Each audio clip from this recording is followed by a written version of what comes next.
end of the season review. We're going to be talking about Luton Town FC. Congratulations to them for making it to the Champions League after going from fifth year of the championship to the Premier League, back to the Premier League.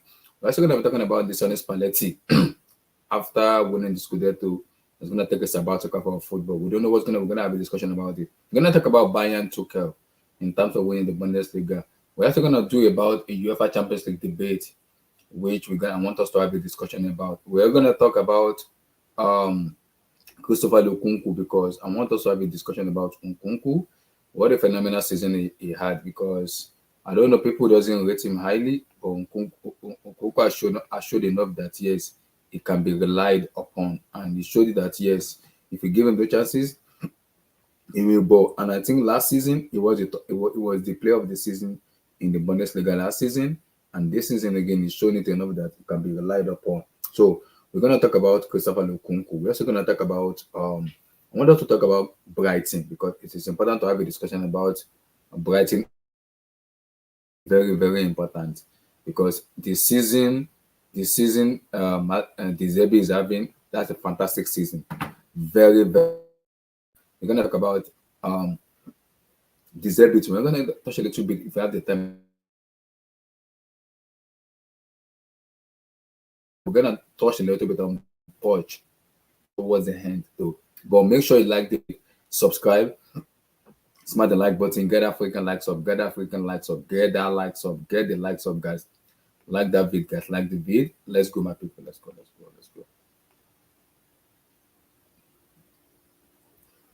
Let's go, everybody.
Yo, my people, smash that like button, guys. Get that freaking like, guys. We are heading to 3K subscriber, guys. We get it to 3K sub.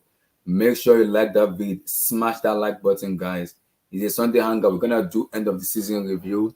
Best team, worst team, poorest team, garbage team, induction team. We know who the team are. Butler team. We're gonna talk about it. We're also gonna talk about Luton Town FC. What a turnaround! What an Hollywood movie. That is it. We're gonna talk about Luciano Spalletti. Bayern Tuchel winning the Bundesliga. We're gonna do a UEFA Champions League former winners. We're gonna do a debate. Which one is better team? We're gonna have a debate about it. We're gonna talk about Christopher Nkuku. Fantastic season he had last season. It was the player of the season in the Bundesliga, and he is a top scorer this season. What can Chelsea fan base expect from Christopher Nkuku? We're gonna talk about him, and we're gonna talk about Roberto De Zerbi of Brighton. What a season they had! His first season. They are in the Europa League. What a season they're having. When I talk about it, can they win it? Even if they do, what are the expectations I hope going forward for them? We're gonna have a discussion.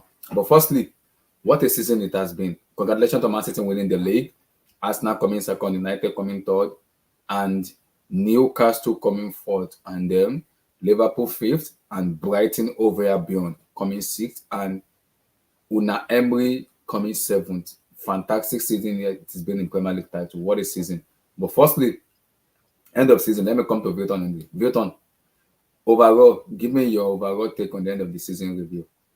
I take the best team, the butlers, the worst team, what can be improved, the pros and cons and everything.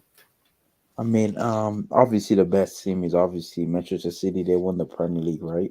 They Mm-hmm. won the Prem, so they're obviously the best team in the country. Then obviously you had Arsenal who bottled the league. You had Newcastle making history. They haven't made the Champions League since 2003, 2002, something like that. So they go into the Champions League. Oh Then six. That was last time they made the final. Oh six. oh six, okay. So they making history. Newcastle's going to Champions League. Manchester United finishing third after that rocky season start they had. They Mm-hmm. made top four. They won a trophy now. They might win another one this Saturday. We'll see what's gonna happen in the FA Cup final. Then Spurs just like it felt like a long time ago. Like Conte used to coach these guys. I mean, maybe it's a good thing. Then again, in the European football, though, which means maybe now Levy or the owner might actually start investing more in the team and start actually building something because Spurs just do Spursy stuff, man. Mm-hmm. Then you have obviously Brighton with a really good season. I think this is the first time ever they've been to Europe, I believe. Mm-hmm. And Villa from 15 or 16 till now 6 with Unai Emery or 7. They're going into Europe. So, which Unai Emery love his European competition. And obviously Liverpool unlucky. They went on a run a little bit too late. They left it too short. They're Mm-hmm. going into Europa League, which they had from going for quadruple last season till barely finishing and well not barely, but I mean till making Europa League, which is insane. How much have that the squad has declined massively from last season to this season. Then obviously the picks that takes it out, Chelsea spent £500 million for them to finish in 12 with them. It's just embarrassing. Like I think this is just the worst season by far ever in there. It's either the worst or the one of the worst like by far in their history. Like $500 million spent, pound new owners, like 4 or 5 coach in one season, Tuchel, Lampard, Potter, and the guy I don't remember the ball guy. I don't remember his name. Bruno. Yeah, Bruno. So like I mean, it's like Chelsea regress. Like instead of like a team that spent that much money, you would think they actually make it into Europe. But maybe it's a good thing Chelsea don't not in Europe. Maybe now they get to focus more. Poach's gonna have a preseason. Oh, congratulations by the way, Pochettino. I hear your new coach. So Mm-hmm. there's that. So Chelsea. I mean, all the big six team. Chelsea, Spurs. I would in Liverpool. They're the only one to me who has really bad. Obviously, Chelsea's the worst out of everybody, but Mm-hmm. Spurs not making it in European competition. Liverpool, they had a failure of a season too. Arsenal, they bottled the league, but at least they got Champions League football. I guess I never thought they were gonna win the league. So to me, they had a successful season. They just bottled the league, but I didn't have them winning the league anyway. But so it is what it is. But overall, we had a great season. Everton staying up, which is good because I think they one of the only club who never got relegated. I believe. Mm-hmm. Leicester, my God, man, what a decline from winning the Premier League in 2016, from winning the FA Cup against Chelsea in 2021 to getting relegated. It's honestly embarrassing. The Leicester player that they have, Ndidi, Inacho, Tielemans, James Madison. It's honestly embarrassing. Like this team is getting relegated. But I mean, that's what happened. They thought they were safe after the World Cup. They thought they were safe from relegation, and they just lost momentum. Then Leeds, I knew Leeds were gonna get. Honestly, it was a surprise. Then the only reason why they didn't get relegated last season, it was just because of Rafinha brilliance, like for the last couple of games of the season. Because Leeds, to me, if you can't defend, you're not gonna stay up. Because I know to me the basic of football is defending first. If you know how to defend, you can stay up in the Premier League because goals come after, right? Because I know football is about putting the ball in the back of the net, but if you can't defend, you're gonna get relegated. Simple as that. Because even if you scoring goals and if you can't stop them from going into your net, you're gonna drop points. Simple as that. We saw with Arsenal in the title race. You can score as much goals as you want, but you have to have the ability to stop goals, and so that's why I knew they were gonna get relegated. And Southampton, obviously, it caught up to them. Them selling players, not getting the recruitment right. I mean, it was only time for it to catch up with them. And I don't know if you guys know this, but you guys know this. I don't know if this is the first time or not, but I saw this thing on Twitter. This is the first time I think the three team who got promoted last season, they're all staying up in the Premier League. Yeah. Fulham, Mm-hmm. Bournemouth, and who else? Nottingham Forest. Nottingham Forest. Yeah, they're all staying up. I don't think next season, like the team that get promoted from this season, I don't think they're gonna stay up. But it's pretty cool that the team that who got promoted into the Prem last season, they all stayed up. So Mm-hmm. that's a good thing. I mean, Halland won the Golden Boot Player of the Season, PFA Player of the Year. I think De Gea won the Golden Glove. I think he had the Mm-hmm. most clean sheets in the league, which is good. Who won Coach of the Year? They haven't announced stuff like that, right? For the Prem, I'm sure it's gonna be Pep, right, or Eddie Howe, one of them. Mm-hmm. I don't know who's gonna win it, but maybe after the Champions League. But I mean, what does the Champions League have to do with it? Because I just think it's for the Prem only. So I'm guessing Pep or Eddie Howe or Deserbi might win coach of the or coach Mm-hmm. or maybe even a title. I don't know.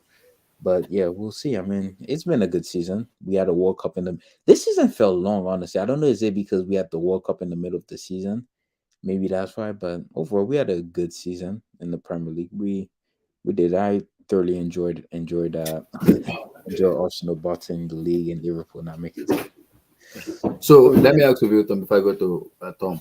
Out of the top six, top 17, which team kind of surprised you most with their standing in the table, and how impressive have you been with them? oh, that's. I'm sure everybody's gonna have the same opinion. Chelsea by far. In terms of, I'm talking about top six. In terms of the way they Like, play, oh, the position right now, like the table, the top six team right now. hmm The thing that surprised me the apart from most. Man City, Arsenal, Oh, by far, United. it has to be Brighton and Newcastle by far because I had Newcastle finishing in the top six, but I didn't think they were gonna finish in the top four this season because I had Liverpool finishing fourth or Hmm. even and I had Chelsea like finishing fifth or so. Then I had Newcastle finishing sixth because I saw the amount of money that Chelsea spent and that Liverpool is still virtually the same team from last season. So I didn't think they were gonna drop off that much. So it would have to me the team that surprised me the most this season, like on a good note, is Newcastle and Brighton. The team that like very did bad this season, obviously, are Liverpool and obviously Spurs, obviously. But in the top six so far, based on how the table ended this season, it for me it's Newcastle and Brighton. But I would look you want to put United in there too because I didn't think United would finish third. I had United finishing fifth because I didn't think they were gonna be able to get top four because the way they started the season, they lost bad. They lost at home to Brighton. They lost badly to Brentford with the whole Ronaldo shenanigans and Hmm. stuff like that. The World Cup happened in the middle of the season, so credit to Ten Hag, he was able to stir the ship around. He got some signing and he brought the likes of Casemiro and Martinez and Malacia, all these guys in there. And Webb Ward, see what you want to say about him. Anthony, he came in see and like around right before the Arsenal game. So credit to Ten Hag because I didn't really have United in the top four this year. I had them fifth because it's a big jump from what sixth last year now to finishing third. So and they won a trophy. So they're a surprise team for me too this season. Fair enough. Tom, give me your end of the season review. Tom, are you there? Yeah, Yeah, give me your end of the season review. And which team kind of surprised you most apart from Man City, Arsenal, United, and which team surprised you most? Pick. honestly, to be honest, if I had to pick out probably two or three, like you're gonna have to say Brighton and Newcastle, aren't you? Like Newcastle, I didn't think any were gonna challenge. Like I thought I was in the same boat as Luton. I thought we would have got somewhere near top six, like a Euro, get Europa League, Mm-hmm. minimum maybe a Conference League, but ultimately and overall, I think they surpassed expectations definitely because at the end of the day, you can say what you want about like money and putting investment in, but Newcastle, if you like, are doing what maybe a lot of clubs have failed to do in terms of it's not about the money that you have behind you; it's about how you spend it. And you guys with Chelsea is the best example that you can use. With you can have £600 million. You can have like structuring deals over 10 years and 6-year contracts and all these kind of things. Or we'll buy whatever manager we want out with no real plan or thought process behind it. But ultimately, I look at a club like Newcastle and I think to get top four, you can say it for what it is. Liverpool have been off the pace. Yes, we have to admit that. Spurs haven't been the team that they were, the last couple of seasons when they've had, brilliant coaches, that they've hired and stuff. And, you got to admit in saying it, like, I'll even admit it with my own team. Man United, we've not been amazing this season. We've been, we've done okay, like, considering, but consistent that our league position, I do think lies a lot based upon what we've actually done in some games and fixtures. Brighton as well, you've got to say it for what it is. Like, they don't have an amazing budget, but they have a brilliant recruitment and network that it just works at the end of the day. And ultimately, I look at clubs like Brighton and I think for the players, some of the players that they bring in, like Enciso, Matoma, your Caicedos for like £5-10 million. Even if that, some of them, I think Enciso was a free agent. Like, some of the players and the profiles that they bring in, and then like the marketability that they get with the players, and even you can say, as it is, like Graham Potter started the race, and then De Zerbi took the baton off of him, and De Zerbi is another one. I've said it many times. Anyway, if Spurs are looking for a coach, I don't care what Daniel Levy has to pay or anything. I'd go and get De Zerbi because he's the best, coach that's out there, up and coming, and the map and progression have been made there. Probably my biggest surprise. Well, you're going from one or two, aren't you? You're either going to go for the demise of Chelsea for how far you guys have dropped and all the managers and the turmoil, or you're going to go for Arsenal in terms of. I don't think a lot of people expected them to be challenging Manchester City for the league. And the only thing I'll say with Arsenal is the only thing people can say, like they bottled it and things like that, the banter and everything, but it have been very hard for a lot of teams to push this Manchester City team. For example, Liverpool have been a brilliant team for the last 3-4 years under Jurgen Klopp, and they've only won one league title out of all of those against Manchester City. They've finished in three seasons 90+ points, and they've only won the league once. That just shows how good this Manchester City team must be. You have to be perfect in a season to win the title off of Manchester City. Yeah. Perfect with a capital P. And if you don't do it, you don't win the league. It's as simple as that.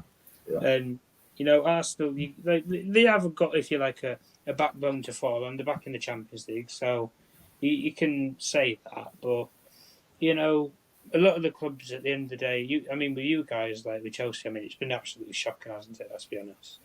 Let's not lie about it. I know. You've had four different kind of people who sit in the dugout seat. You had Tuchel at the start, then you had Graham Potter, Bruno, Frank. Like it's a madness. You've had Todd Bowley's been dipping his hands into all the different operations with the club. You've brought in 3 different sporting directors of whom have different ideas and plans, and then like I said and reiterated to you anyway, Abdullahi, was the best thing. You can say what you want about Pochettino coming in might be the best thing for your club. The best thing for your club is Todd Bowley stepping away from the football operations. And I think he did already. That is the best thing that can happen for your football club because he's not a football man. He's a Major League Baseball. He's a basketball. He's an American sports fan. He's not a football fan. And he's trying to play the American way of how their sports are played over there in the Premier League. It doesn't work like that at the end of the day. And you guys, like, you can say it for what it is, the banter or whatever. Like, you guys are closer to the relegation than you are top of the league. Like, look at that just sums, I guess, your season up as an emulate. But overall, a lot of those players that you brought, mate. Let's be honest, they're damn tools. Like, I don't care what you can say for what you want about sacking managers and changing people. Like, a lot of those players, they're damn tools. Like, Mm-hmm. even individuals, I'm struggling to come up with more than maybe 2 or 3 individuals that's been good in that Chelsea team this season. And do you know what's funny, right? One of Mm-hmm. those 2 or 3 isn't even your player, and that's João Felix because he's on Yep. loan. That's one of your players isn't even your own anyway. That's how bad your squad is, and you've got a squad of nearly 30, and you can barely name 2, maybe 3 at push who's been actually pretty decent this season.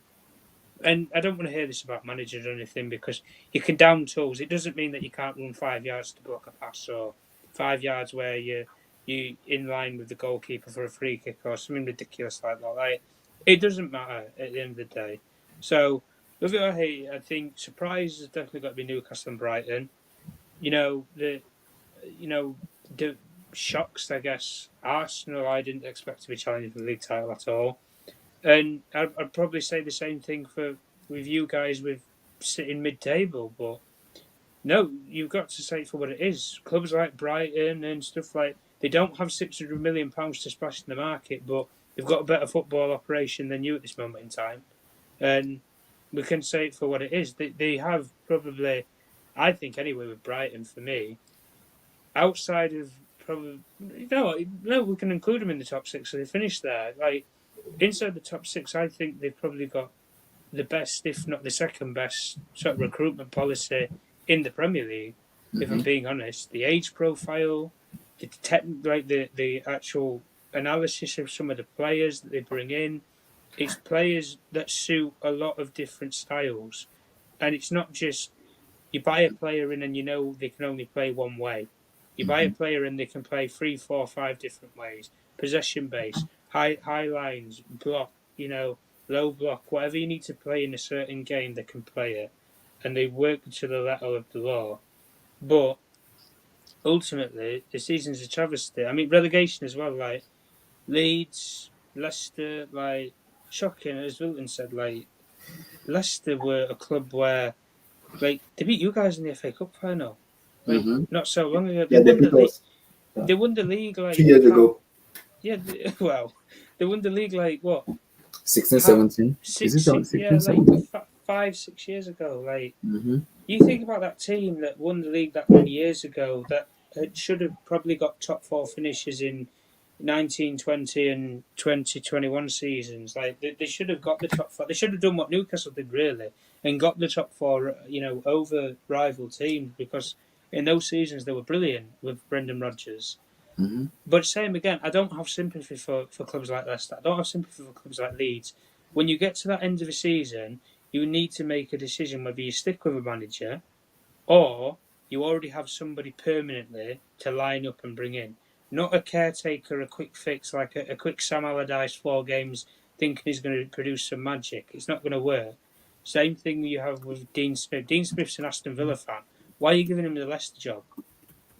You're giving a rival Midlands coach, you're basically a rival club, the head coach of your team, and he supports the team on the other side of the Midlands. Like, it sums it up, doesn't it, really? But no, a lot of the teams, like you say, coming up, you've got Burnley, I think, are going to be good if with Vincent Kompany, if he does end up staying there. Yeah, Sheffield United. I don't know about them. Like, is it Bramole? Bramole Stadium. Yeah, Bramall Lane. Yeah. The only thing, like, I look at like Sheffield United and I think it depends on who they bring in, like sort of recruitment and stuff. Like, I look at, say, you guys with Chelsea, you need to offload a lot of players. We will. I'd be looking at getting a couple of players from Chelsea. Like, you don't have, but like try and get a Conor Gallagher for 30-ish million. Like, you've got 100 million for I'm sure of that one. Getting in the Premier League. I think the big one for me, that Luton, like a club that we're gonna talk about them. I had a special talk about coming up into this league. I think they will struggle, obviously, but even just a club like that, to even like like we know obviously with the stadium and stuff like that, but like the fact of a club has to come up and they have to build basically another tier to one of their stands just so that they can play in the league. Like that is, if you like, what football. Well, as Jose Mourinho called it, football heritage. That's what football really is, isn't it? A club that come from nothing and play against the best teams. Exactly, But Tom. at the end of the day, you look at the season as a whole. Like I don't think Arsenal fans can be like too disappointed in what their team's done. Like at the end of the day, it's very hard to beat that Manchester City team and topple it. You know, great managers have come to this league, tried it, and it's have won one. Jurgen Klopp, right? You can say Klopp and Pep were arguably the best coaches that were in the world at that time, and when Jurgen Klopp had produced it on the European stage, Pep Guardiola was producing it in the Premier League. Like, I'm sure they'd want to mix and match some of those tournaments and trophies, but no, ultimately, I think clubs like Newcastle, well deserved, Brighton as well, get a European place, well deserved. Villa, you've got to say it before as well with Aston Villa, they back into European competition, Conference League. Unai Emery done a brilliant job since he's been there. So, there's a lot of coaches, and for me, in terms of say managers, listen, we can say what we want about Pep Guardiola winning the league and stuff. I think the Pep Guardiola manager of the season, I think that depends upon if he does the treble or not. FA Cup, he brings it home, brilliant. He said the same thing with the Champions League. If he does that, yeah, you can give him Coach of the Year. Like it's already signed and sealed.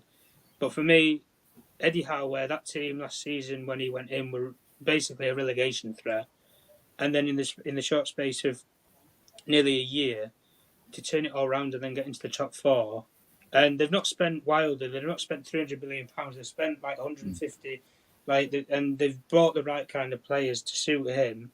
Like it is what it is. It's a fairy tale story, really, isn't it? And Newcastle, they deserved it. They deserved probably to win the Carabao Cup when they played us, Manchester United, in the final.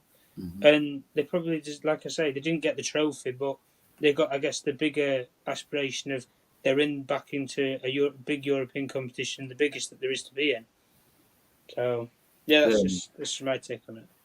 Kman, end of the season review. Give me your take overall. Apart from Man City, which seems kind of surprised you most? Best team we know is Man City.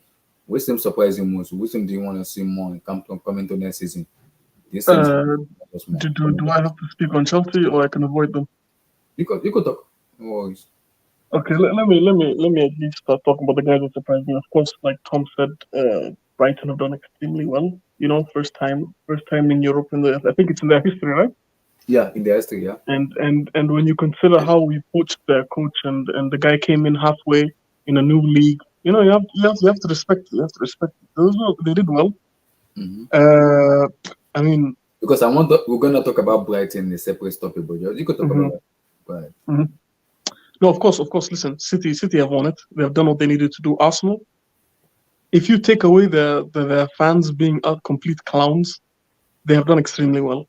Yeah. If you take away the fans being, if the fans were just quiet, no one would be on Arsenal's case. They did extremely well.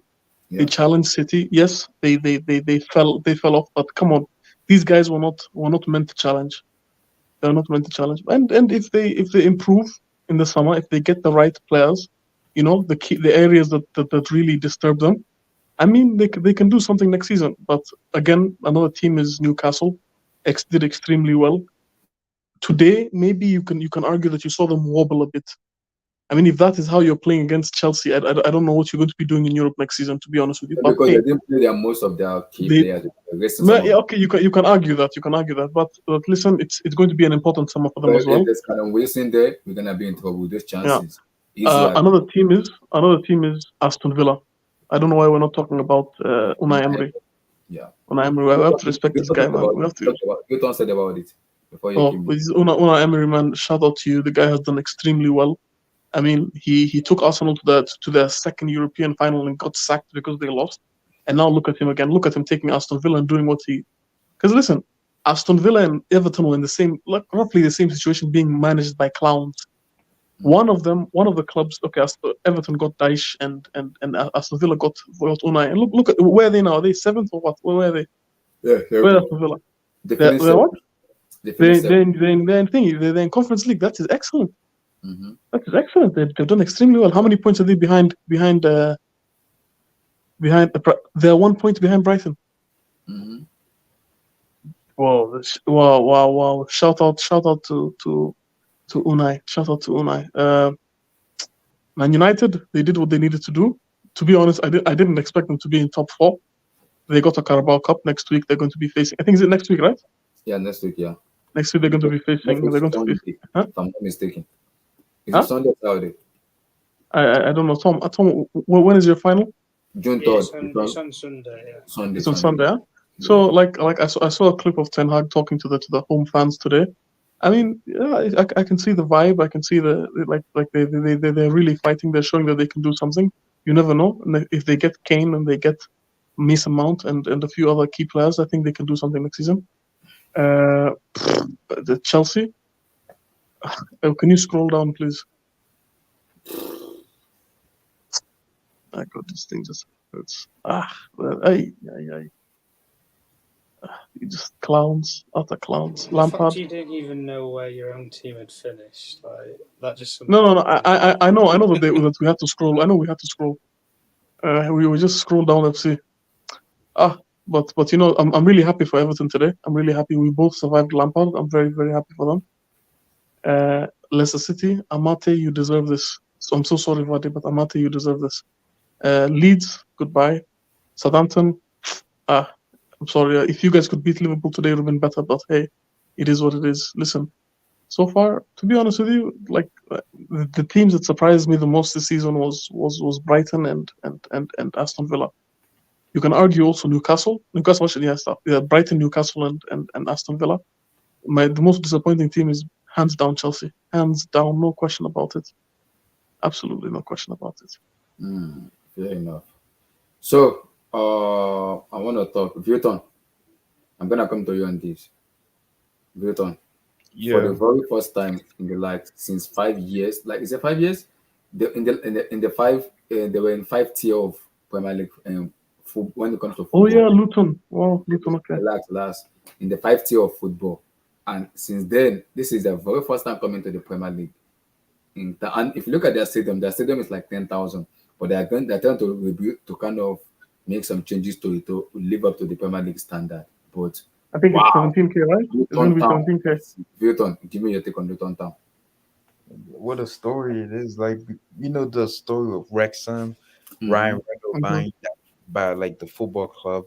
I mean, Luton Town is pretty much the exact same story where they're relegated from the Premier League. They went down to a non-league, something like that. Then they got back to the Championship. Well, they got back to the English division, something like that. Then they went to the Championship. Then they got back to the Premier League. It took them 9 years, and if you think about it, you might think 9 years is a long time, but for where they were at, it's pretty fast, honestly. Yeah, it is. The Premier League so fast, so yeah, it's Wilson, an can I amazing. ask a question? Yeah, go ahead. Like, do you guys have any case like this in La Liga? Like a club of Luton's level coming into La Liga? Maybe you have to say like with a stadium. Can you explain this to me? a stadium like that. Can you explain this to me? The only time they have a ring doorbell, by the way. The only time I see stadium like that, like in La Liga, is when in the Copa del Rey. Like sometimes you play against team in the third division that you're like, bro, like how do they play over there? Like how do they play? Can you explain this to me? How on earth is this? How do Premier League play team like this? How can you explain this to me, please? I mean, that's their stadium, bro. Like, so them making to the Premier League, it's definitely gonna help this town because they're gonna have more money to invest into the town. And it's gonna be good. But they're looking to invest in the stadium before the Premier League starts in August. So we'll see how they do well, but it's an amazing story, man. I think they imagine you live on those rooms, and then you just see on the weekend Chelsea.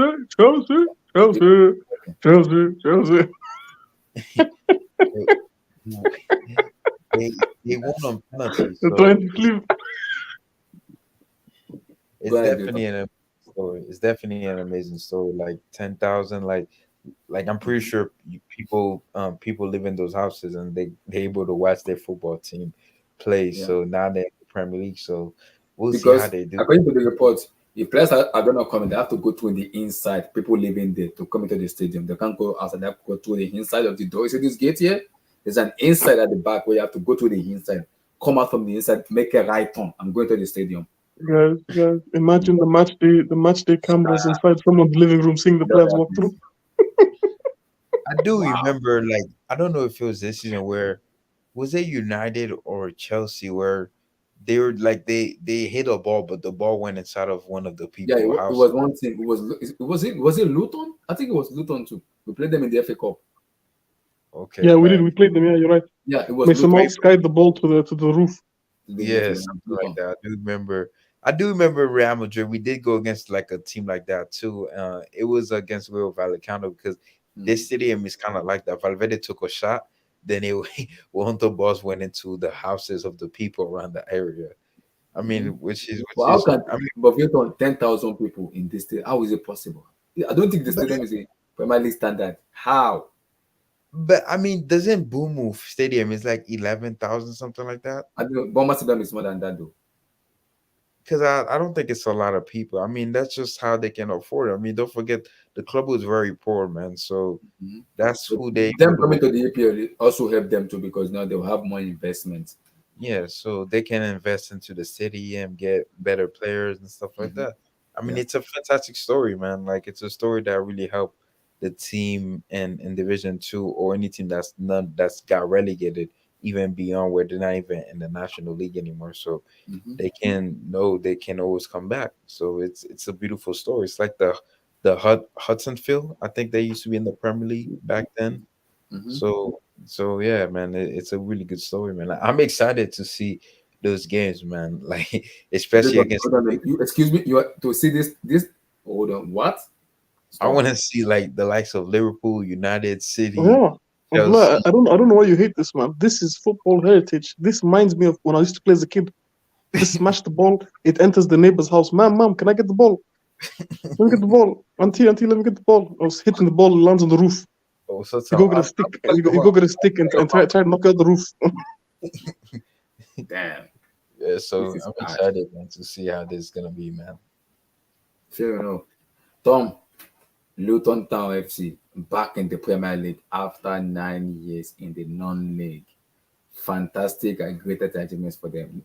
Tom, Luton back with the big boys. What's up? Your take on Luton Town? Oh,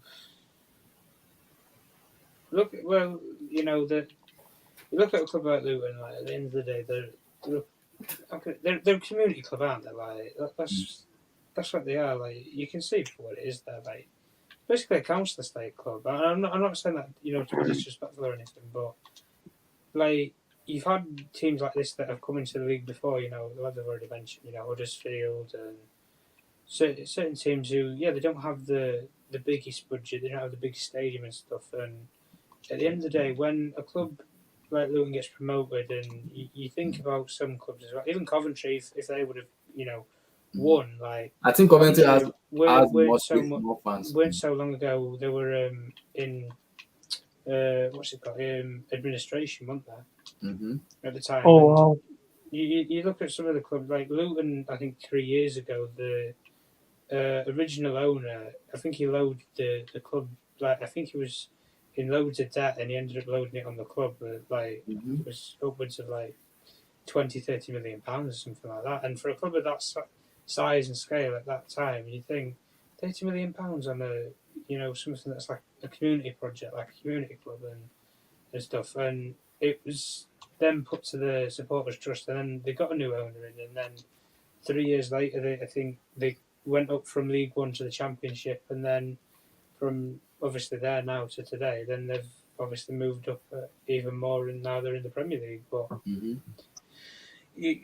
Bournemouth, you can say it as well. Like they come, a club really from nothing and from scratch. Like they went all the way up, didn't they? They came from League Two to the Championship to the Premier to League Two to League One, Championship, Premier League. And overall, I look at clubs like that and I like them. I really do like them because I just think at the end of the day, it's what,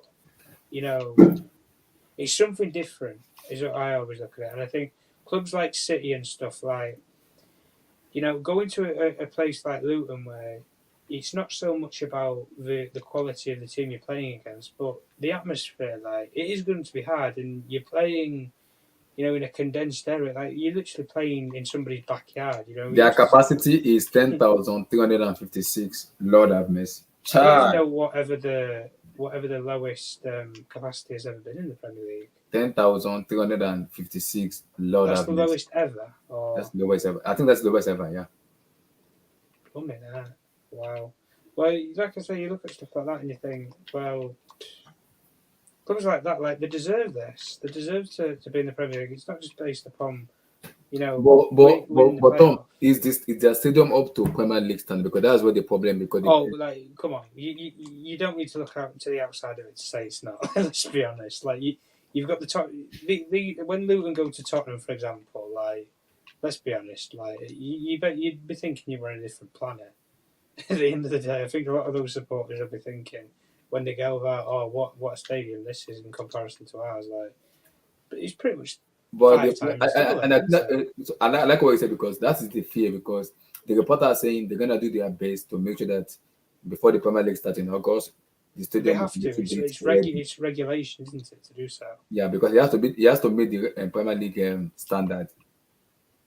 Well, I think because they want to install VR cameras and everything and so many stuff. So the system cameras and everything. So I think that's the hardest thing that they have to do is the VAR cameras, because they don't have how to say, like, the stand is pretty much right next to the pitch. It's almost like I'm not saying it's disrespectful because it's a rival club, but it's almost like it's like a cheap version of Anfield.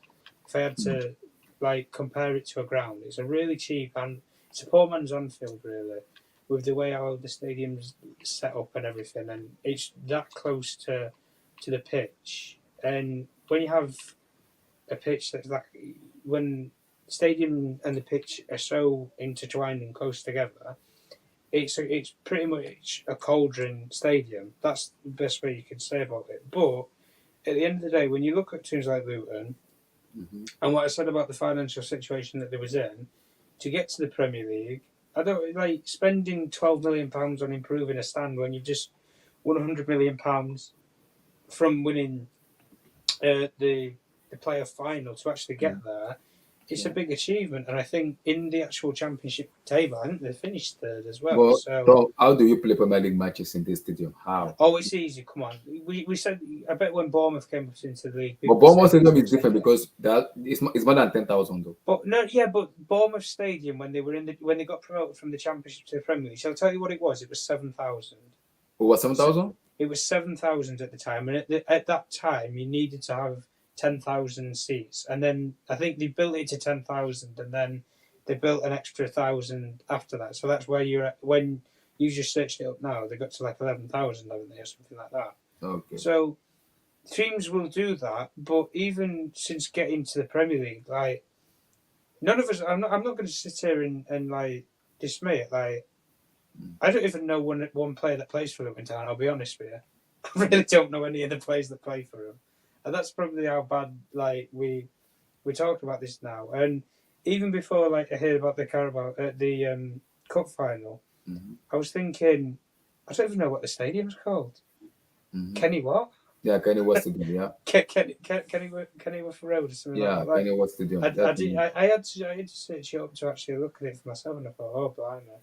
Like, but no, I just think for a team like Luton where they've not been up in the Premier League before, it's and they have to sign players also. Have to convince players to jump on. They'll be able to.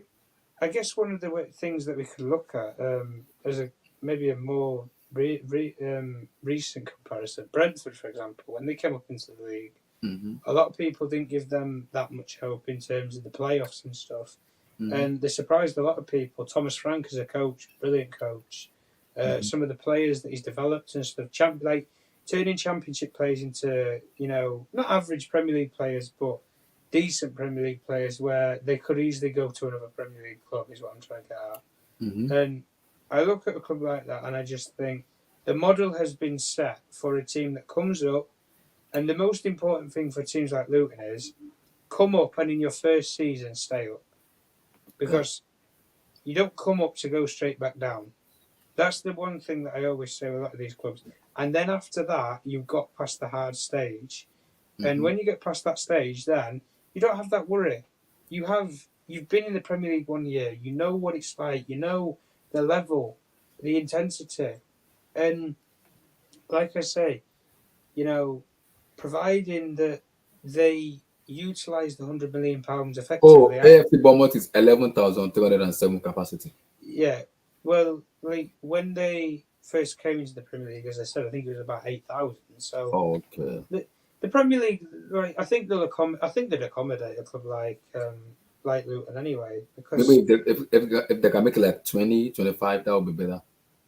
Yeah, the only problem is though, because I always bad in saying it, but you'd have to knock people's houses down to do that. Yeah, exactly. They have no choice because now it's a big boys league, so you have to do it. That's why I said with you guys, with Chelsea, it'd be much better moving to that. Was it Errol Court or something? Elscourt. No, because people doesn't want because of the legacy we have in Stamford. People doesn't want to go to Elscourt. That's where the problem is. Yeah, but I'm talking about in terms of if you were building from scratch, like you're on about building from scratch at Stamford Bridge, and I'm thinking.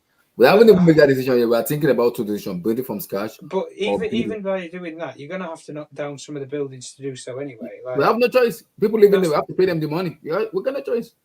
But that's what you're just saying to do that now with Luton and make it like a 25-seater stadium.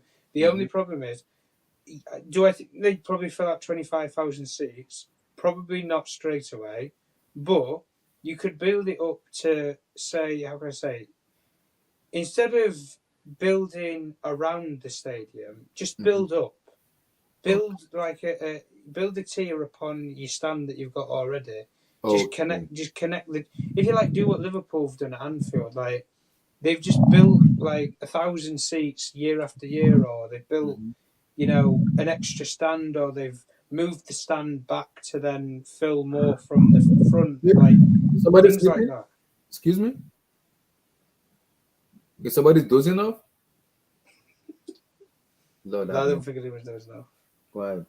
But no, like I said, I just think these teams like Luton, it is what it is, isn't it? And at the end of the day, like they've deserved where they deserve where they're at, and at the end of the day, they give a lot of teams, I guess, not joy, but they give people, I guess, what they want to see and what they've paid for at the end of the day, and they've given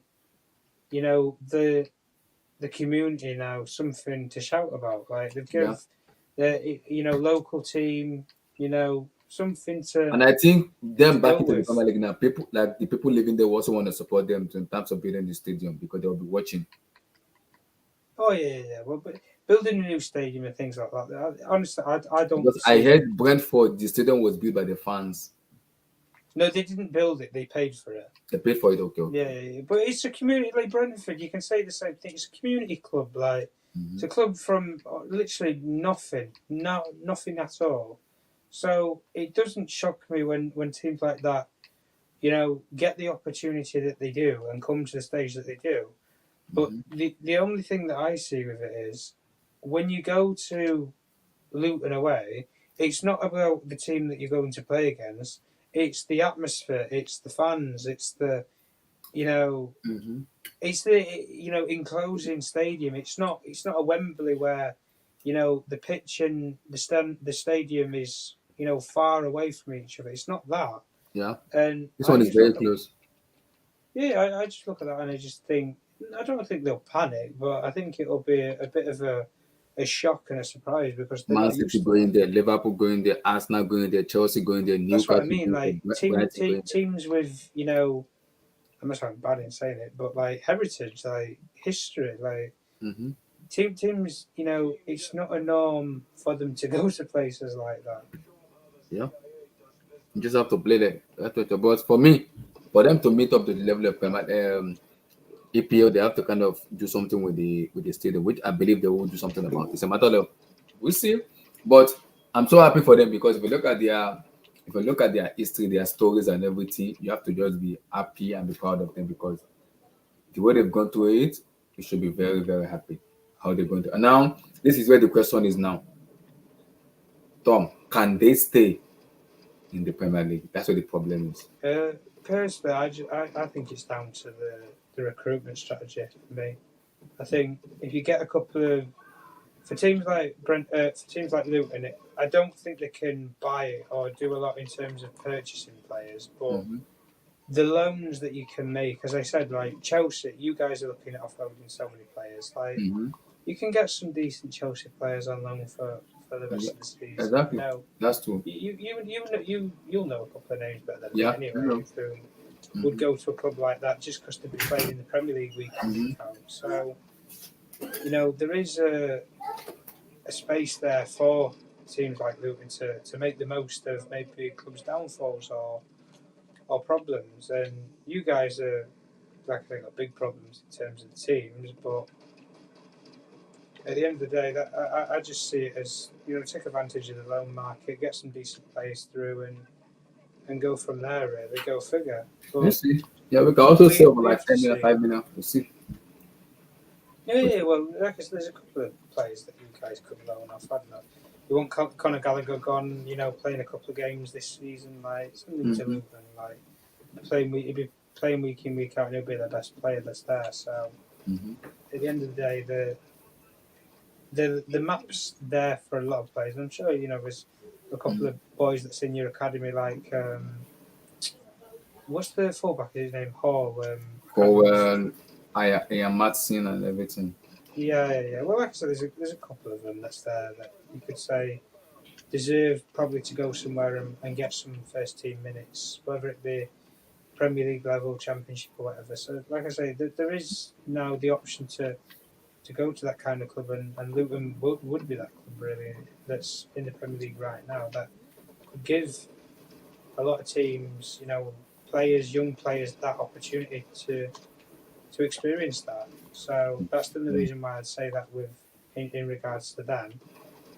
Fair enough. Okay, man. Luton Town back to the Big Boys League. They are back, official back. Listen, guys, listen, huh? No one should snicker or look down at Luton. What they have done is remarkable, Abdullah. This is crazy. Can you please put up the pictures of that stadium, man? Hold on. I don't think you realize. Continue talking. So you're telling me we're gonna be playing in this stadium, please? No, like jokes aside. No. Abdullah, can you show the backyard? Oh my! When you're climbing the stairs. I don't want to. Please. No, just do it. Just do it. Okay, go ahead. Keep talking. I'll find it. Oh Lord have mercy. Child, Lord have mercy. What are you doing? Lord have mercy. No. Listen. Like what Tom said. I think their main mission now is to stay up. They have. I think it was 10,000, right? Yeah, 10,000. 10,000, and I think I read something. I read one Twitter post. It was they received a proposal from the Premier League to bump it up to 17. Yeah, to increase by 7. 20. I'm hearing 20. So they're working on 20. Okay, 20. But listen, I don't think they should focus their funding that much on the stadium. First, they need to at least secure one season in the league. Man, Abdullah, it is when I watched that video they posted on Twitter. When you look at their history, what happened to them, how long they were down under, non-league, came back up, scratched it. Coventry, but I feel really bad that a black guy missed the penalty. But but listen, man, next season, Chelsea. You're telling me you're telling me we're gonna be playing in this bedroom, in this one bedroom. I'm looking forward to it. Imagine the commentators in the guest bedroom. Oh my God! The guys in the basement. Wait! Hope this is not true. Somebody just tweeted me this. I hope this is not true. Somebody told me this is the entrance. Excuse me? They'll be like the welcome mat. How do you go into this in the stadium? How? Luton Town. How? Oh man. No man, I don't know. It's you have to be proud of this. This is the roots. This is the roots. You have to be proud of this. Be proud of this, man. Yeah, this is a once in a lifetime thing. Well, how do you get into this place? How? Wow. Abdullah, if you can you see that gate? Can you see that gate? I That gate on the side. If you look above it, that is illegal streaming right there of a game. Wow. Wow. Oh my god, I just saw this now. Excuse me. Oh my god, guys. Have you seen the one with the stairs? Have you seen the one with the stairs? Guys, somebody told me how do a stadium is beating this place? How? guys, please let's go. Guys, what is this? The fire escape. This is a bedroom flat. This is like a 2-bedroom, 1-bedroom, 3-bedroom flat that somebody's living. Excuse me. So how do you guys? How do you play a football in a 3-bedroom flat? How? guys, let's talk. It's like living in Africa where you have like very small apartment where you have 5 people living in the apartment. Excuse me. But seriously, like, do you think the how do I say like the stability, like the structure, it can handle a lot of fans at the same time jumping? I don't think it can. I think because Premier League want them to they want them to increase it to 20,000 capacity, which I believe they said they will do before the Premier League. These are houses. They bought an entire like estate of houses and then broke the middle to make a pitch. Yeah, it is the smallest in EPL. For me, it is the smallest in EPL history. 10,256. That is next season is going to be crazy, man. But shout out Luton, shout out. We need this. We need to remember what the game is. This is the entrance. Lord, Abdullah, we need to remember what the game is. This is the game. This is what football is in its core. This is the stadium here. Oh Lord, have mercy. Hey, Chineke. You know, Abdullah. I saw a post on Twitter. Someone said Luton is when you only focus on the pitch on the gameplay instead of upgrading on FIFA. This is beyond. I can't explain this. Excuse me. So you're telling me we're gonna be playing in this stadium? Excuse me. What? Apartment stadium of 2-bedroom flat, 1-bedroom flat, 3-bedroom flat. Oh Lord, have mercy. That is crazy, man. That is crazy. I can't explain this. This is beyond explanation. What? Excuse Have me? you seen? You know, Abdullah, when you climb into, you see this guy where he's walking into, that guy. Mm-hmm. Yeah. When you enter there, some of the chairs are just slabs of rock. Exactly. And yeah, but according to the video, so you have to go into that. You see that where that guy black is. You have to go to that place, make a left turn, go into another staircase downstairs, make a right turn, go into the middle, go get to the stage. I'm like, oh, excuse me.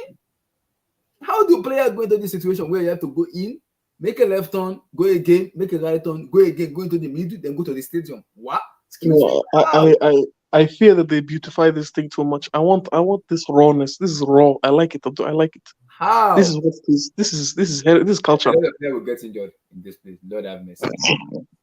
This is. I can't explain this. Excuse me. Excuse me. Fair enough. This is beyond explanation to me. Eric Blue, talk about Luton Town. Congratulations to them making it to the Premier League. Mr. Eric, can you explain to me how can an apartment become a national stadium where we play Premier League matches? Please explain to me, sir. Okay, so thanks for having me. Long time no talk.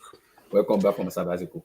Thank you. It was a long one, but Eric, how can you explain things to me, please? What is this? What is going on here, Luton Town? Please, what is this? Yeah, look, I'm not going to disrespect Luton Town. Congrats to them. I'm not in the position to start making some funny comments, right? So let's hope they don't beat us this next season. So yeah, good compact little stadium right there. I'm sure they'll get the crowds really involved. It's easy to make noise and have influence in the smaller stadium. So, but the Premier League said they want them to increase it up to 20 because it's not a Premier League type, because they want to install VAR, they want to install the camera, they want to install so many stuff. So look, the Premier League, they'll know how they'll figure that out. As far I have no idea, man. They need to figure it out. I don't think they need to start dictating. Instead of talking to Luton and asking them questions, they need to be involved. This is your product, right? Mhm. You guys fund it, sort it out. The Premier League should pay for the whatever is required. That's what I think. So yeah, this is what it is, man. Interesting. That's not my Wait, problem at guys, all. a quick question. Just one quick question. Do you think that the Premier League might tell them no? You have to rent out another stadium in the meantime. No If they chance. don't, if they Like don't go spend any play money, then somewhere yes. else. Huh? If they don't spend any money, then yeah, because I've heard like MK Dons and stuff like that. Uh-huh. Oh, okay, fair. Yeah, they'll force them to temporary move for the season. Okay, I mean, based on how much they're going to get, you should expect them to invest some of that into the stadium, which is fair enough.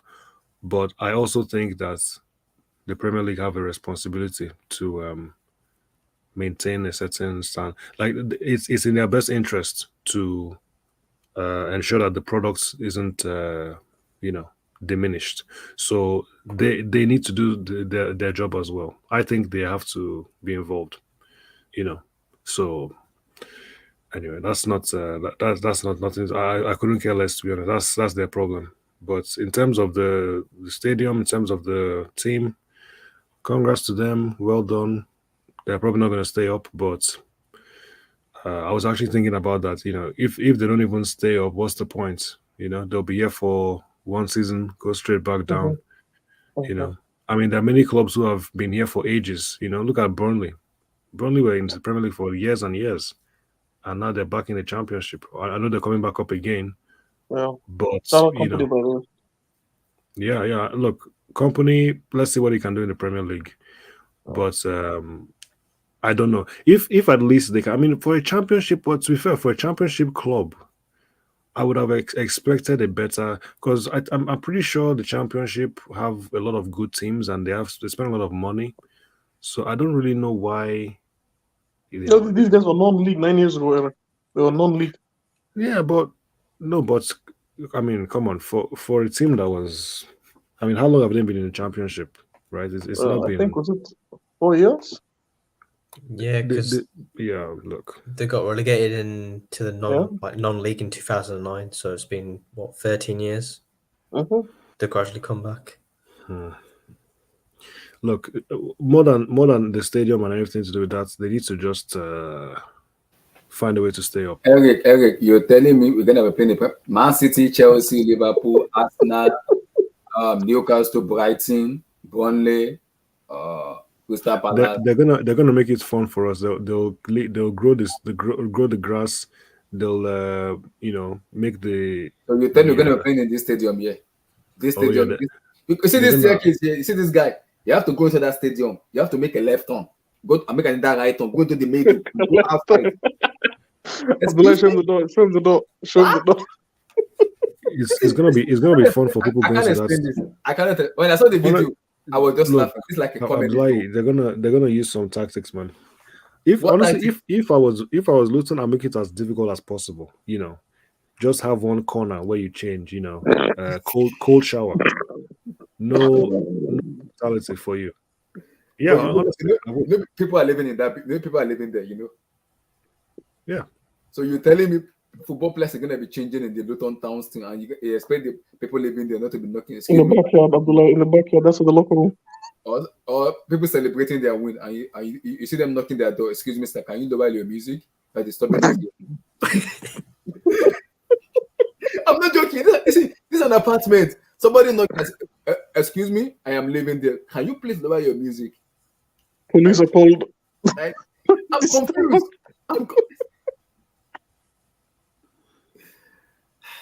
I'm confused. This is beyond it. I can't even explain this, man. Lord have mercy. Everybody's trying to sleep. Please keep it up. Or sleeping out, or when away fans are winning, they have to celebrate, have a team talk. So how do away fans have a team talk in this place now? I look like an apartment. Abdullah, can you show the entrance, please? Show the main gate, please. Excuse me. This is the main gate. Please. No. At the beginning, yeah, here. Like, do you think there might be? No. Go back. Do you think there might be jam like on match day? How did people go into this place? I don't know. How? This is an house. Yeah. This is a window. Open window, closed window. Close windows. These Abdullah, are apartments here. So where do you how is the team coach bigger than the road? This is the garbage bag. This is a door. Somebody living here. Excuse me? I'm confused. Lord have mercy. Guys, We're gonna get cooked next season, man. can you guys hear me? We can hear Like, we you. can hear you, Marvelous. What's up, by the way? Marvelous, Hey, talk. guys, it's been a while, right? Yeah, But I just wanted to say this very quickly. Mhm. Am I the only one that likes the stadium? Am I the only one I that's love it. actually You are No, crazy. everyone You are loves the terrible. stadium. Marvelous. It Marvelous, reminds me of my childhood. This Marvelous, reminds me of you my childhood are- playing on the road, playing on the Guys. street, Marvelous, Guys. you are sick in the head for saying that. No. Let breaking me my neighbor's actually window. tell you, Abdullah, I actually agree. So You are funny sick. enough, right? I actually think this stadium This and one, this particular stadium, Luton Town Stadium, I think the atmosphere, how small it is, I just said that. I literally look, Abdullahi, man. Don't underestimate this team. guys, It's gonna. I'm about to 10,553. Abdullah, I'm about to cook. Yeah, cook your Eric, is that Eric's voice that I'm hearing? That's Eric, yeah. No, Okay, no, it's Eric, not. It's Eric. not me. It's not me. So guys, if I'm the coach of Luton Town, I am going to the owner and I am saying to the owner, no matter the amount of money that they give you to improve this stadium, the answer is capital N-O. But Marvelous, the structural integrity is gonna break down, man. No. Here's the thing.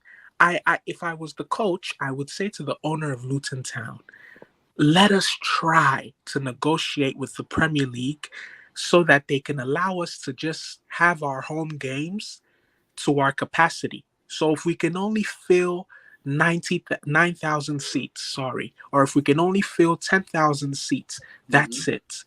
Because I feel like this stadium might actually be what will keep Luton Town up. Ooh, yeah, okay. Because it does not look like the average Premier League stadium. Yeah, Because it looks like Marvelous, the Premier League has already requested them to make it 20. because it looks like you see how it looks like. They have to install VR, the cameras and everything, the goal line technology and everything. They have to install that into the stadium. So they have to make it 20. You see how it looks like backyard soccer. You see Yeah, how it looks like exactly. an impromptu Methodist boys and girls secondary school field. Wow. It literally has this feeling that only the players that are used to playing there would have an advantage. I can Shaolin see soccer. Yeah, no. I can Abdullah, see. sorry, Marvelous. That stadium looks like if the pressure they're gonna put on the players, the players know if you just play nonsense, they can just come on the field and give them a dirty slap. Oh my God! If they try playing nonsense, they will the player will just come on the field, give you one stupid knock on your head. Have you seen that?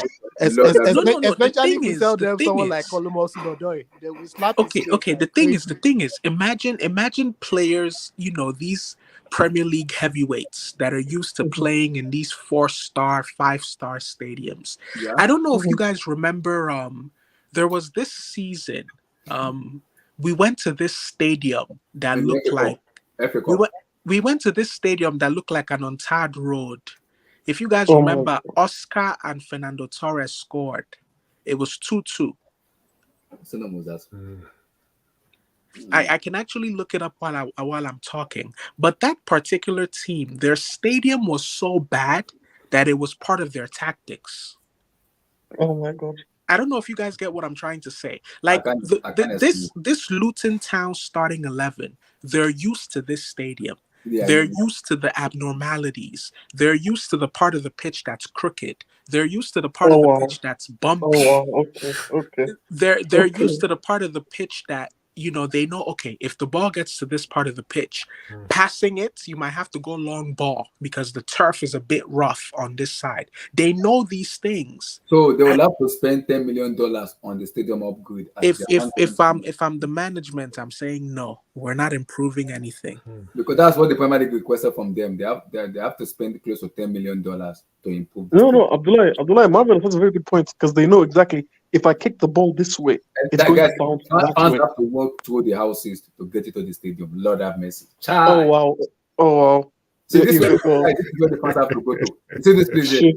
This is where the fans have to go to. This place here. Ding they'll go to- dong. Yeah, Ding because- I dong. didn't even realize you actually have to walk through the houses. Yeah, you have to walk to Yeah, this we do the house, houses just here. walk You through the have house. to go to the houses here, and if you walk, you have to be here. You see this guy here, you have to go into that upstairs. Wow. Go in, make a left turn, make another right turn, then go into the middle. That's where the stadium is. Guys, I figured out the Kind of stadium crazy. I was talking about. Do you guys Oh. remember how Brentford's old stadium FA looked? Cup. Was that FA Cup? Yeah, FA Cup. Do you guys remember how Brentford's old stadium looked before they remember got that. the new owner?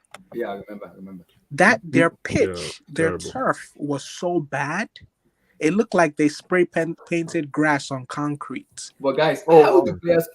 How do players come into this place like this? I'm confused because it's an apartment. I'd love to see the look on their faces when they Well, when they step into the apparently, from stadium. what I've been reading, you go through people's You have apartments. to, people. Yeah, that's what I'm saying. People's apartment. You have to go to people's apartments.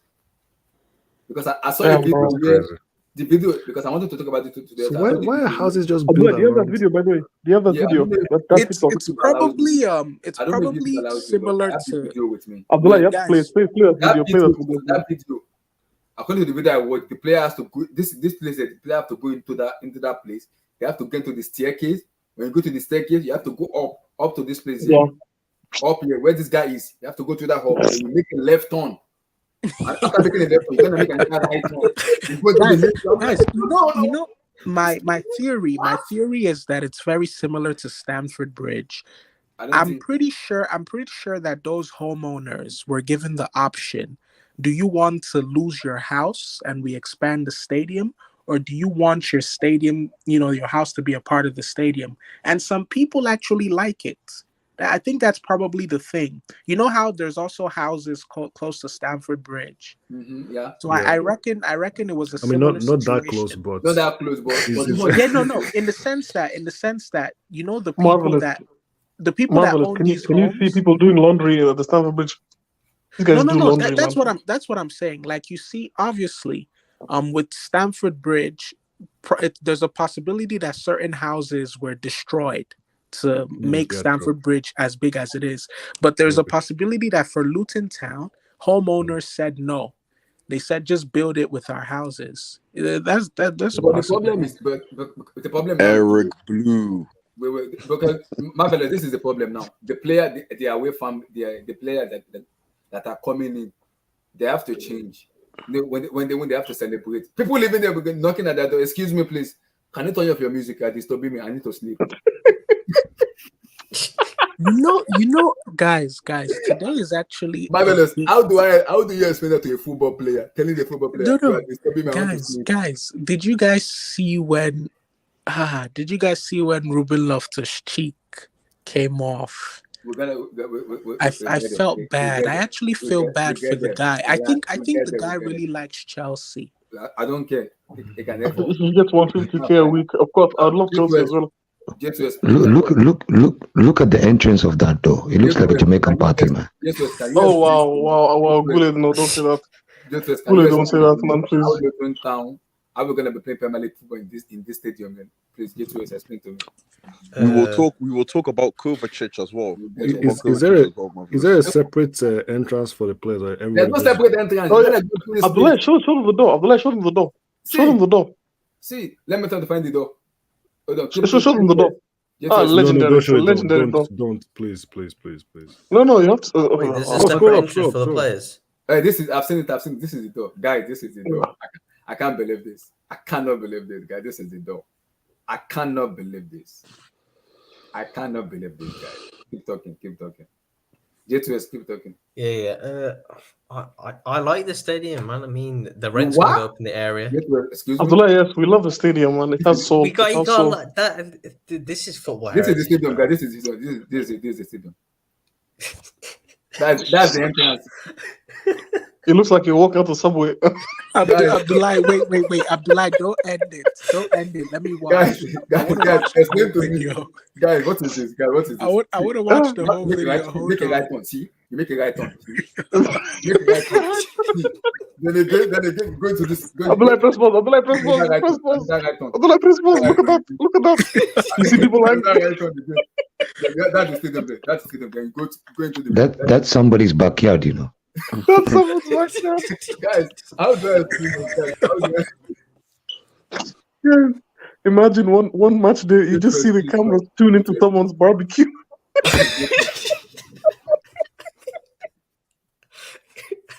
Yeah, people are gonna put their washing up and stuff like that. Put clothes out. Hanging the clothes.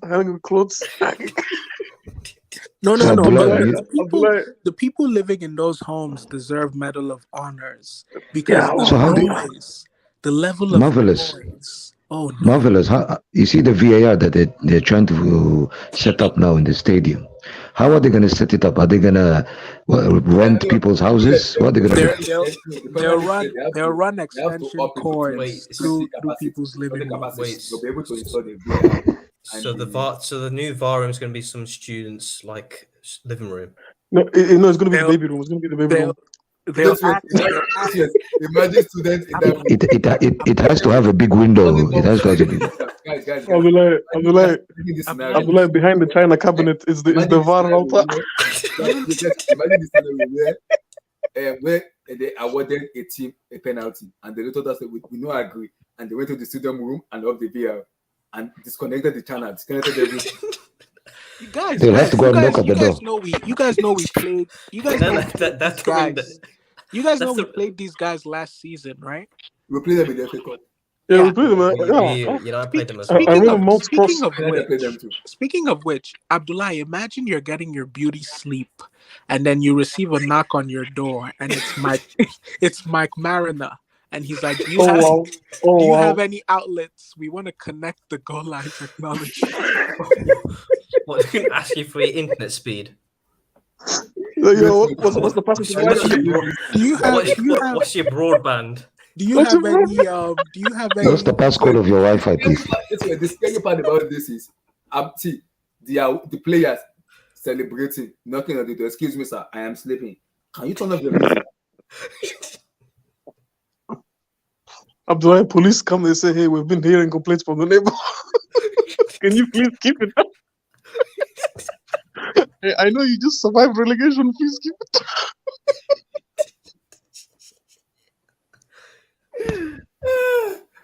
You know what, guys? Yeah, the only thing that makes sense regarding the neighbors is the fact that they are die-hard Luton Town fans. If this gets to the Europa League, we are failing. Because whoever lives there, they cannot stay at home on Saturdays and Sundays. No. Yeah, I'm pretty They sure literally the come. FA. I'm pretty sure the FA, or Luton Town themselves might have even given them some incentive. You know, they may tell them something like, season tickets for every home game you can access for free, or they may even be able to watch from their window. Exactly, from the window, Marvelous, from the window. I've seen it. Oh my God. Abdullah, imagine Kate Abdo and Thierry Henry Champions League night at Luton.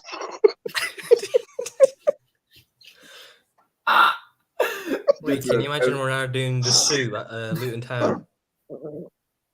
J2S, how do I explain this to somebody watching football? Right? We are traveling to Luton Town to go and watch Premier League football. It's not a stadium, man. Look at the chairs. Abdullah, look at the seats. It's a coliseum. It's not a stadium. How do I explain this? J2S, how do I explain this? You can't explain it. So all three teams that came up stayed up. Yeah. Yes, so yes. I think this is the second time in history that has happened. Give me your take on that. Right? Second time in history? I think so. Abdullah, I think there's something wrong with your. Yeah, second. Give me your take on Luton Town, please. How do I explain this? Yeah, you can't explain it. This is if you don't, you just gotta laugh at it. You just take it in, man, because we're gonna see this Premier League ground on Sky Sports on BT. This is the entrance to the stadium. See, this is the entrance here to the stadium. I'm not joking. See, this is the entrance to the stadium. Yeah, no, it looks like a fish and chip stand. This, guys. They'll have to knock some buildings down. There's no space. Man. I'm finished, guys.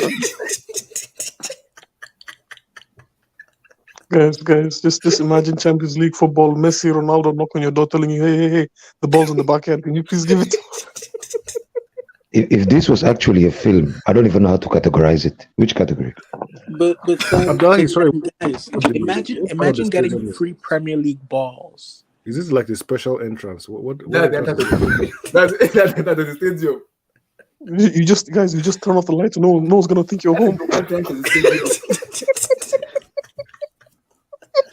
Imagine getting free Premier League balls straight Yeah, to your man. backyard. I've got a very strange feeling. We keep laughing here. These guys will slap us there. I'm telling you right now. No. Oh my God, it's gonna be hilarious. I think if they're able to make the improvements to their stadium and still keep that homely, amateuristic feel, I think they'll do well. Chama said, "I can see that you guys don't watch Championship football." I don't watch it. Listen. Let me just say something, Chama.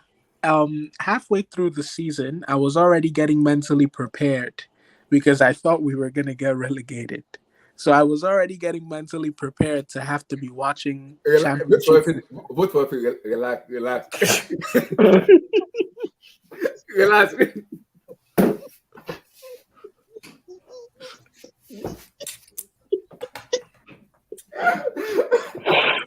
Guys, what's the name of that Chelsea content creator that's always eating when he does his post-match?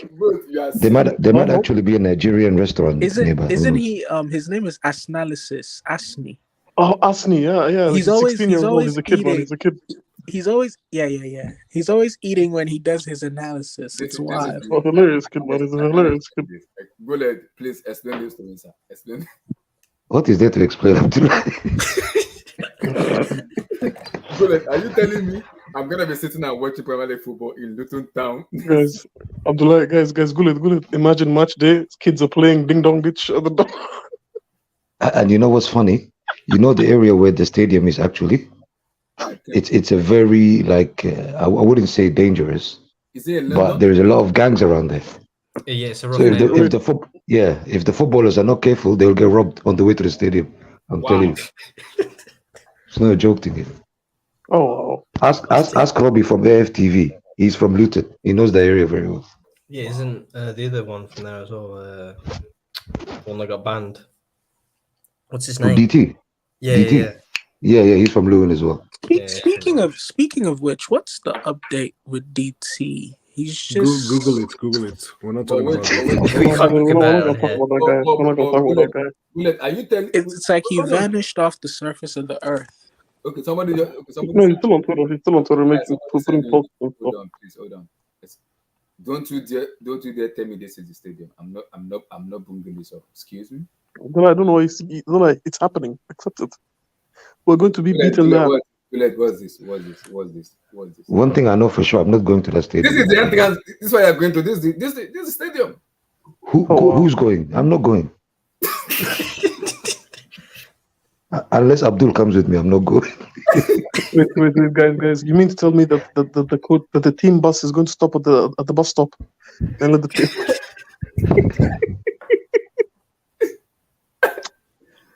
Guys, how do you go to the stadium? Yeah, how? No, man, it's a very cozy atmosphere, man. It's a cozy atmosphere. I like it.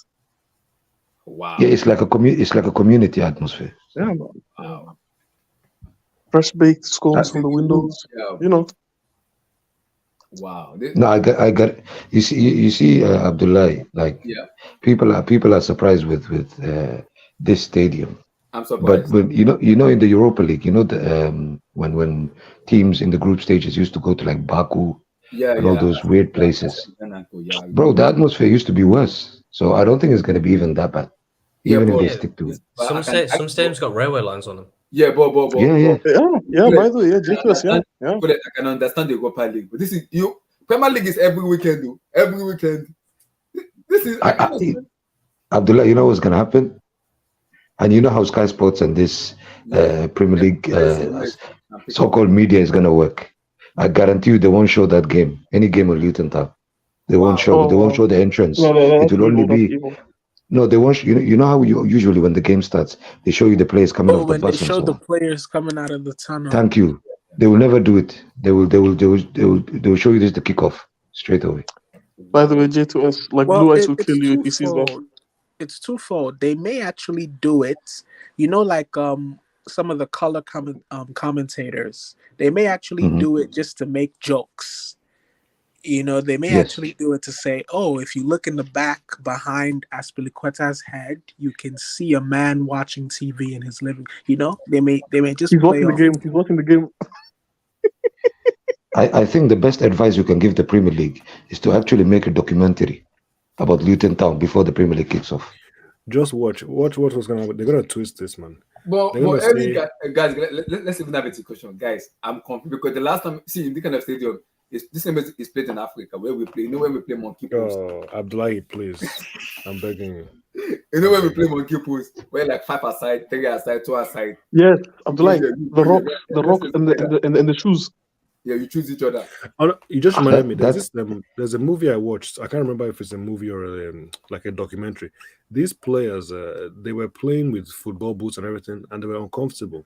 And they said, why can't we just, play without shoes? Excuse me, what? So, yeah. No, So, but that happened before. That's happened before in history, though. I think it was Yeah, the Nigerian national team against England, No. and also the Indians. I know Also the Indians by the time I think- India. No, I think Eric is talking about the movie about Pele. I'm not sure, but I think is it's it Pele. yeah, I'm not Yeah, sure, when but- they're young and then they're losing because they're wearing their shoes, and then they Look, just take it Luton- off. Yeah, Luton just needs to do what they can to stay. Look, I'm already told these you people are a bunch of. You think it's funny now? Just keep laughing. Just keep laughing. We're not laughing, Eric. We're not laughing. No, We're it's enjoying the okay. moment. It's okay. It's okay. Oh, No. Eric, come on. Better They're not staying, lose they're to staying these up guys. next year.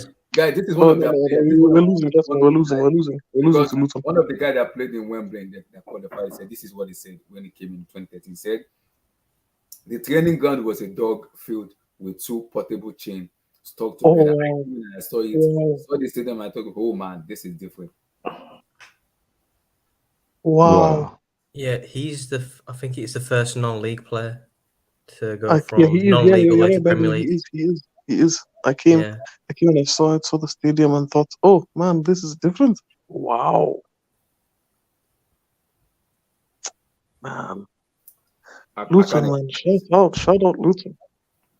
Luton Town, shout out to you. No, Luton Town. congratulations. He's still there, right? Yeah, shout He's out still to there. you. Still there. Mm. Abdul, Luton Town FC. Give me your take, brother. Please give me your take. Abdul, people are already saying you're gonna be eating a goose and fufu in Luton Town. Is it true? Are you traveling? Abdul is planning the road trip. I'm coming. No, Are you don't going forget with me. Colette to Luton Town? Can you guys hear me? We can hear I'm you. not going to be watching the games Are you from going India, with man. the same Let's be real. soup? Abdul, please Luton reason Town. with these people, please. Sorry? No, we're not. Eric, we're not hating. We're not hating. We're not hating. Okay. Abdul, are you traveling with Gullet to Luton Town next season? No. What do you mean?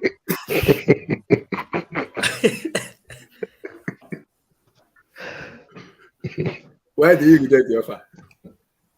Which offer? Luton Town. What's wrong with Luton Town? Have you seen their stadium? Have you seen their house? This is Abdul, No. let me show you. Don't worry, let me show you. No. Abdullah, come on, man. It seems you're not. Maybe most of the guys here are not familiar with stadium structure in the UK. I'm not familiar. Yeah, you see, that's the point, man.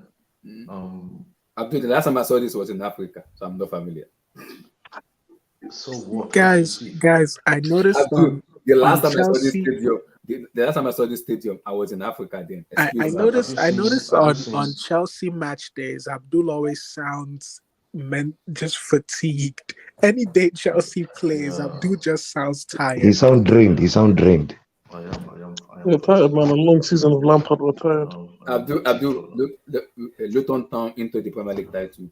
Congratulations to them. So Abdul, my question is, you're like in the area where you live, it was black and white TV.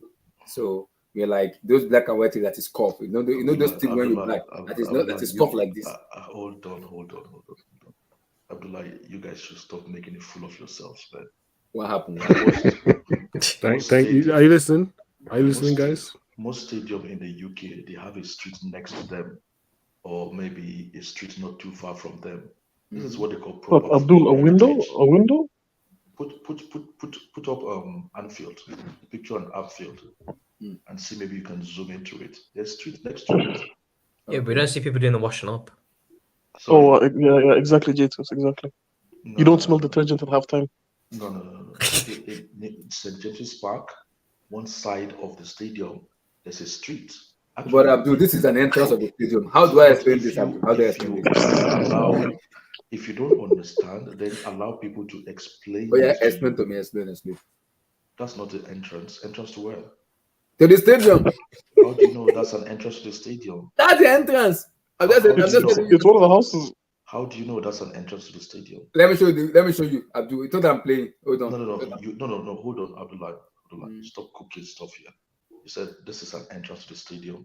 Show me this is an entrance to the stadium. Abdul, this is the stadium here. See, this is the stadium. No, you're moving to another picture. Stop. It's the same picture. It's the same one. Hold on. No. That picture you just showed me, the first one. Show me. Prove it to me. It is entrance to the stadium. Let me go back, sir. Keep talking. Let me go back. Let me go back. So Luton Town will be playing primarily. This is the main entrance to their stadium. So this is what people say. Abdullah, if you're not used to something, you're not used I'm not used to it, Abdul. I'm not exactly. used to it. It's not every in the UK, their stadiums are not like American stadium, but they're like staying in isolation and big and gigantic. Most of these stadiums have been built a long time ago, and they have other structures that are either attached to it, or maybe there's a street that is attached to it. I mean, how far is the street? I mean, Gullet can testify. How far are the streets? Abdul, let me help you out. Yeah. Hold on, guys. How far are the streets? And when I mean the street, what you call a street where people live and people live their regular life. How far is it from Stamford Bridge?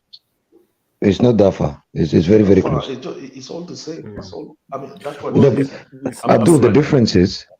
Abdul, the difference. Hold on. This one says it's written there that something stand. So every stadium has more than one entrance, and every entrance is titled a particular stand. So this is one of the entrance. I'm not arguing with that, okay? But it will. Abdullah, I can't believe you're talking like this, man. And you call yourself a civil engineer. Abdul, relax. It's like wonders. It's like wonders. Look at the comments. It's like wonders of civil engineering, man. Abdullah, what Abdul just did to you is called reverse Uno. No, I know what Abdul did. No. The thing is, let me Abdul. No. See. You know when you're in a group, okay, and the group is like making a joke and everybody's having a good time and laughing, but you know the truth about it, so you don't want to spoil the atmosphere. You just chill, okay? That's what Guled is doing to you guys. Guled knows all these things are normal, but he doesn't want to spoil. Abdul, that's not the point. It's not that it's normal. We know it's normal, but come on, man. This is not how. No, come on. Let's not confuse the. Well, I'm not agreeing with what they are. I'm not saying you should laugh at them, but what I'm saying is. These stadiums are like, if anyone is familiar with baseball, if you're familiar with baseball. Hold on now, guys. So, this is the championship stadium. I don't know why I'm supposed to be surprised. I mean, I'm surprised. Have you seen Highbury before they moved to their new stadium? Have you seen QPR? Even QPR now, have you seen it? It just crossed the street into the stand. That's how the structures are. I don't know. Can somebody correct me? No, but I think Abdul. St. James's Park. Go ahead, Eric. St. James's Park. I used to. Part of the structure of our university used to be next to one part of St. James's Park in Newcastle. It's just normal. It's only on match days it gets busy and it gets louder for a few hours, but that's it. But in terms of structure, it's almost normal. It's the issue is that it's not because of the fact that it's surrounded by the community. It's part of the community and part of the the neighborhood. That's not the. I don't think that's why people are laughing. Which it's the proximity of the houses. Yeah, the proximity of the houses. Not even just the proximity. I think it's not good to laugh, in my opinion.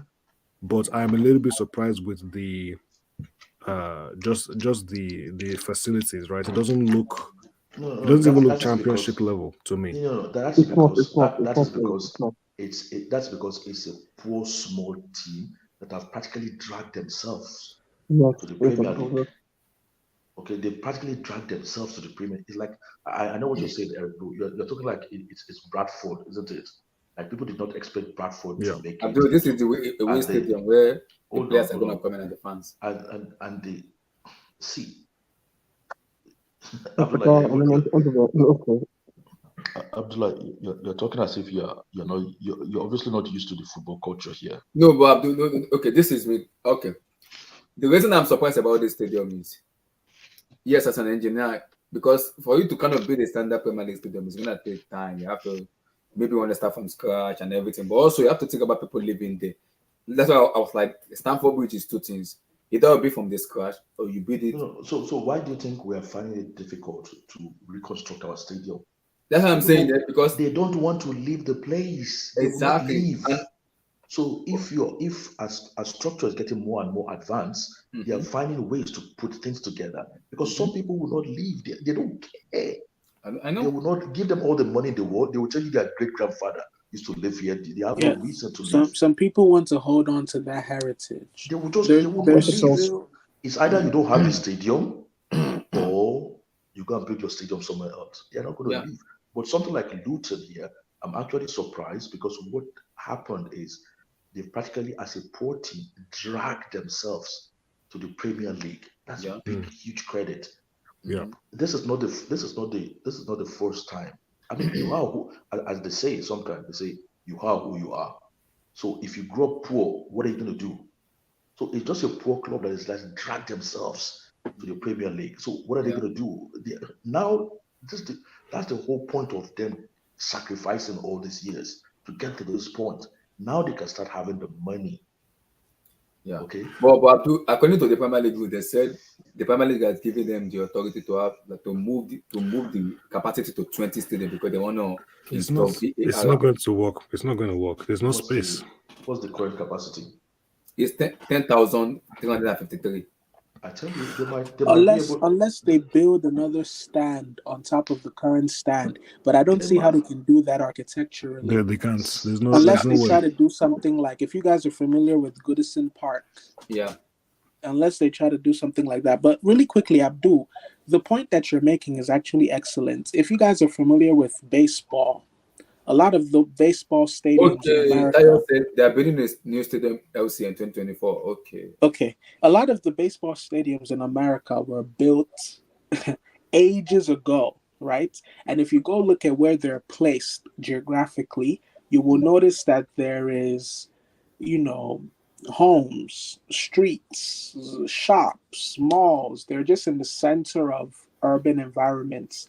Very, very similar to Luton Town Stadium. And also, baseball stadiums are not that big, so that could also be the case. I hope everyone knows that the dimension size for football pitches are not the same. Mm-hmm. Okay, because is there like a minimum requirement? Yeah, there's they give you a what's it called? They give you what's the word that I'm looking for? They give you specifications that it must fall within this range and this range. Mm-hmm. And then obviously teams then have, to put their stadium according to those regulations. Yeah, because that's what the Premier League said. They said they want. That's why if you notice, Stamford Bridge has a smaller playing surface than Camp Nou.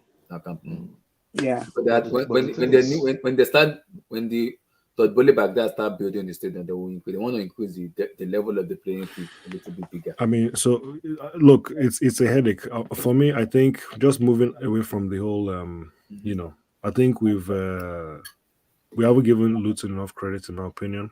I'm going to just say it again. Congratulations to Luton. It's like Abdul said, like, if you're poor, what do you do, right? They did what they could. Now they're in the Premier League. Wait, pull up Sharma's comments. Luton were not in the Premier League 9 years ago. It took them 9 years to come back to the EPL. I don't think they weren't there 9 years ago. No, 2009. Was it 09? No, I maybe think what he she's means from saying non-league. from Non-league, championship. From non-league, yeah, from non-league. Yeah, non-league. from non-league to Okay, EPL. Yeah, from See, non-league. there's a team that I'm looking I think for. they're the first team to come from non-league still to the Premier League. They're the first team. The team. What's the name of the but team the thing that is, came?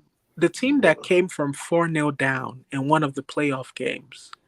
That's a I think not Huddersfield. Sheffield. No, yeah, I think Are they? Are Sheffield they? Wednesday. Sheffield Wednesday. Are Sheffield they? yeah, Wednesday. Sheffield Wednesday. Sheffield Wednesday. Yeah, Are they coming to but the the thing Premier League? is, no, but the thing I is, don't know. Abdullah, but the Yeah. thing is, most stadium, majority of the stadiums that I've seen in the UK, they are in the middle of residentials. Even this new Emirates Stadium for Arsenal, Yeah. I'm sure Gullit knows that stadium.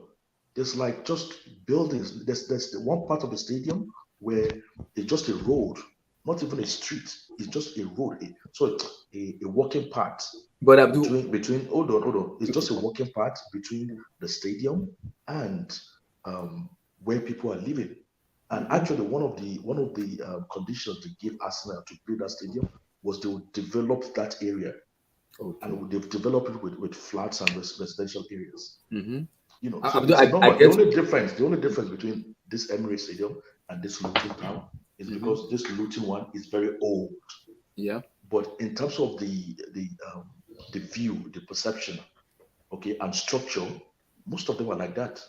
Yeah. But Abdul, why is making me laugh? I'm not. It's about the players coming in because they have to change. You know, they have to celebrate, and you are somebody is sleeping, and the person coming to you and say, "Excuse me, sir, I am sleeping. Can you lower your music because you are disturbing my sleep?" No, but that's, How do you explain what that to I'm a football saying. player? No, but that is what I'm saying. Most people will not live next to the stadium, but some people they like it. But people are living there. But Abdul, that's an apartment. See, People are living there. the only thing I can tell you is when you come to London, I go will. to a few stadiums. I will. And I will then have you to- will I see will come. I exactly will what come I mean. Mhm. Guys, You see exactly like what I'm talking about. Mhm. And somebody is saying on the comment at halftime, Abdul is gonna. I'm gonna eat fufu. Do you think do you think it's even that kind of stadium? You'll be lucky. No, Abdul. There is takeaways next door. It's not far away. So no. Go, There's not. You can go to the kitchen. You can go to the kitchen and make something. No. no. That's too far. That's too far. No, What I'm saying is, That's too far, Kima. what I'm saying is, I'll be even lucky to see a restaurant next to the stadium. What Abdul? That's a no blue. That's a yellow. That's a yellow. You're like, that's a yellow card. No. What I'm trying to say is, this guy doesn't know what he's talking about. Okay, so That's a yellow card. he That's just a thinks like stadiums and cities are built the same way all around the world, and stadiums, you can see stadiums like 50 miles ahead and all that stuff. If you go to Emirates, you wouldn't see Emirates till you almost touch the building. You have to walk through streets to find Emirates.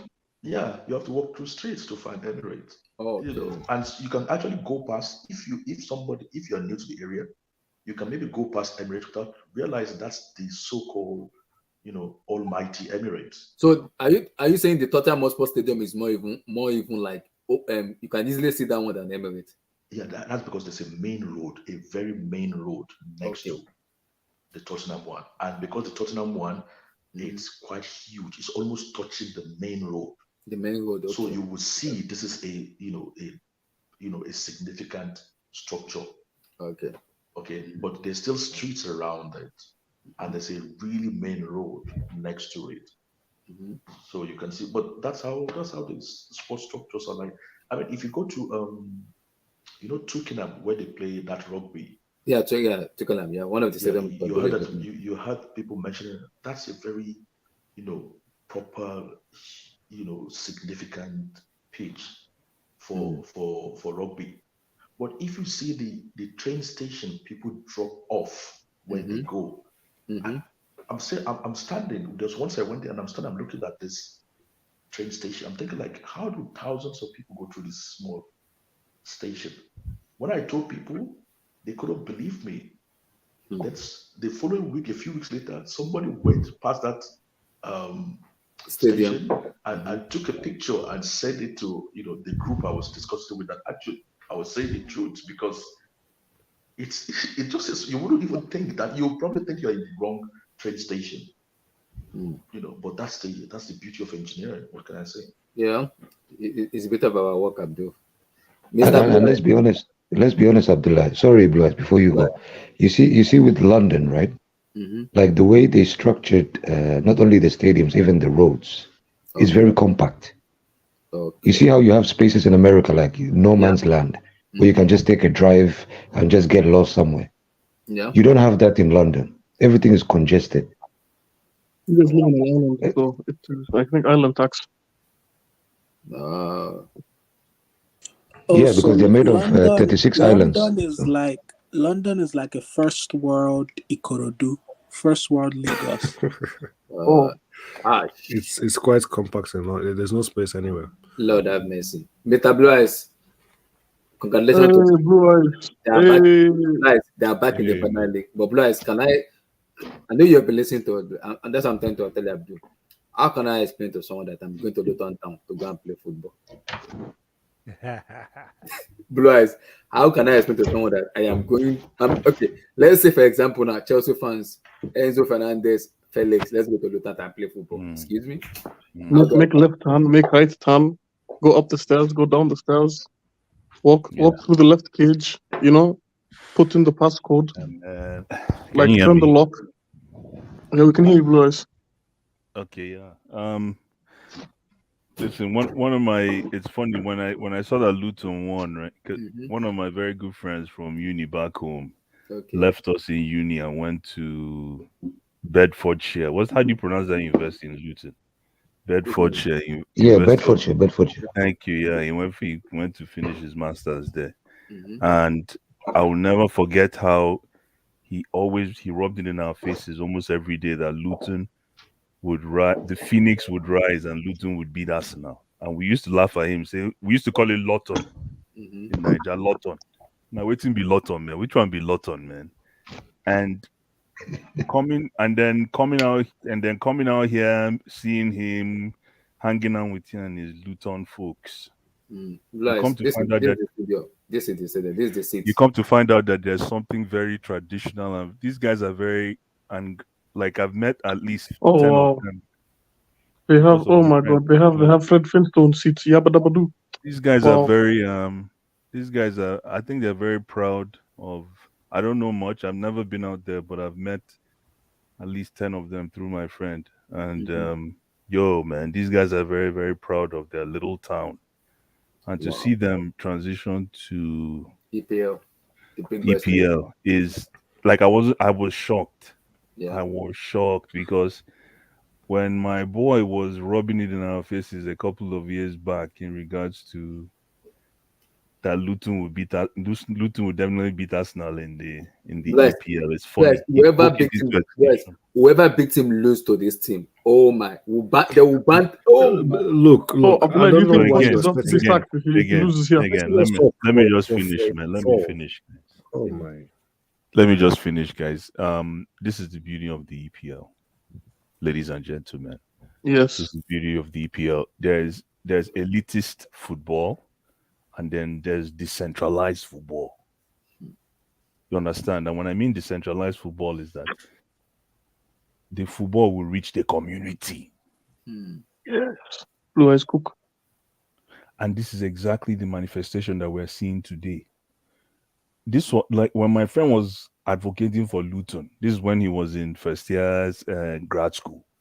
We used to laugh at him and think he would like, nah, yo, shut up, man. Because you're a Nigeria boy. You're like because you go Jan, no means say man no go Yaward again. Exactly.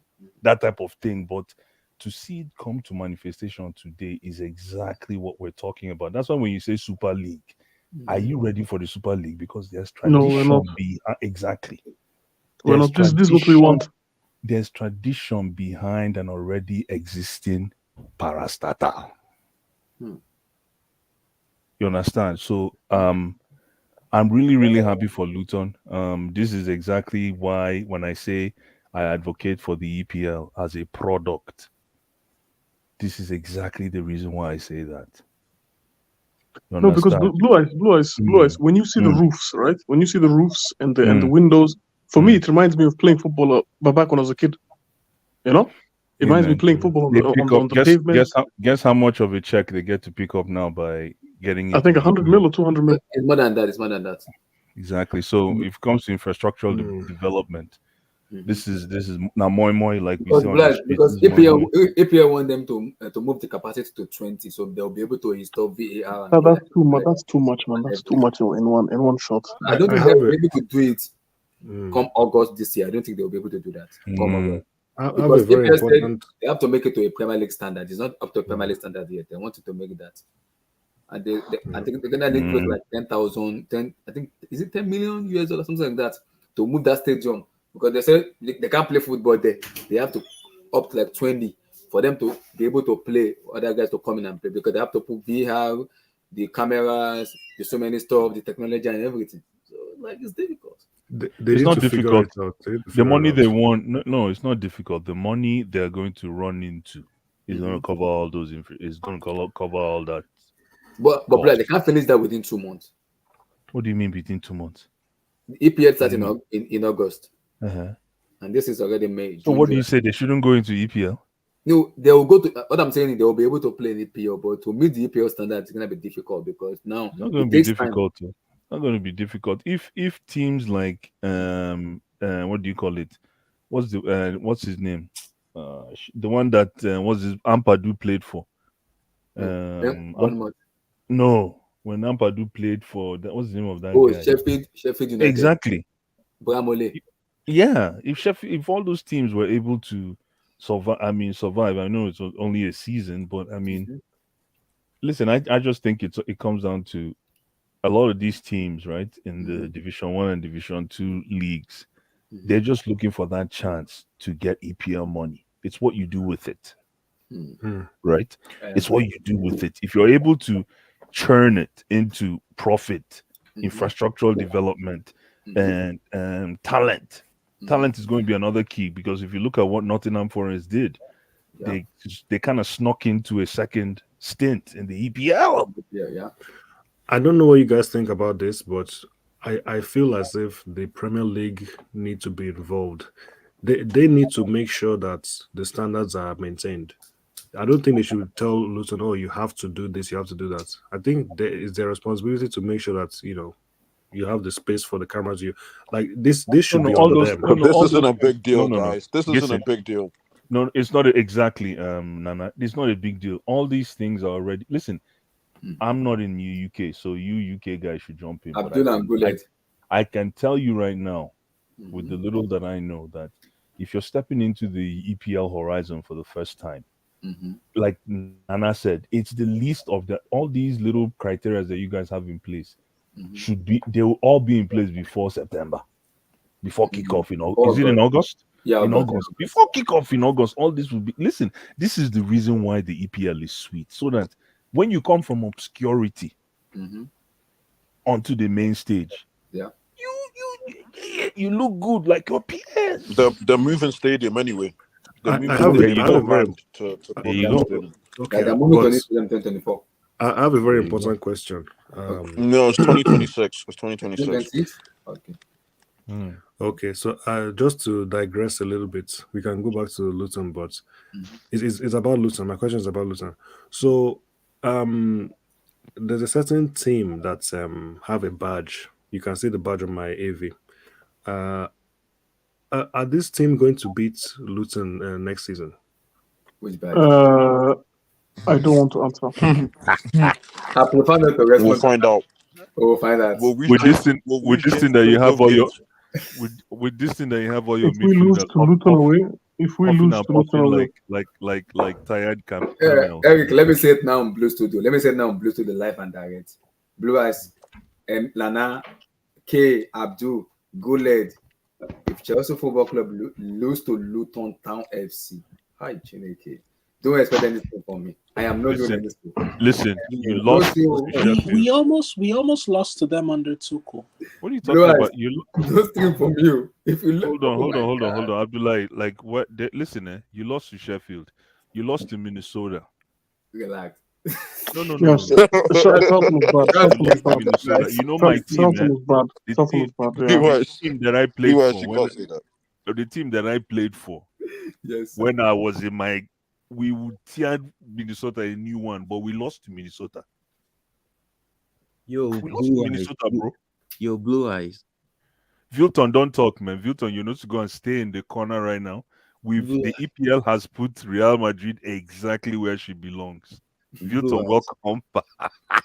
Vilton. Yo, blue eyes. How Vilton, excited? what happened to you guys, man? How excited are you for tomorrow, bro? I'm really excited that you guys collected 4. Nana. Vilton. Are you confident against you for your team tomorrow night? We're not playing tomorrow night with you. Oh, Miami, we're done. Yeah. Hold on. Oh, you guys are finished, man. We're done. Blue eyes, you guys are finished, man. You guys are finished. Luton Town. Useless team, man. Finally, they're back to the big boys league. Congratulations to them. Vilton, we're done, bro. We'll talk later, but we're done. Nana, talk. Go ahead. It's a lovely story, to be honest. It's a lovely story. Like Luton, like Bedfordshire is not too far. So I've got quite a few friends that are Luton Town fans. Like their weekend, this has been like their best weekend of their lives. Like going to Wembley and winning the playoff final. Then the Premiership. I think they got something like, I remember my friend was telling me, I think they went back-to-back promotions. So I think it was from League 2 to League 1, and then League 1 to Championship, and back-to-back years, something like that. So I mean, the come-up's been crazy. So shout out Luton. It'll be interesting to see the style of football. And I am not bringing that comment out. I'm not bringing that comment. Let me read the comment. I'm not gonna bring that comment out. You are sick there for saying that, but I'm not bringing that comment out. So respect. Okay, let me. Shema said, "Respect Luton Town, great achievement." Yeah, wonderful achievement. That's a very good story. Wonderful story, man. Tayo said, "Luton have quite few Ninja boys." Yeah, I saw their names. Yeah, Adebayo something. I'm forgetting the other guy's name. Yeah, very good. Good for said, Luton has to calm down since his sensitivity rant on Twitter after. Wait, what do you mean Ancelotti rants? What do you mean by that? Don't respond, Luton. Safe to say they are probably going to finish bottom next year. I will be surprised if they get 20. It's possible. They might get a point. You never can tell. You see. We'll see. We'll see. It's possible. Chelsea played Luton last season in the FA Cup. Yeah, 3-2, if I remember correctly. 3-2. Yeah. Look. Ayamatanga played centre back that day. Guys, Abdullah, hold on. What type of juju do Everton have? We'll get them. For the past 10 years, these people are like cockroaches. They don't die. Vote for Fit said Abdul is gonna go to the stadium and hit for food. Abdul, don't respond. Abdul, please don't respond. Please don't respond. Please don't respond. Imagine Luton. No response. Humble beginning for Luton. Yeah, that's a very good beginning. I hope they stay so we can have this more Honeywood story from them. I can see that you guys don't watch Championship football. I don't watch it. I don't watch it, so I do not. I follow Ball League. I even watch the playoff every year. Shout out to you, Chioma. Shout out to you. You watch plenty of football. Interesting. It is in the hood. Yeah, it's like a ghetto for me, though. Chelsea could. Luton's. It's not. I don't want to say. I don't know if anyone's watching from Luton. I'll just keep quiet. All or nothing. Abdul want to talk. You want to talk? Abdul said, just keep quiet about Luton, man. You want to talk here? Say relax. Old Trafford is not up to standard, but it's not like Luton. So respect. Is Eric Blue here? Yes, he's here. Okay, that's good. There's an entrance to. No, he's not. What? He's not here. Wait, Tayo. Is it you? What? Nah, he's joking. No, he's joking. Are you joking? There's an entrance to the. He's joking. No, he's joking. He's joking. Excuse me. He's joking. Let's move on. Please, Luton fans, Luton FC fans, please send me a DM if you want to join so you can explain to us, please. Jerma, I'm finding. I'll see if my friend could come on.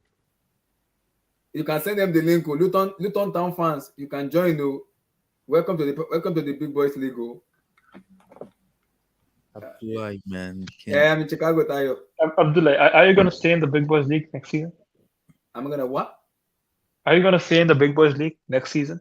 Of course. Casey, mute your mic. Tayo in the comments. That comment is out of order. They will be able to explain to us. Yeah, I'm waiting for them. Tayo said, let's hear from the Luton fan instead of backing them. That's Tayo, a very rude comment. I'm not backing them. What I'm saying is, and away fans, especially the players, when they win, they have to celebrate. Like, look at this guy. He just commented. Forget this guy, man. He's making fun of them in the comments himself.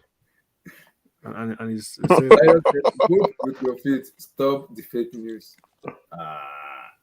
Luton is beating the news to them. Is it Eric Blue? Eric Blue is called multiple personality disorder. Yeah. So is it 2024, 2026? I'm here 2024. I'm not sure. Is it 2024, 2026? I know they're building a new stadium though. I know though. 2026. Probably with a club like the one with my the one with the badge. Your man said it took them 9 years to come back. So it seemed like Luton can just go to a different location. But Luton Town first goal was quality. Adebayo and Morris look like they would cause problem in Premier League. Abdullah, don't pull up the next comments. Don't, please. Mama put it up. Hey. No comment, guys. Tayo. Mod. Tayo, respect yourself. Tayo, now waiting they happen now. Tayo, wait. Abdullah, who's the mod? Who's the mod? Mod. Who's Tayo, respect yourself. Please respect. Who's the mama put, man? Or maybe you can't put for me. You know what? Bless, you know what that means? People make not come here. When I showed the video, yeah, Basira, she don't judge me. I miss Mama Puto. There was a place where they were cooking. There was a place where they were Abdul, is there any Mama Put? They left the top 10 division in early 1913. I heard they participated in the inception of the EPL, but they never got to play in because. Sorry, Eric, you said what? The same with the other state. Yeah, we'll talk about it. I'm trying to see, Chioma, I'm trying to invite them. I don't know. Luton fans, wherever you are, please send me a DM. Send a DM. Be cool. So the dancer said Chelsea versus Luton Town last season, FA Cup 3-2. They have been building. Yeah, that was a tough game. It was a very tough game, right? We almost lost that match. We almost lost. Yeah. We came from behind to win. Mm-hmm. It was a very tough game.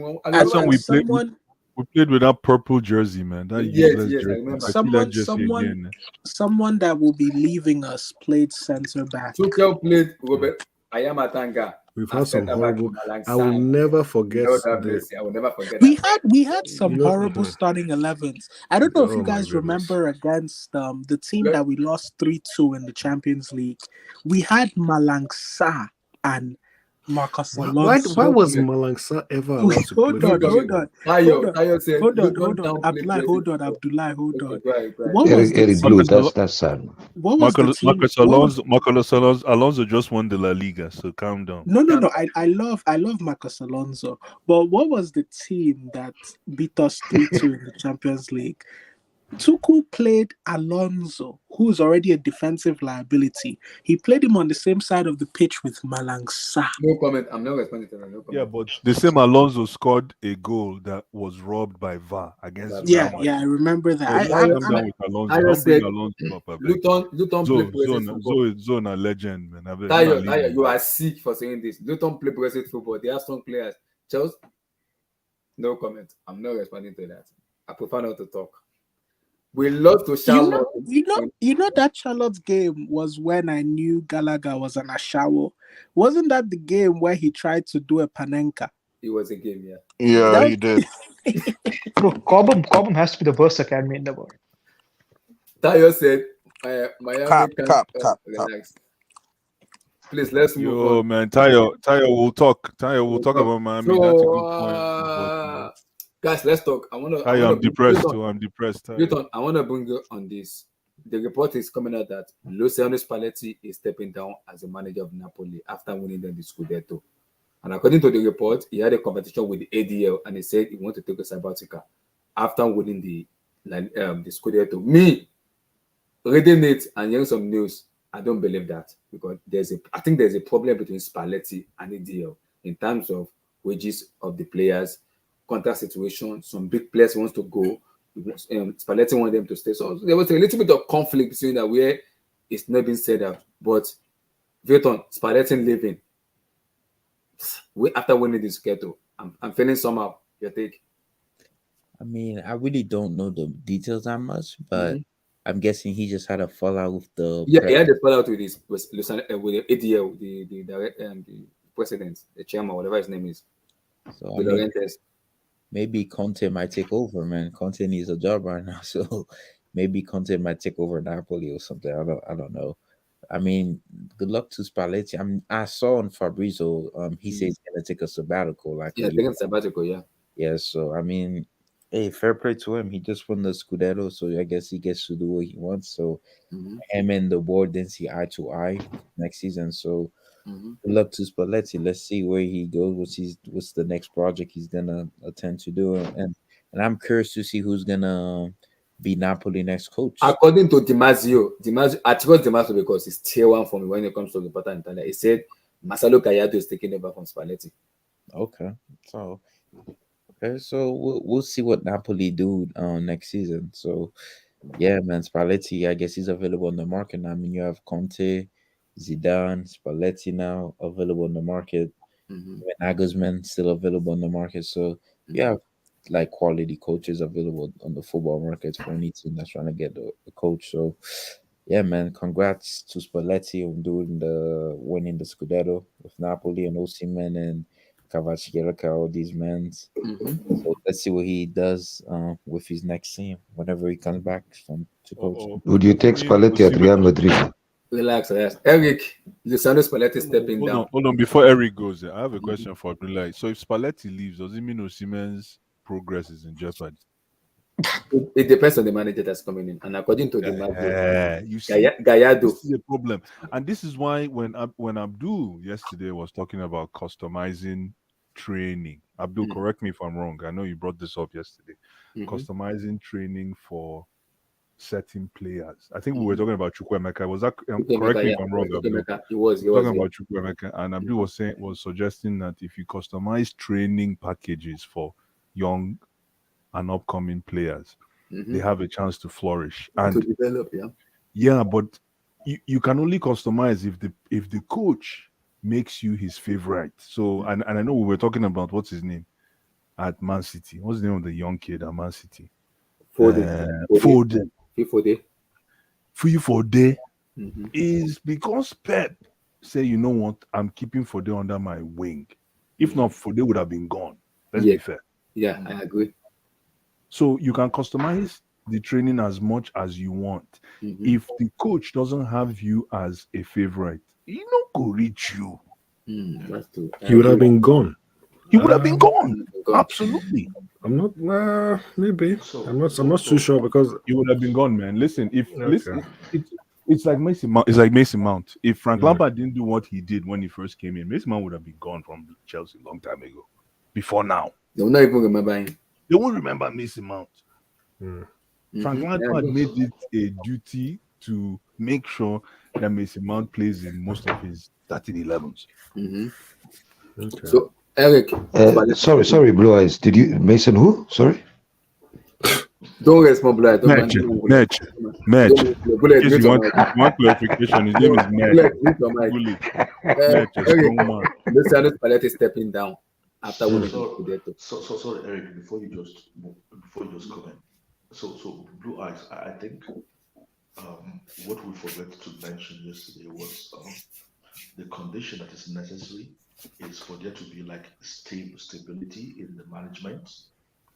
So you have people like Alex Ferguson.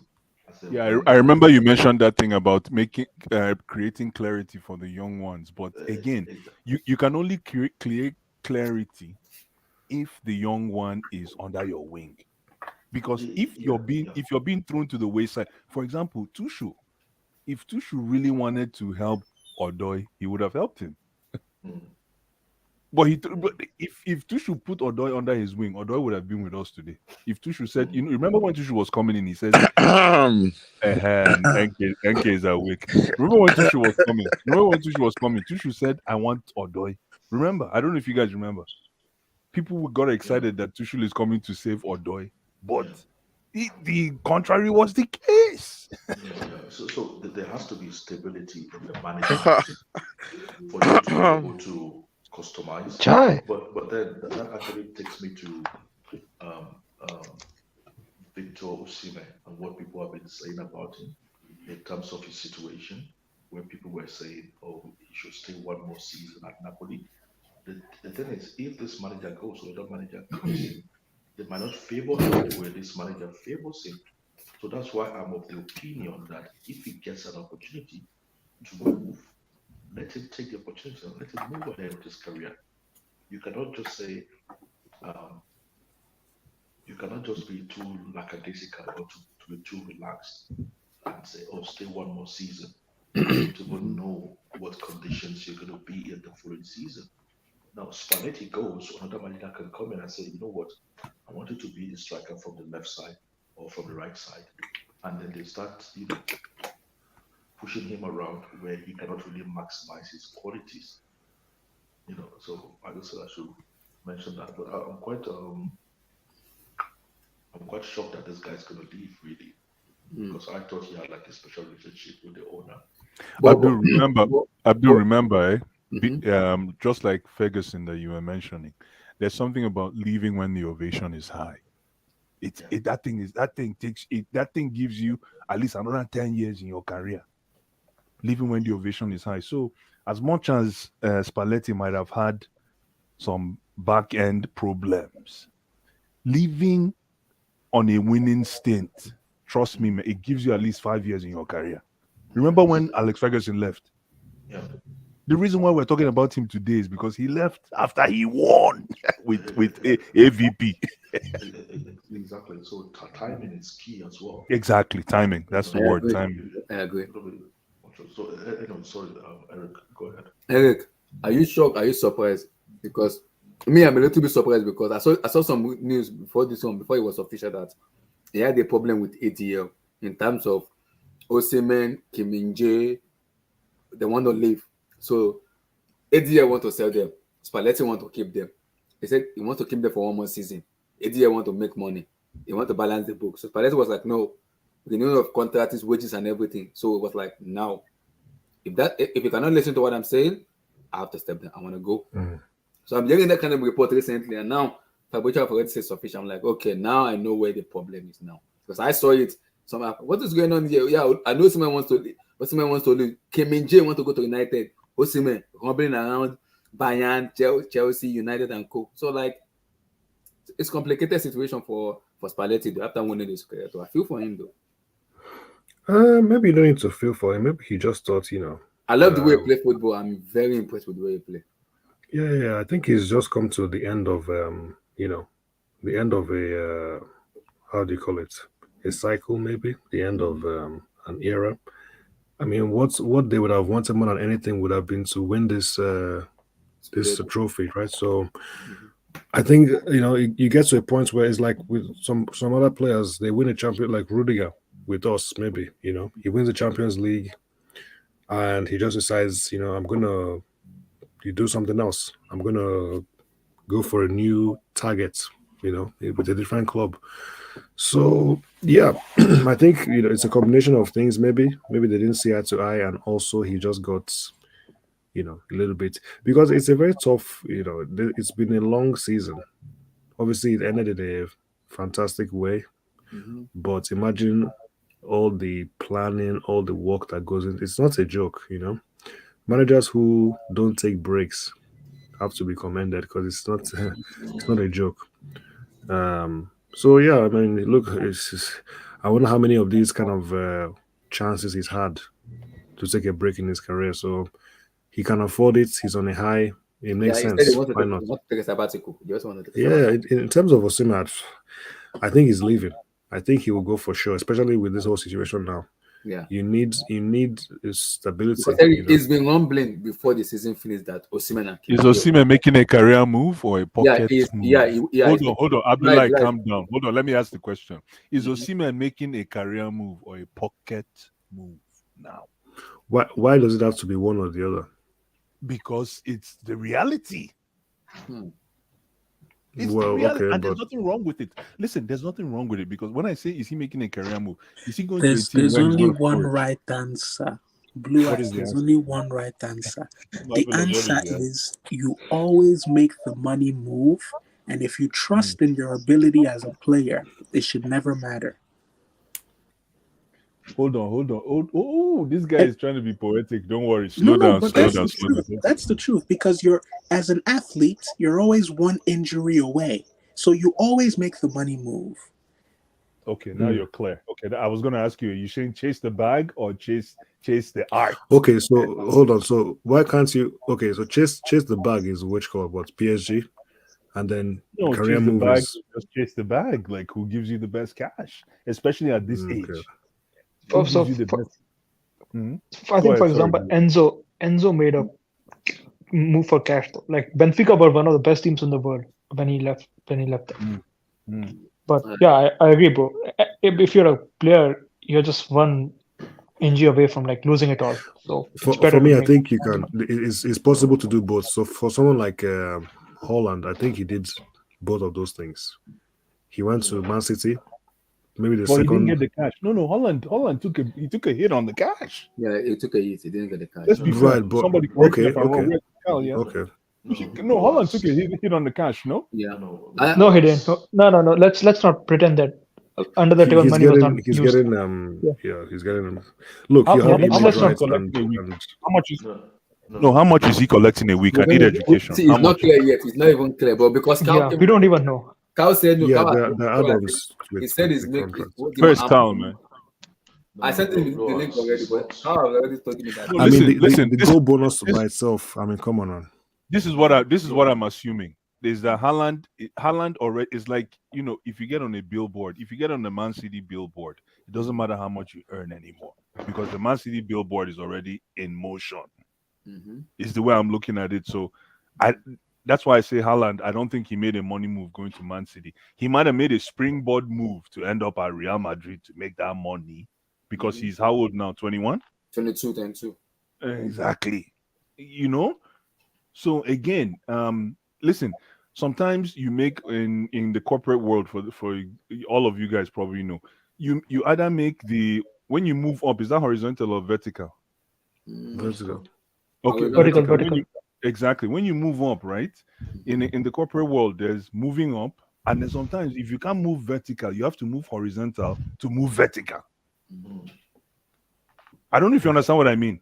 Yeah. Sometimes you got to move to the right to go up. Some people are able to go up with no problem, and then some people that are patient enough will go right before they go up. If that makes some people sense. some people need snakes and ladders. You're right. So what? Thank you, my brother. God bless you. Who said that? God bless you, my brother. It is exactly the concept of snakes and ladders. So what are you thinking? Are you surprised? Or are you shocked that he's taking sabbatical? No, I'm not surprised. Look, it's been a long season, so I think he deserves a break. Yeah, look, whoever he goes next, who knows, man? Who knows? Another Italian club, no idea.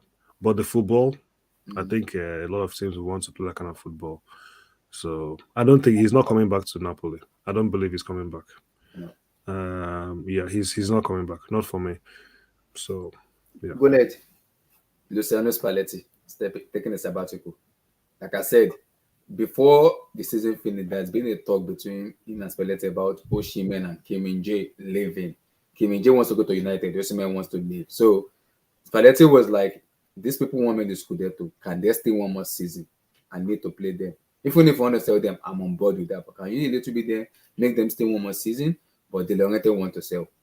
In which I can agree. And also the director of football, which has been with them, also wants to leave. Now you have to get a new director. You have to put something into perspective. So Spalletti was not happy with this situation. And he was kind of having that discussion with DD. Like, no. I think that was where the problem first started with him stepping down. Abdullah, you know what?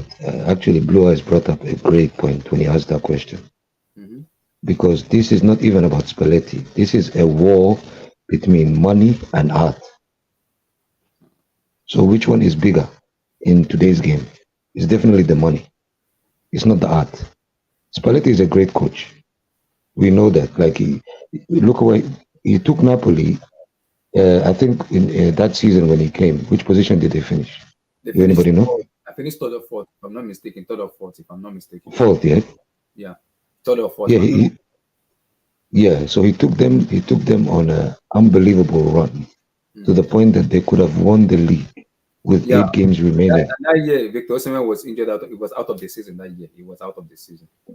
Yes, and this guy, because of the knowledge and the years that he put into coaching, he is a guy who looks at football as an art, you know.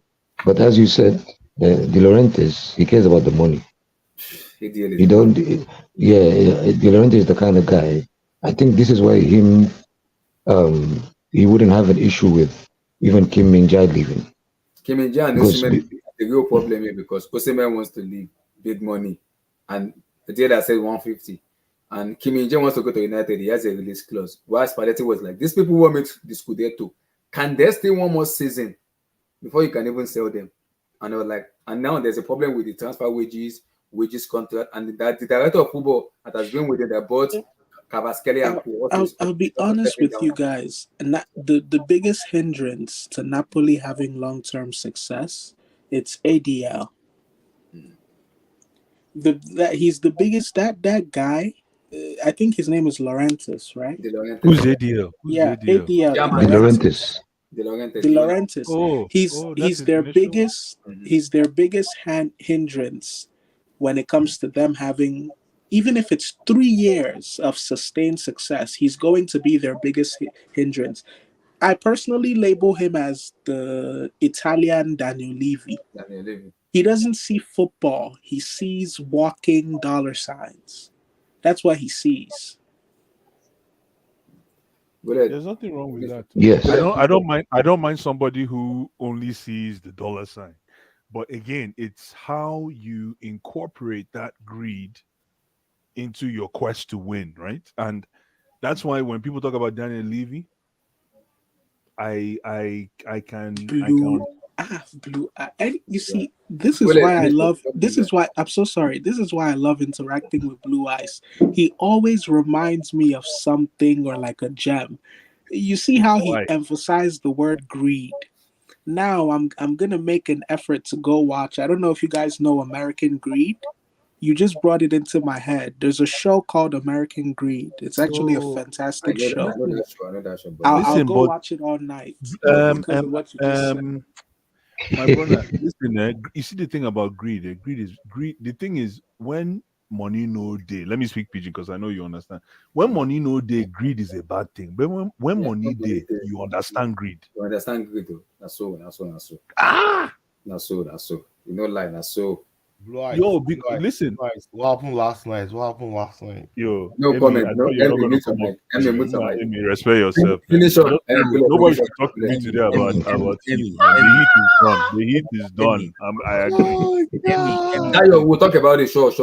I agree. I want us to finish up the topic first. Go ahead. Wait. Emmy, I don't even have a team. Go ahead. Talk about it. Yes. Finish up. Because no problem. Because the reporter saying yes, he's won the Scudetto, but wages, contract, Osimhen, Kim Min-jae, those are the 2 players that are kind of very pivotal to how Spalletti wants Abdullah to. Just wants you to mistake. Listen, let me help Abdullah. Guled, hold on. Let me just talk to Guled. Abdullah, you can continue. Moderator, 1 second. Guled, Abdullah just wants you to mistakenly talk about Osimhen, so please. No. I'm talking about Spalletti. The report mistakenly, Guled, mistakenly. Don't worry. Because he wants to catch me offside. Don't worry. Relax. I'm not catching you offside. People are already DMing me. If Osimhen will be a reaction, I said no comments. So no, I'm not responding to that. So Spalletti, Guled. Because me, I'm like ADL is like madman. It's like Daniel Levy of Tottenham Hotspur. Yes, I can understand you want to make one, but these two guys literally won you the Scudetto with the manager. So what is going on? You can't kind of renew the manager contract and have a competition with him in terms of wages and everything. Abdullah, if we actually dissect those two players individually, right? I'm not going to talk about Osimhen first. I'm going to talk about Kim Min-jae. Kim Min-jae, he comes from Korea.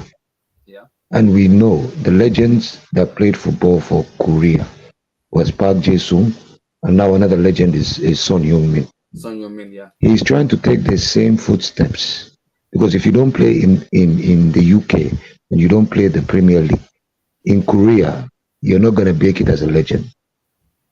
So this guy was very lucky the way he came from Besiktas, for I think it was 4.5 million euros from Besiktas. And then he came here and then he started performing the way he's performing. De Laurentiis doesn't understand that this is actually Spalletti's doing. It's not Kim Min-jae. Just like we found out with Son. It's the coach. It's actually the coach. Guys, be careful with that statement. Be careful with that statement, because I know what blessing is. It's true. I will not respond to Blue Eyes. What Gullet said is true. It's true. Blue Eyes is very correct. It's not the player. It's not the player. That boy was not that good. Listen. It's like Phil Jackson. Listen, for those of you that follow basketball, I don't need to derail. It's like Phil Jackson going to an obscure team. You're going to respect Phil Jackson despite the team he goes to. Yeah, but at least Phil Jackson have miles, Blue Eyes. This guy didn't have no miles. He came from a kebab place. He came from Besiktas. And if you see the if you see their defensive record in that season when he played for them, I think they were the fourth worst or the fifth worst. In terms of Spalletti, correct me if I'm wrong. I'm not in Europe, but Spalletti has if three coaches have respect in Italy, Spalletti is one of them. He's one of them. Yes. Absolutely. Not until this season, though. Not until this season. Come on. No. Come on, guys. Let me put it right. Spalletti before this season was the Pochettino of Serie A, right? He was the nearly man. He was always the nearly man. He has never won a title. He's always almost gotten there with every team. Inter, most of his other teams that he has coached. Olympic Marseille. Yeah, all those teams. He's always had, he was like the nearly man. But this team he coached Napoli was actually, it brought out the art in him. Like, he got respect from everybody, all his peers, right? People were like, finally, this guy has now been able to get a team that plays in his own image, right? So, and then all of a sudden, if that's Amy, you're digging yourself a hole. Amy, because if you say that, because if you say that, that means all of a sudden, why is it that? You understand? You're telling me right now that you're telling me that he just came off, that he's basically the kid on the horizon. He's just finally being recognized, correct? He's not really the kid. He's been around, but he has just been unlucky, right? Yeah, he's 64 years of age. So it's like what Bless is saying for a long time, but the team is nearly there. Exactly. Nearly. How old is he? Abdullahi? 64 years of age. Yeah. Oh yeah, he doesn't look it. Wow. Yeah, 64. Yeah, only for a coach Olympic myself, a coach in time, and I was only nearly there. He has never won a title. When he was at Inter, right? That was when Juventus was winning every season. He chased Juventus one season almost to the last day, and he lost the title. So the thing is this, right? People know this guy is good. He's good at what he does. People, they respect him. People like Arrigo Sacchi calls him out and says, hey, this guy is, someone that actually plays, this brand of beautiful possession, progressive football. But the thing is, he has never, ever been able to build a team that actually pushed and actually went all the way. And this season, the way Napoli started, Napoli pretty much blew the entire Europe away, right? People were like, wow. Who are these guys? Like, nobody understands. They were the haunted from early. Yes. They set the pace, not just in Serie A, but also in Europe, right? Because I think they were the last team to actually lose a game in the entire Europe. Yeah. They lost the Yeah. game Is I that think right? after the World Is that Cup. right? Yes, Yeah, yes, they the lost last the one, yeah. game only this year, like in Maybe this January year. or February. In Yeah. January, yeah. After the World Cup. Pop Italian league, nah, wow. But this year is strong now, man. And you know one thing, I know How? Abdul How's is it? here. How's it? Yeah. Anyway, Maybe Sierra is I'll come strong to you, don't because worry. Sierra Go got let to finish the your finish final. up. Finish on Okay. Spalletti. Yes. And just to piggyback from Blue Ice's point, right, and Amy, this is the only season where Spalletti didn't have to actually ask EDL to spend. Because when he was in Inter, they had financial issues for so many years. Every time he was looking to buy 2 to 3 pieces, he was only getting one. So he got fed up. But luckily for him now, the chips fell perfectly for him in the right team, which was Napoli. And this is why he didn't want to let go of these two guys. Yeah, he doesn't want to But let go Kim, of Inji and Oshie. but Kim Min-jae wants to build his own legacy right now because Manu started calling. Right. This is why when I said earlier, this is a clear comparison. If we want to talk about football, in terms of which one is bigger in today's day, the art is not as big as the money. So the money will always win. As big as the money. Are you sure? 100%. The So art of football. I'm talking about. Are you saying like coaches like Pep, without the money, that will not work? Of course, it won't work. Mm. This guy almost spent $1 billion, Emmy. Yeah. And he was every season. I'm just trying to think of a coach that without the money, their art is working. Is there anybody like Yeah, that? You know? no, but the only ones that are coming up now are De Zerbi and Amorim. Yeah, deserve it. Hey, oh, Guled, you know ball. Listen, that's why when I see people get excited about the Zerbi, I'm like, I will talk to you in 3 seasons. You know, actually, what he's saying, No. blue eyes. What he's telling you is that De Zerbi is not spending, but his philosophy is playing on the field. That's not what he's telling you. Why don't you ask the person who made that statement? That's good. I mean, is that what I said? What I said, is that correct or no? Let him explain. Yes, basically, what Emmy said is right, Louis. Who's I was talking about whatever, said that? Who's the no. I was talking about. Don't worry. Blue Eyes do reverse psychology with me. Basically, what I'm trying to say, Blue Eyes, is with the pieces that he has, he is overachieving, and the only way he can overachieve is by the brand of football he's playing. No, but Gullet, with all due respect, and I know you're there in the Lions den. The reason why we know about De Zerbi today is because he's coaching in England. Yes. No, we knew him in South No, Sudan. that's not true. I knew him in South Sudan. He already broke Yeah. I didn't know him in We South talked Solo. about Sorry, him. I'm sorry. He took South. I think he took We South talked Sudan about to the guys. Europa League. We talked about him last season on this platform. I think Blue Eyes is referring to the He was world also at stage. Shakhtar Donetsk. Yeah. But guys, Yeah, hold on. South The Sudan reason why we are talking about De Zerbi today with the respect that he deserves, with all due respect to, even though I know Sand, but Because of the validity of the Premier League. Exactly. That's no, just but it. no, That's not just only not true. I know, but Guled, Brighton play ball. Let's be fair. Brighton play ball. Yeah. Yeah, Brighton is one of the best teams in Europe in terms of football. But Blue Eyes, we're not disagreeing. But all the players, I think was it the most expensive player they bought was 20-something million in the whole team. Their entire team is not up to 200 million pounds in value. Yeah, but listen, but that's not it. I just want to remind Chelsea fans: don't use that as a KPI, key performing indicator. So you say valuation is not a KPI? It's not a KPI, Emmy. What's a KPI? So because you know why? You know the reason why, and I'm glad that there's been an experiment that has been proven. Leicester just got relegated. Correct. Leicester did not spend a dime this season.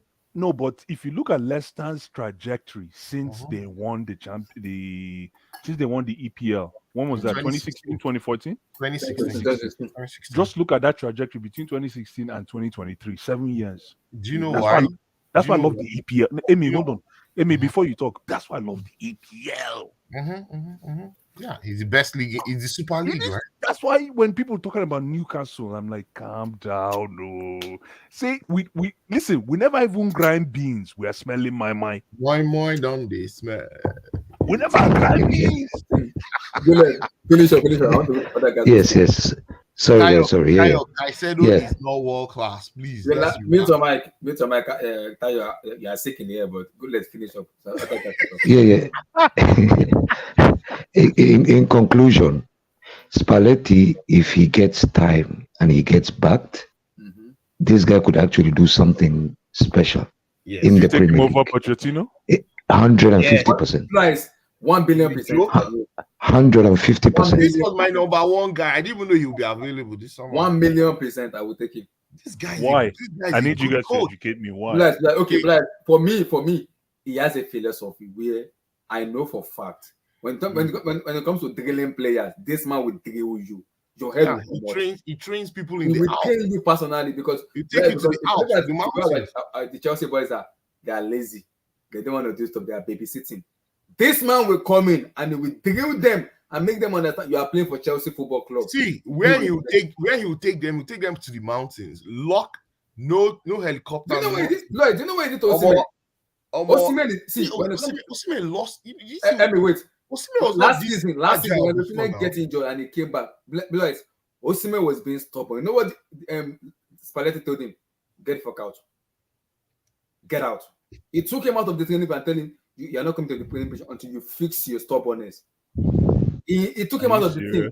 He did this. Yeah, Blois, he did the same. This guy is a in their last match. Blois, in their last match, Osimhen did the same thing. When Spalletti took him out and Osimhen was angry. And you know what Spalletti told him? He went to meet him and tell him, everybody plays, not only you. Yes, you might having that superstar in you. Everybody, this is a team play, not only you. Yeah. Guess what Osimhen scored to go to? I lost Spalletti. So it's a discipline when you need in your club. And he has the philosophy. He plays football. So I'm gonna take him anytime, any day. Spalletti is the coach where you get a combination of two things. You get a combination of no-nonsense coaching, and you get a combination of evolving tactics. Correct. If you compare him when he was in Inter and Olympique Marseille, comparing to Napoli, you will see how he evolved. My God, I think I was watching Napoli this season and they were down a goal down and it was 10 minutes to go. This guy takes out one of his fullbacks, one of his midfielders, puts a winger, puts another attacking midfielder. My God, they pumped this team 2 goals in 10 minutes. 2 goals. This was a team they couldn't score in the first 18 minutes of the game. It was this.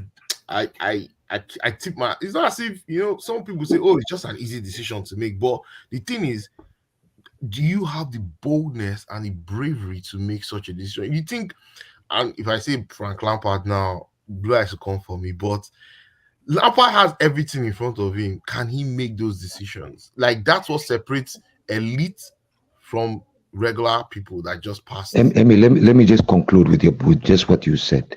This exactly proves to you that a coach of this guy's caliber will never be brought up to the world stage and be given opportunities in a club like Chelsea or in the Premier League's top 4 because the art is not bigger than the money. Yes. This is one of the best examples. Yep, I agree with you. In the Premier League, unfortunately, guys like this, he doesn't need too many superstars. He makes superstars, right? Look at that Georgian guy, Kvaratskhelia, right? When they bought Kvaratskhelia for this guy, nobody knew who Kvaratskhelia. Last season, nobody knew who the hell that guy was. Yeah. Probably a kid that just played football somewhere. Kvaratskhelia shows up and becomes one of the best left inside forward. Let me tell you, another person is Bamba Anguissa, right? The Cameroonian guy. Bamba Anguissa has gone club to club like Bakayoko. It just be like all of this. Anguissa is a baller, man. Right. You know, he's a baller, but guess what? 3 seasons ago, Anguissa was looking for a club. He was everywhere. He was. Yeah. Nobody wanted him.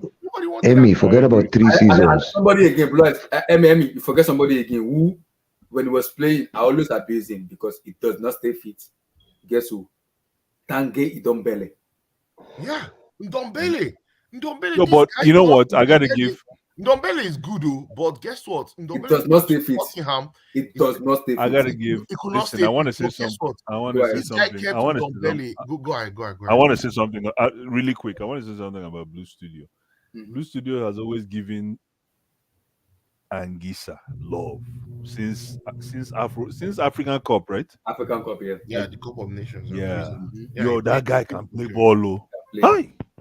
The guy is tenacious, and guess what? The thing is, right? He You know finished us how? when we played Chelsea Fulham. You remember when he played for Fulham against Yes, us? I remember. You know, after that Fulham time, I think he was released. Something happened. You know, he was. You know, they pretty much just. No, he wasn't He was released. a He free- went to Napoli from there.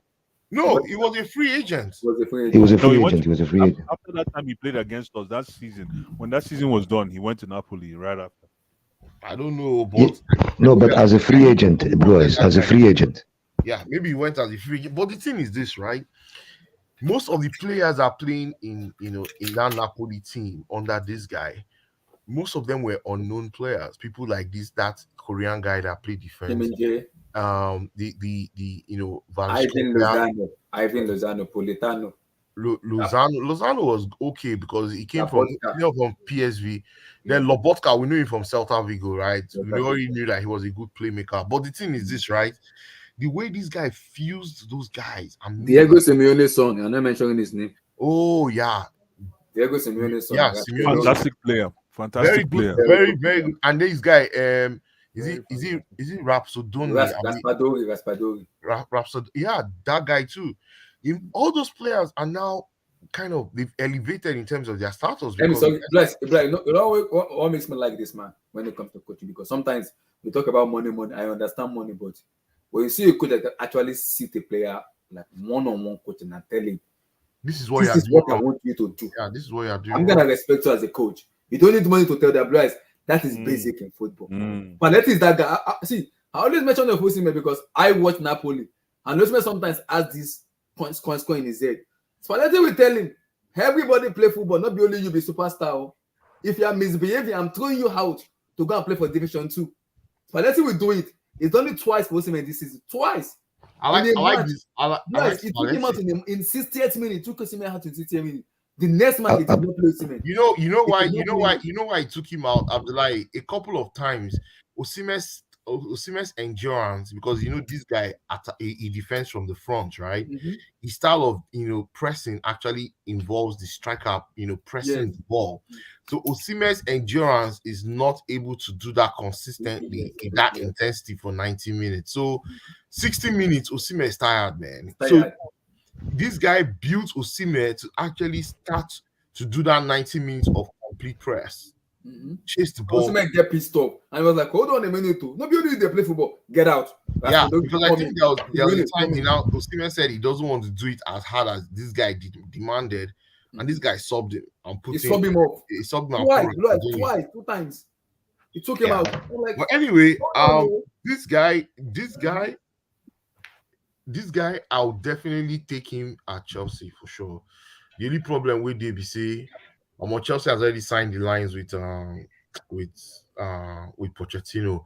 Ask Abdul. This guy was my number one person. I said, if we can get this guy will drill these boys, get discipline into this team, put a leadership hierarchy in this team, and get these boys playing without fear, and put a structure and pattern so that they can actually move the ball freer and better and show and exhibit their qualities on the ball and off the ball. Emmy, if we try and simplify it even further, the only way, because we spoke about this, I think, last week's stream, the only way you can actually challenge Pep is if you become a calculated risk taker.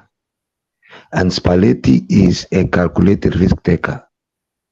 You remember in some games, I think was it the last 20 games he played, there was a point where from kickoff, there were 7 players attacking the goal from kickoff. They were lining up like it's a queue in the middle of the pitch, so that as soon as they kick the ball, they're ready to run. 7 players going into your box at one moment in the first 30 seconds.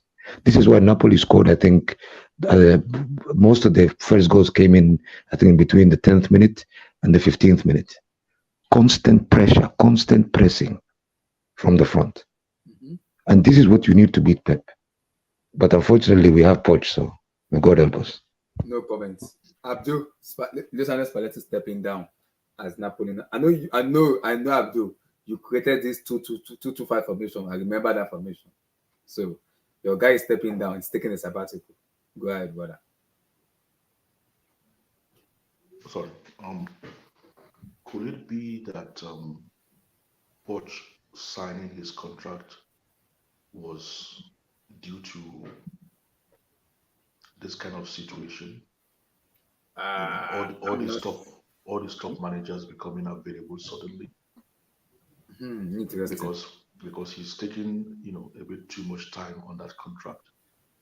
He's signed already. It's already signed already. Just announcement is the only one waiting. Yeah, I know, but that still took him a while to sign. Yeah. And when managers are available, people within the industry are aware of it before actually it's released into the press. Yep. So the thing is, anyway, let's just not get distracted. To me, I rate this guy. I really rate him. I actually rate him more than a Conte. And I think he would have been seriously ideal for our young team. Because number one, you'll get them seriously fit. There'll be nothing like their fitness. Abdul, sorry to cut you short. Abdul, if this guy goes to Tottenham Hotspur, I will be very worried. Like, concerned. I'm not joking. I will be seriously worried. No, because he's a coach. I wouldn't be worried if he goes to Tottenham. I will be worried. I will be. The problem with Tottenham is Tottenham itself. They are very good at undermining themselves. So even if they get a top manager, it's not today that Tottenham started having top managers. They had Glenn Hoddle. They had Martin Jol, who was like a De Zerbi in his days. They had Harry Redknapp. They had Pochettino. They had Jose Mourinho. And Conte. So they're very good at undermining themselves, really, for whatever reason. I don't know what they sell to these guys for them to actually take those jobs. But I'll be surprised if any top manager goes to Tottenham. So if any top manager goes to Tottenham, like we were saying earlier on, it's probably maybe like a career move for that manager. Not really what they can achieve with Tottenham. Because Tottenham can be, very difficult sometimes, very, very difficult. But what I would have loved to make my summer would have been this guy coming over to Chelsea. Because number one, they'll be physically well drilled. Number two, their tactical awareness will grow. And then number three, this guy is obsessed with the result, like every top manager. And as we're saying, he's not afraid to make difficult and tough decisions. Yeah. He can raise his football without really spending excessively. Although obviously he still needs good managers, but he's not going to be excessively spending to actually meet certain level. So I would have loved him, but I would like to know what his second move will be. He wants to take a sabbatical. He hasn't decided yet. The Managerial and Fabricio said he's taking a sabbatical. How many years we don't know. He's taking a sabbatical. Well, I mean that gives me hope again because after like one season and we will know clearly where Pep is taking us. Okay. So, but I really like him.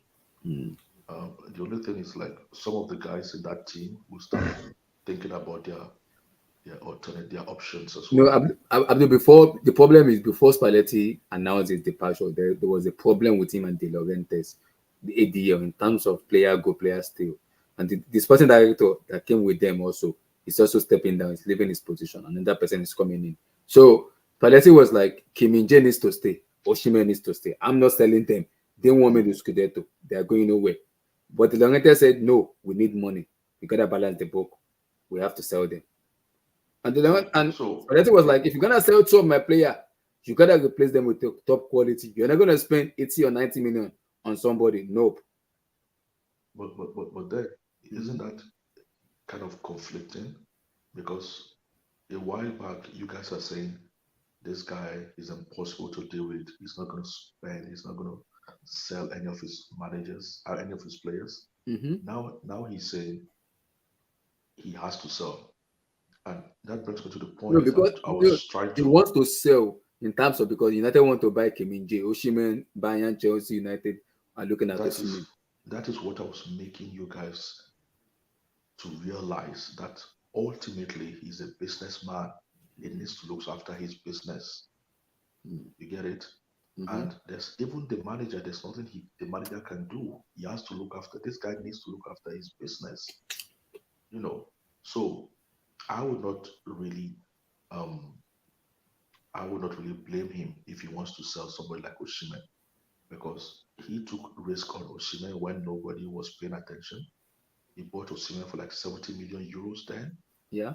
So, and he knows this is the right time for him to make close to double that amount. So that is why I was saying to you guys, I'll be surprised if he doesn't sell Osimhen this summer, because Osimhen might not be worth the same by next summer. So, and the thing is, if you look around Europe, if you do your scouting right, you might be able to get another player who's as good as Osimhen. They already have a replacement already. Simeone, Raspadori are there, so. Exactly. You know, but this guy, I believe this guy has been patient all his career. So he sees this as opportunity for him to elevate his status. That's why he doesn't want to lose his players. But, you know, the bottom line is people need to take care of the business itself. You know, so that's where the difficulty. But I'm really happy for this guy. And to me, Italian managers that are top, to me, I think they're the best. If anybody's rated in Italy, you have to pay attention to him as a manager or as a coach. You know, so all the best to him if he wants to take his sabbatical, which I believe a top coach needs these days. Take his sabbatical, come back. I'm sure there'll be opportunities available for him again, fair enough. both inside or outside Italy. Ogama Velos, Luciano Spalletti quick. Stepping down as Napoli manager after winning the Scudetto. Yeah, really quickly, can you guys hear me? We can hear you. Okay, I'll keep it brief. Like I had said earlier, De Laurentiis is the biggest roadblock in terms of Napoli achieving any long-term success, because why you would let him leave, it's mind-boggling to me, right? Now, I don't know, I feel like recency bias, right? And that's why I would have loved to see him stay for one more season. I think there's a lot of recency bias as to why we think he's, in my opinion, actually a better manager or a better coach than I think he actually is. I think he's okay, right? I think, okay, so for example, if you guys are familiar with amateur, right? So there's beginner, amateur, semi-pro, professional, elite, What and class? This guy don't play PS2. You don't play FIFA. Chad. He knows all the levels. No. No, guys, bear with me. I was thinking of a way to explain my point, right? I was thinking of a way to explain my point in a way that would be a bit simple as to how I see him as a manager. I will label him as a manager that's professional, right? I would label him as a manager that's a 7 out of 10. I don't think he's elite or world class like we're making him out to seem. I just think in his case with Napoli, and this is why I wanted another season so bad, I think him with Napoli, he stumbled across a golden 11.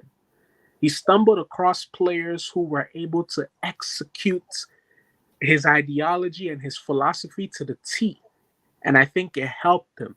And I was looking forward to seeing what he would have been able to do or how he would have adjusted, losing the likes of Osimhen, losing the likes of KMJ, right?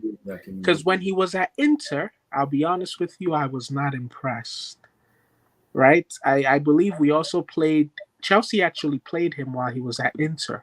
It may have been a preseason game. Yeah. With the Kondogbia, if you guys remember Kondogbia scoring a goal. It was the ICC, the International Champions. Yeah, so I wasn't too impressed with him at Inter. I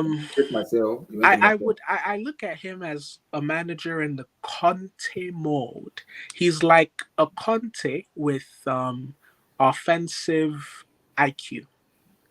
Right? He's like a proactive, offensive, wanting to press, wanting to swarm the opposition, wanting to just have multiple offensive outlets. He's like an offensive version of Conte. But I think people that are labeling him as elite are counting their eggs before they hatch. He needs to do it for a sustained period of time, right? Let's say he went into next season and he finished second.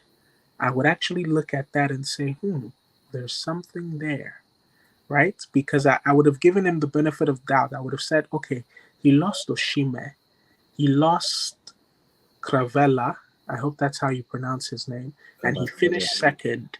There's something there. But for me to just say, we need him, Spalletti. No.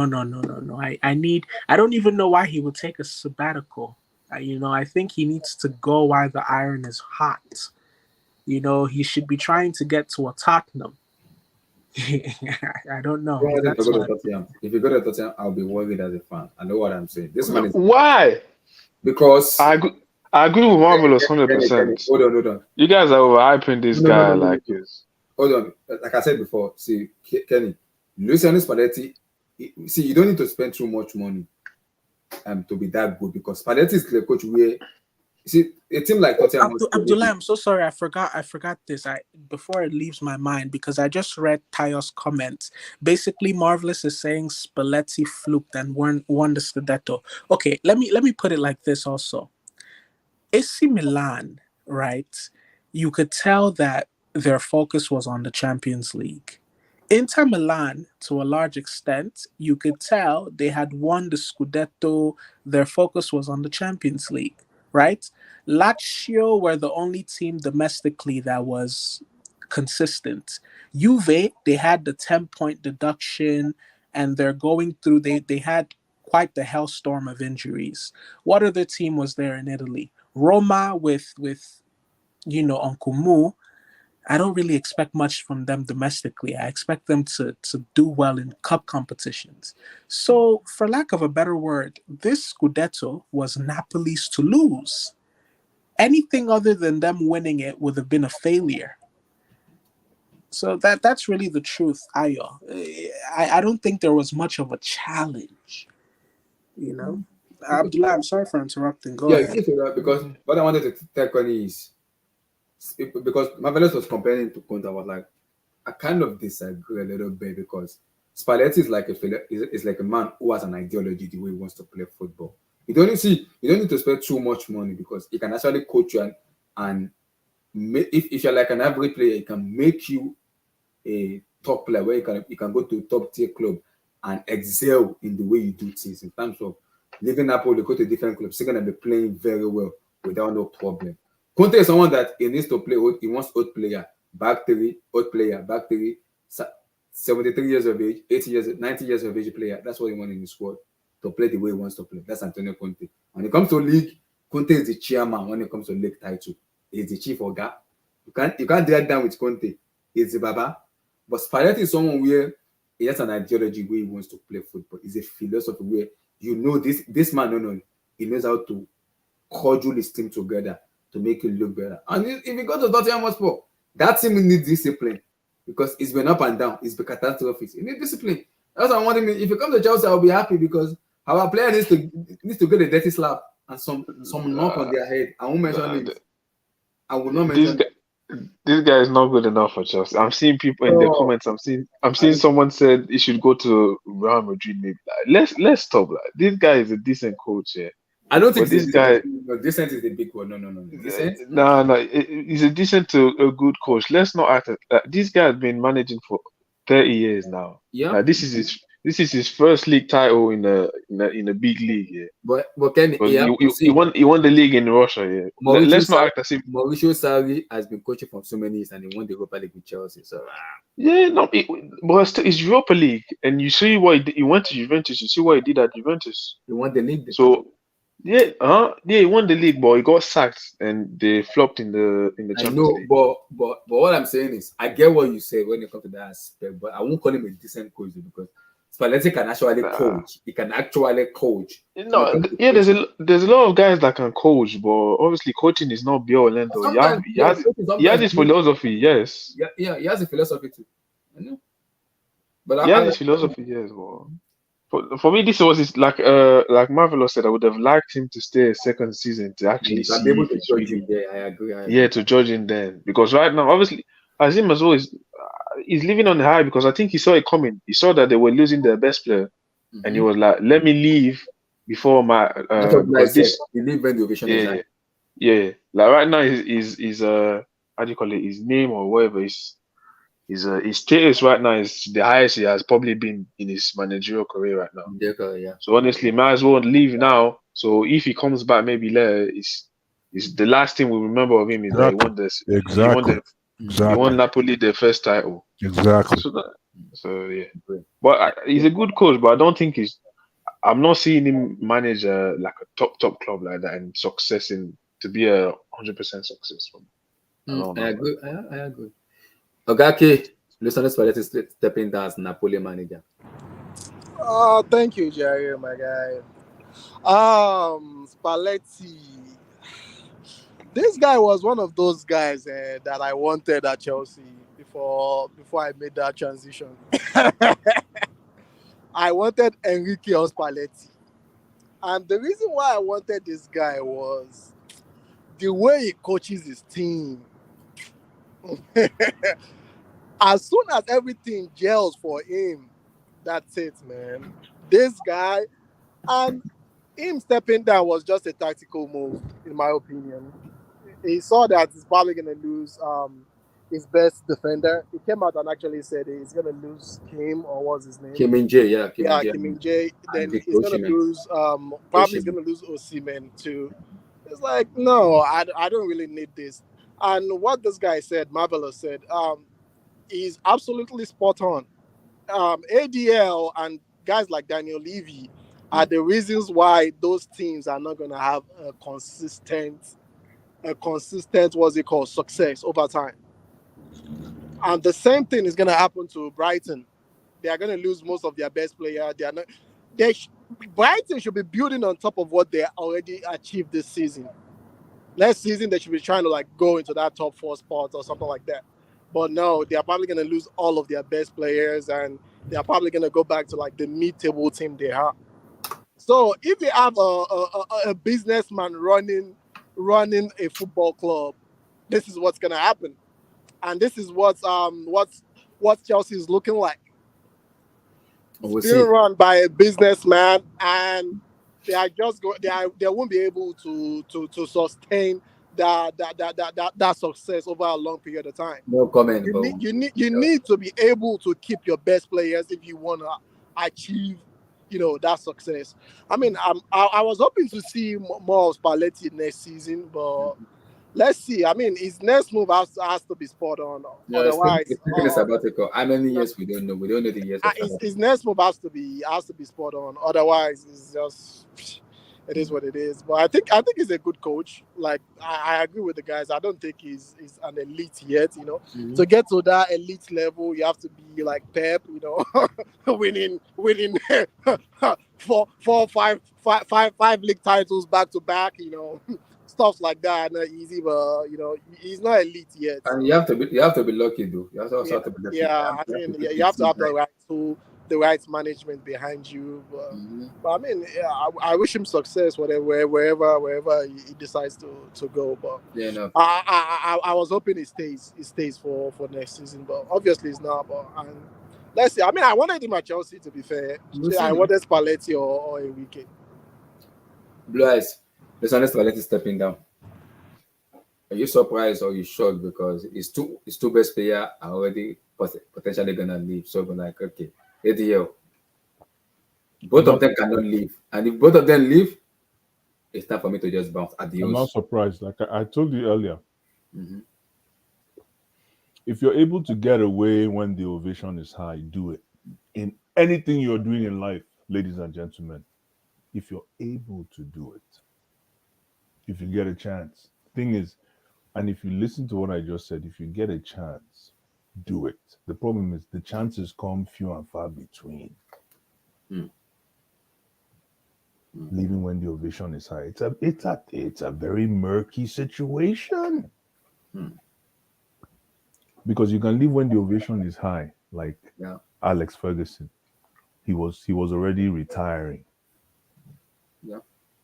But Ferguson is a don, no matter what you think, he's a don. He saw the opportunity to bounce, right? And he bounced. And it was like, you bye-bye. Bye.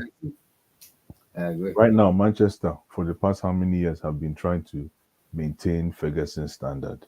Yeah. And do you think they've reached half? Nope.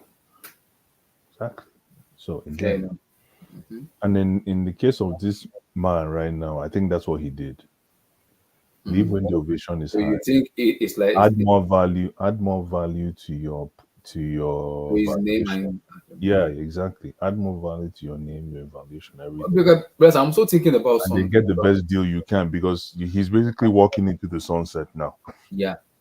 Because I'm also thinking something because is it me? I think it can actually work without Osimhen and Kim-min-jae, even if they sell them.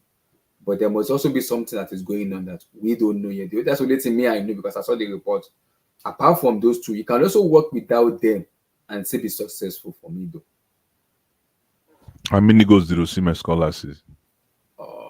Maybe 8, 9, something like that. In Italian league. How many? Maybe 8, 9, something like that, because he was injured majority of the season. He was injured majority of the season last season, so they couldn't make it. They only finished third. They couldn't make it, but this season he has been consistent. He's been fit from day one. Abdullah, what you're saying, just like Spalletti, Conte, they want a certain player, and once they are not seeing eye to eye with the owner, that they tend to just walk away. The same thing happened with Conte at Tottenham. They want a certain type of players, and they want to get a certain type of players. I don't think player is the they problem. don't have those players. I don't think player is the issue with Spalletti. Spalletti and ADL are having issue here because Kim-min-jae wants to go to United. He has a release clause of 65 million. United want to buy him, which is going to be valid in July. Osimhen wants to go too. So he wants to keep them for one more season and say, okay. Where does Osimhen want to go to? In terms of, three teams wants to buy him. Bayern, Man United, and Chelsea. And the United said 150. And Spalletti was like, those two want me to Scudetto. Can they stay one more season? Let me ride with them one more season. And if you want to sell them, I can agree with them. But the AGS said he wants to sell. So it was like, hold on a minute. If you want to sell those two, I gotta leave. These are my key component of my team. And I also think Kanake is a little bit in being coward a little bit because he can work without Osimhen and Kim-min-jae for me. He can work without them. And I think the sporting director too is also stepping down too with Spalletti. The director of football that came with ADL is stepping down also with Spalletti. So it might be complicated more than what we are kind of seeing and talking about.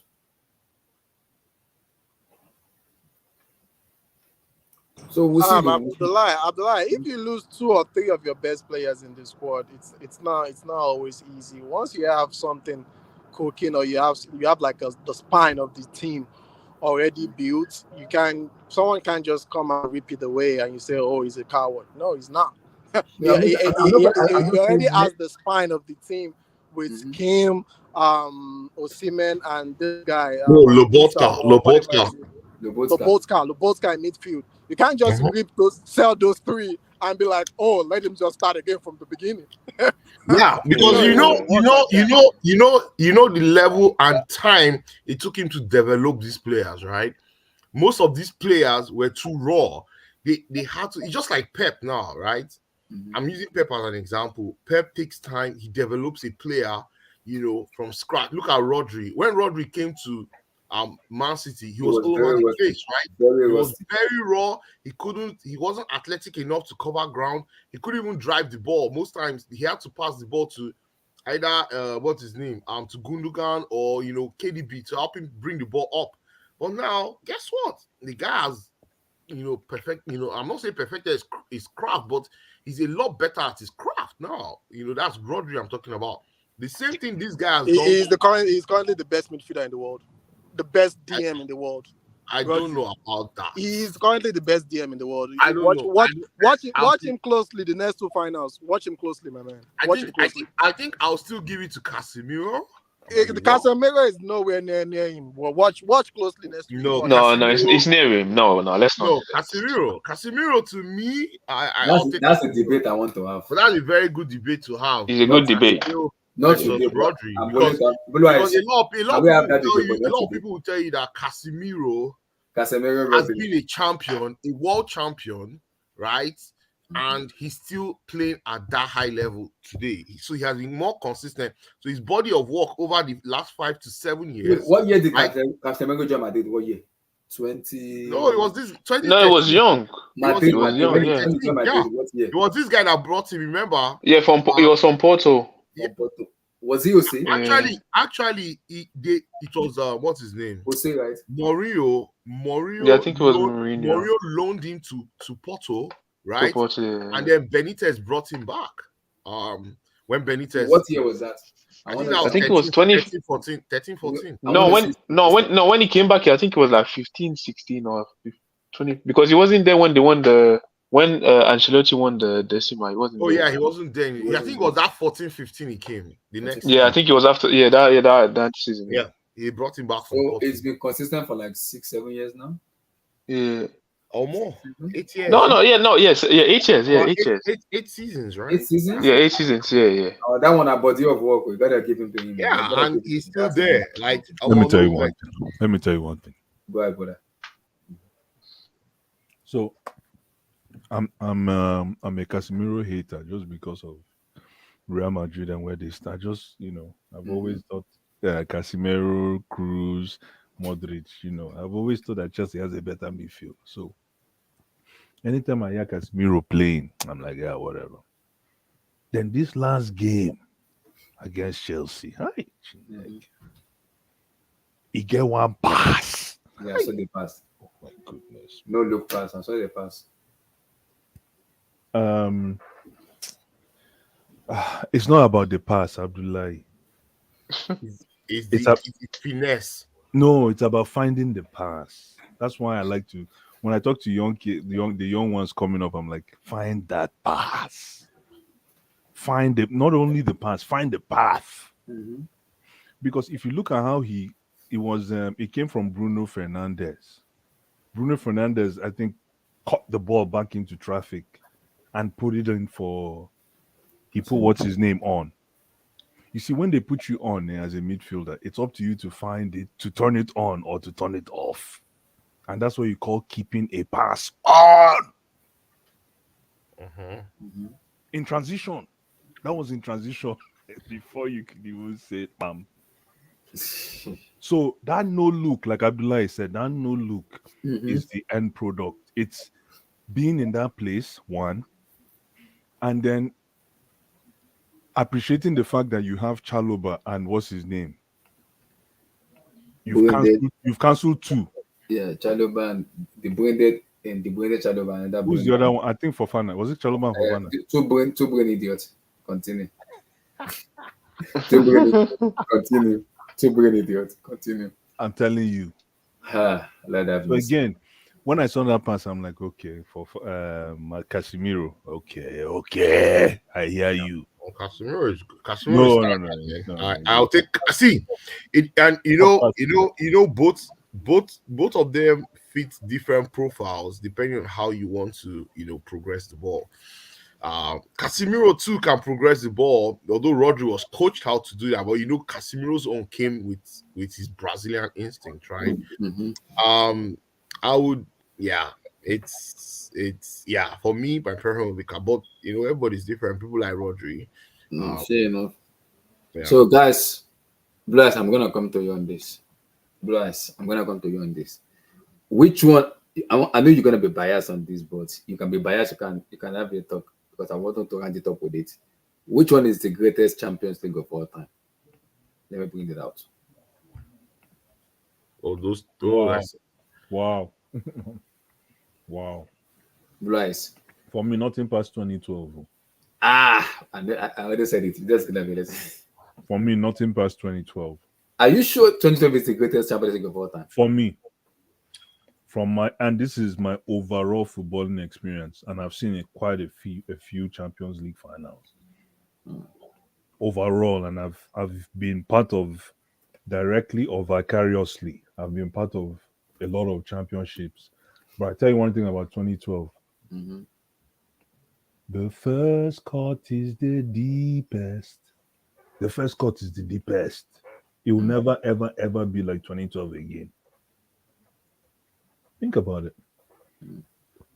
No, man. 2012 came from left now. It came from left side. Nobody expected Marta Drogba. No, 2012 was something else. Oh boy. But Bless, 1999, you don't like it. You don't think that one is okay too? For me, 2012. Was it just the final? Just that the journey. The journey. The journey. I don't know. Out of this world, man. Especially against the Portuguese team. Emmy, which one is the greatest? Are you going with the Blue Eyes one or you have a different one? Man, I think it's that Liverpool one, man. I think nobody has come from three goals down, three goals down. Yeah, in the history of the Champions League final, nobody has. Has it happened before? I don't think it has happened before. It has never happened. It has never happened in the Champions League final. No, never. I don't think it has. Never. It's still the biggest of because the team they beat was not just the team they beat was not any team. It was Milan, and Milan at AC Milan. Ancelotti, that was prime, man. At their peak, right? They swept through. That Milan team beat Madrid. I remember that Liverpool team did that. They have, is it Dudek? Dudek. I remember Dudek. No. Liverpool had Dudek. Yeah, Milan had Dida, they had Cafu, Maldini. No, I'm talking about Liverpool. Liverpool has Dudek. Dudek. That was that Liverpool had no. Remember, Liverpool beat Chelsea in the semi-finals of that season. The goal. Yeah, that goes goal. Right? Because it was supposed this final was supposed to be Chelsea versus Milan. They were actually the two best teams in Europe. Chelsea was the best team in England for sure, hands down. Milan was the best team outside England, hands down, right? So those two teams, it was poised until Rafa Benitez and Garcia scored a goal, and they went through to the final. This was the first thing. To be very honest with you, this should have been Chelsea's first final and their first Champions League. Because I believe if that Chelsea team of 2004-05 meet this Milan, it would have been a classic, but I think I would have fancied Chelsea, but just talking because I was Chelsea. But the thing is, this was a tough.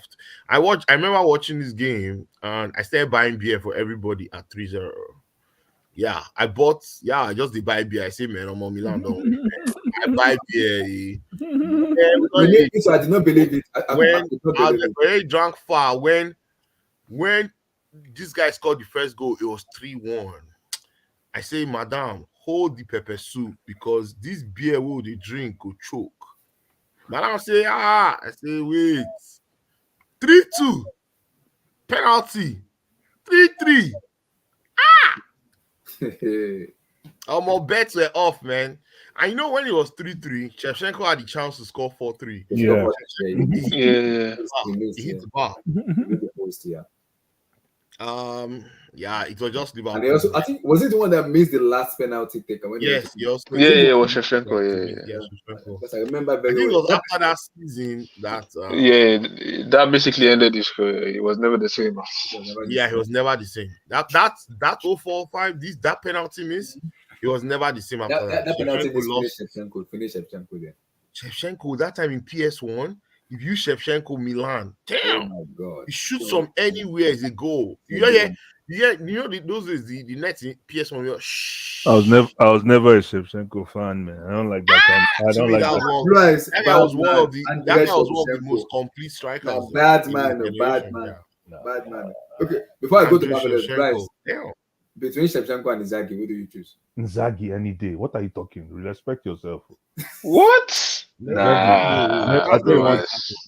Let me tell you something. Nah, bro. Filippo Inzaghi. Hold on. It's tough. Hold on. Okay. Inzaghi is what you call a tactician. He was born offside. I don't care what you say. Inzaghi is a tactically sound. He's not a striker. A lot of people think he's an attacking midfielder for me. Attacking midfielder. For me. The guy, Chai. I will leave Inzaghi alone, I beg. Marvelous. Which one is the greatest? Leave Inzaghi. Between the two, that's why I choose Inzaghi. 05 or 2012? Marvelous talk. It has muted. Kenny, which one is the greatest? Obviously, realistically, for me, it has to be the Liverpool one. But because I was too young to watch the '99 finals, so I don't remember. Obviously, I saw the '99 finals was also very close. It was close. I was the '99, but so 2012 didn't move you, Kenny. No, obviously for me, 2012 is the one I remember. Obviously, 2012, I was invested, and obviously it was Bayern at home as well. We played. It was Bayern at home, so it was basically an away game as well. How come it's not ranking high in your? No. I said realistically it would be Liverpool and then Chelsea. But obviously, as a bad, if I was, obviously the Chelsea one was the best. But if like I said, that 05 Milan team was crazy. That Milan team. I see, you're right. I mean, if when 2012 Messi that scored 91 goals couldn't even score against you're going to tell man. He did miss the pen. He missed the penalty. That was true. But obviously the Chelsea one was nice. Well, and I remember that final. It was when I remember I almost cried when Drogba gave the penalty away extra time. I know, man. I know. Right. The secret to that final was for me because 2012 I was watching in the view center, and then everybody was like, we started as a Chelsea fan, we pull our shirts. We call the men short and trouser. People that wear short neck, people that wear trouser, they can't sit down. When Drogba did that bullshit, everybody went out. I was like, oh my God, it's time to go home. We know it's already finished. So immediately he missed. We all came back again. Like, hold on. Because if they would have scored, I don't think we would have equalized. The funny part about it is that year somebody bet. I think somebody won $1 million that year because he put money on Chelsea to win the UCL. So when Drogba caused that penalty, the man was shaking. I don't lose money. Help me, God. I go home like this. I don't finish. Somebody help my life. I'm like, hold on, no. Man, Drogba don't finish me now. But Drogba started abusing Drogba, start cursing Drogba. I was like, man, calm down now. It was crazy. That was probably. I don't think Bayern Munich has lost in that stadium. Prior to that in a final. But that wasn't it the first time that the team played at home in the final? I think wasn't it the first time? And remember, guys, guess what? Next year UCL is gonna be hosted. 2025, I believe, is gonna be hosted in Munich. Again? Yeah, 2025. You're going back to Munich? Yeah, next year is London, Wembley Stadium, the final. Yeah, Wembley. Yeah, next year. The upper one in 2025 is in Munich. It's in Bayern. Nah. Imagine Chelsea in Champions League final in Bayern again. Chelsea again. That final gave me a heart attack, and especially when he went to pen, I remember Matan is the first one I told not pen again. That penalty was like code. Code was cashing it that year. I was like, oh Bless, I went home 5 o'clock a.m. that match because I was celebrating. I went home 5 a.m. Just because of Chelsea. I went to I have to. We live at 5 a.m. 5 a.m. to finish. Yeah, that was the final. 2012. 2012. Yeah, no, should I tell you my 2012 story? My 2012 story. I was watching with a Liverpool fan, a Manchester United fan, and we were watching in a German bar in Texas, right? Oh boy, I wore my 2009 yellow jersey. That's the away jersey. You know that jersey we used to win the FA Cup. I like that jersey. One that Goose Hiddink used to win the FA Cup, right? That was what I was wearing. Was it that jersey that who scored? There was a free kick that was good that year. Who scored? I don't know. Was it Mikel Lampard? I think it's one of them. So it's one of them, yeah, one of them. Oh my God. Bayern Munich was leading. When Bayern Munich scored, my God, the everywhere. He was late as well in the game. He was very late. Man, this guy. You know what happened? You know what happened? Because I was talking a lot. You know me, I can talk. Man, I was like, I was yapping my mouth. I said, you guys will not win today. When they scored, the guy ran towards me and pumped his fist. Yeah, God. I said, man, if I carry ball to break this guy now, they will carry me go police. Man, change. Oh boy, I was waiting. I was just like, hi.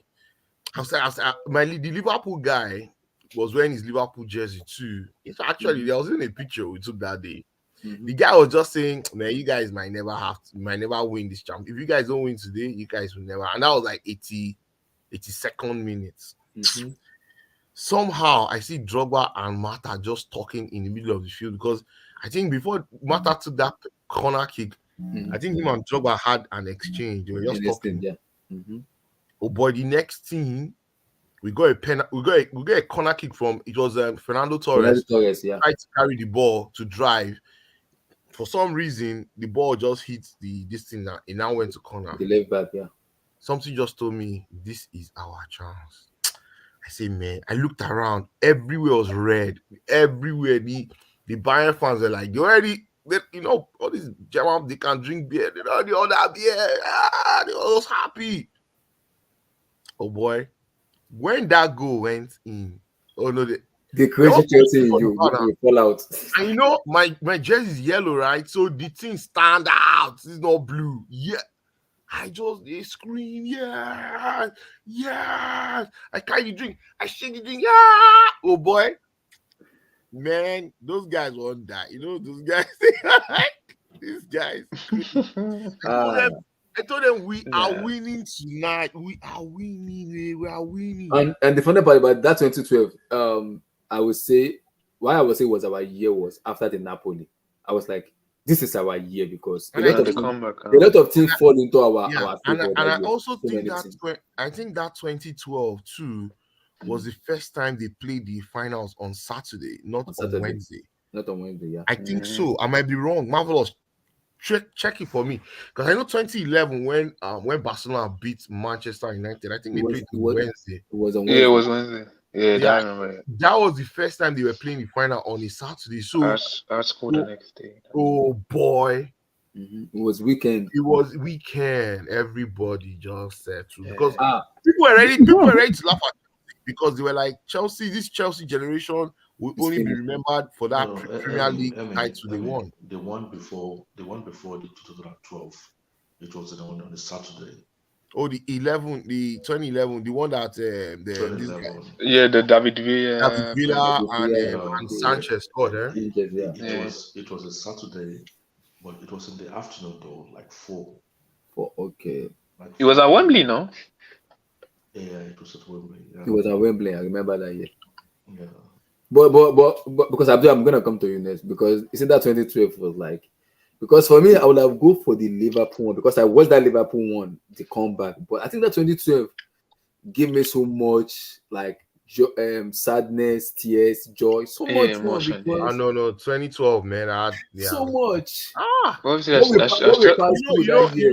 yeah, Chelsea fan, I'm gonna be biased. Yeah, that 2012. Let me not lie to Bias you. is my team. To be very honest, that 2012, it touched a lot of Chelsea fans. I think that Champions League they won in 2012 actually made more Chelsea fans that year, because a lot of kids, a lot of the millennials that were born in 2000, they were just becoming almost teenagers at that time, right?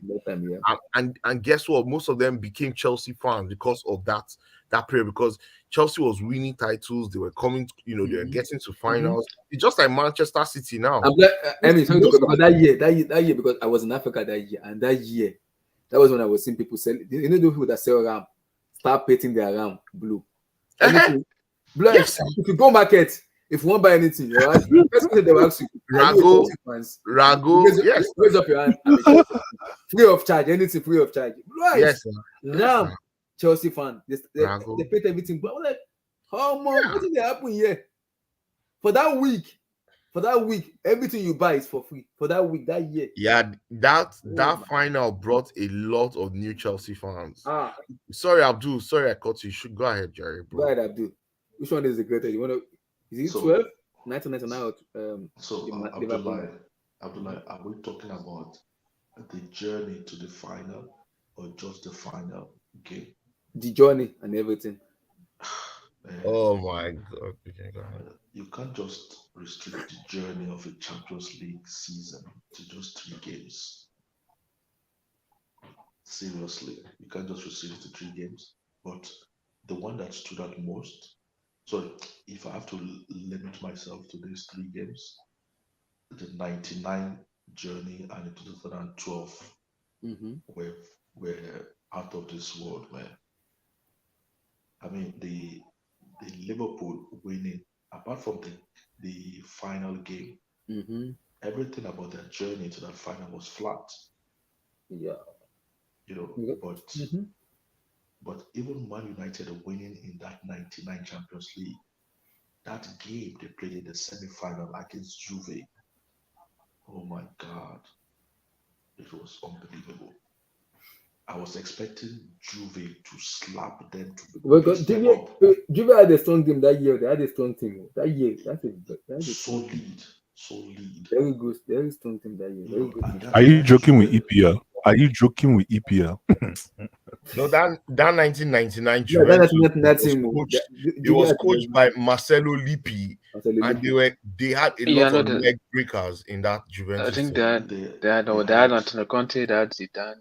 Yeah, I think Conte. Yeah, Zidane played that game. Yeah. Are you joking with EPL? EPL don't take now, bro. Don't take. Stop it. That was the only EPL team that won the Champions League in the 90s. You know that, right? Yeah. EPL team were not doing well in the Champions League. Yeah, I think. But that Juventus, that semi-final Juventus team was that team strong. Conte, that team is like having a team of men. It was just like a men's team. It's not a team where there was no boys in that team. But they got punked. They got punked by Man U. That was a tough game. Abdullah, are we going to talk about the expectations for next season for our teams like this? Yeah, talking you see, yeah. I'm I don't know why you guys are talking when your team are not being invited. My people they talk say they call reptile lizard with him belly for ground. They rise up. They say him be reptile. Will you stop talking about your weak love? Can you stop talking talk about the strong I was dodging it. That question I was dodging it. Don't worry. I'll continue. And this you see, a triumph. Don't worry. Relax. I am dodging that question. 2 weeks time. I have a breath of fresh air. Oh, let me just tell you, criminal K. manager Let me has tell you, gone. K. Inter will do something. Emmy, relax. We'll get there. Emmy, We'll get forget there. it. Abdul Just finish- guys, Abdul- quote Abdul me finish. now. Quote me. I'm Write not it finished, down. Abdul finish Clip up. it. This will be the most one-sided final you've ever seen. No, it can't be that bad. It We'll can't see. be that bad. Watch Abdul what I'm finish- saying. Abdul talk about it. Watch what I'm saying. We'll get there. We'll get there. The way We'll we get there. It's next week. Don't worry. We'll get there. Might tell you the problem in Man City. The problem with Man City is that Man City is too soft. They're too soft, man. Watch now. You go see. Watch. We'll see. Wait. Let me ask you a question. Let me ask you guys a question. Let me just play. Because I want Abdul to finish up this. Yeah, let me quickly paint a scenario, right? So the final is 2 weeks time, right? June 10th, right? June 10th, yeah. If in that final Inter go a goal up in the first 15 minutes, what do you guys think will happen? It's over. I think it's over for me because why? Okay, for me because yes, Man City have been in the final before, and I also think if Inter go, if Inter go first and score first, Pep Guardiola should just forfeit because I don't think they can face the pressure because it's a big occasion, a UCL final. Can they face that pressure of saying we can come back? Because one thing about Inter is Inter can give you the ball and they'll go back. I want to hear from K. Let me. I'm just saying because you know it can happen, right? It can happen. Hypothetically speaking, yes, it can happen. And we also know in this season, I don't think as Manchester City ever chased a game this season. I think they have in the Champions League. Stop using against Real Madrid. Did they chase a game? Yes, against the first leg. Yeah, the first leg. Real Madrid. It doesn't mean anything because but now exactly what Blue is saying. This is a final. It's a different fever, man. Yes. Eddie, let me answer the question. In a final, your legs they shake, your boots they sweat, bro.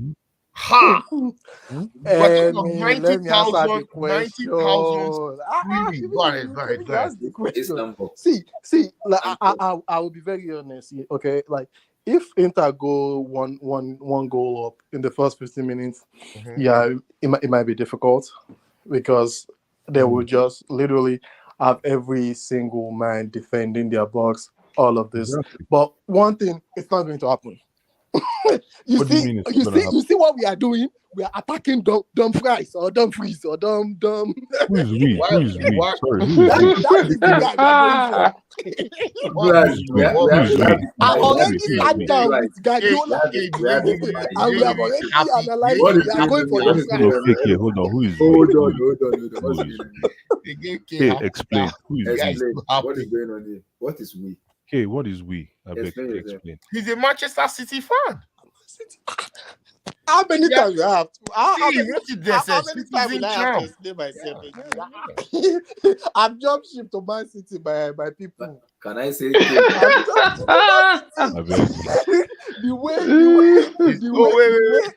Chelsea has been run the past year. There's no light. There's no light in that tunnel. So yes, is it true that majority of City players Pep is a liar, man. I don't trust this guy. This guy is a liar, man. He's lying. No, he also said he told the player to go and prepare for the FA Cup and the UCL final. Let me see how many games does Inter play before the Champions League final? One game. Who are they playing? They are playing their last one. They're playing their last one. And after I think they just won the cup there as well. They play next week. After next week, they're not playing any match anymore until the 10th. They're finished. So let me ask you a question. Would you rather wait for a Champions League final or would you rather be Osimhen in Italy right now? It's difficult because. Wait, what do you mean by that? Explain yourself, so I'll be able to answer that question. Exactly. Let that sink in. Because the question is a little bit not clear to me. That's what I know. But would you rather be waiting to play the finals, or would you rather be Osimhen right now in Italy if you're a player? Okay, Bryce. I see what you mean. Biased. I know what you're talking. I will be biased, Bryce. We all want money. So if I'm Osimhen because I need money, I'll probably stay in Italy because I'm loved there, and I'm settling there already. My family's there. I'm settling. No, I don't think that was the question. I'm sorry. What's love got to do? No, I don't think that was the question. I don't think that was the question. Let me speak on this Osimhen. Let's just do like the same thing Halland did. He just need a club that suits him, get a decent pay, and still keep his eyes on the price. Halland, for example, now he's still gonna get like a mega contract from either Real Madrid or Barcelona. He's gonna still get a mega contract from them. Just get a team that's gonna play a style that suits him. Then he's still gonna get that one more big contract. So, but if you just jump into just that money, just going to be another hazard situation. No, but I don't even see Halland playing for, but I don't even see Halland playing for Barcelona. Did you see Halland playing for City? No, but the thing is that City is different from actually Barcelona. I said it to Remy in the I can actually show you the tweet I tweeted 2 years ago. I said I wanted, that was when I was still with Chelsea. I said I wanted Halland at Chelsea. Before Lukaku, I can show you the tweet. I said something. I told you, I wanted this boy. I've seen this boy's career. I said, Are you a 40 king? Option because I am Emmy. When we get to Twitter, message me. I will show you that tweet. And I will show you that tweet. Like his fiance, who is Stephanie, said no from Germany, and he already said that he wants to play in Premier League. And I told Emmy, I said, Osimhen might decide to go to EPL, but you cannot underrate the power of woman because Stephanie is born from Germany, and so Stephanie might try to change his mind and tell him we have to stay in Germany. Nah lie. You don't know Osimhen. He joke. You know where Osimhen born? They're born. I know it from a Jago level. I'm on live story. No. Waiting. Lie, woman. Let me. The decision making I'm talking about because Osimhen wants to. He has already said that he wants to play in EPL, but of course you can't underrate. Like I said, you can't underrate the power of the story, Jared. Then a man will know what he want. I good woman. Yes. I don't want him in the EPL right now. If I'm why, I don't want him in the EPL. No, nah. Let me just make it clear, right? Osimhen knows that his next move has to be Premier League because in the Premier League he knows that that's where he's going to get the most exposure, right? Let's not beat around the bush with all these. Honestly, if he's really intelligent, this guy should go to Bayern Munich and go and dominate in the Bundesliga. No, but even if he dominates in Bayern Munich, who is watching the Bundesliga? No, obviously he's going to be winning the league, right? If he goes to the Bundesliga to Bayern Munich, right? He will not win that African football because right now I know he's going to win the African football of the year for sure. He's winning the African football of the year this year. In Côte d'Ivoire, yeah, he's winning it this year. Yeah, in Abidjan next January or February they're going to give it to him. But the thing is right? The thing is this, right? If I were him, I would look at my career and say, I already tried the Bundesliga. He tried the Bundesliga with Wolfsburg. Yeah, right? With Wolfsburg, yeah. Exactly. It didn't really work at the time. I'm not saying that it will work now. But the thing is, right now, going back to Bundesliga, even with Bayern, looks like a step away. It kind of looks like the guy is not moving up. Because right now, even to me, the Serie A is better than the Bundesliga.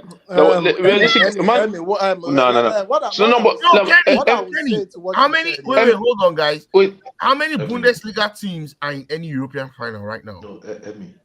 No, but that's this year. Let's not act as if this is going to be happening every year. It's going to happen next year.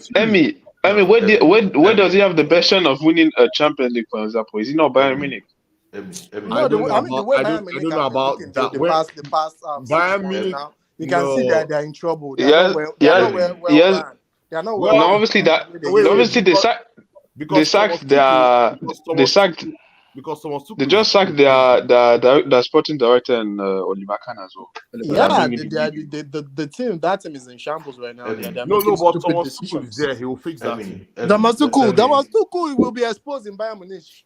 Nah lie. He will be exposed in Bayern Munich. That's not true. At the beginning, when he got hired, we both were optimistic for this guy. We're like, let me tell you something. Bayern Munich as a club was broken this season, right? They didn't really have the same. They didn't play with the same zeal or the same. Guys, do you guys think so? Do you guys think does he need to challenge Benzema? No, he shouldn't go to No, he shouldn't go to Madrid. No. With the madness happening over there. I don't want to see my brother. I don't want to see my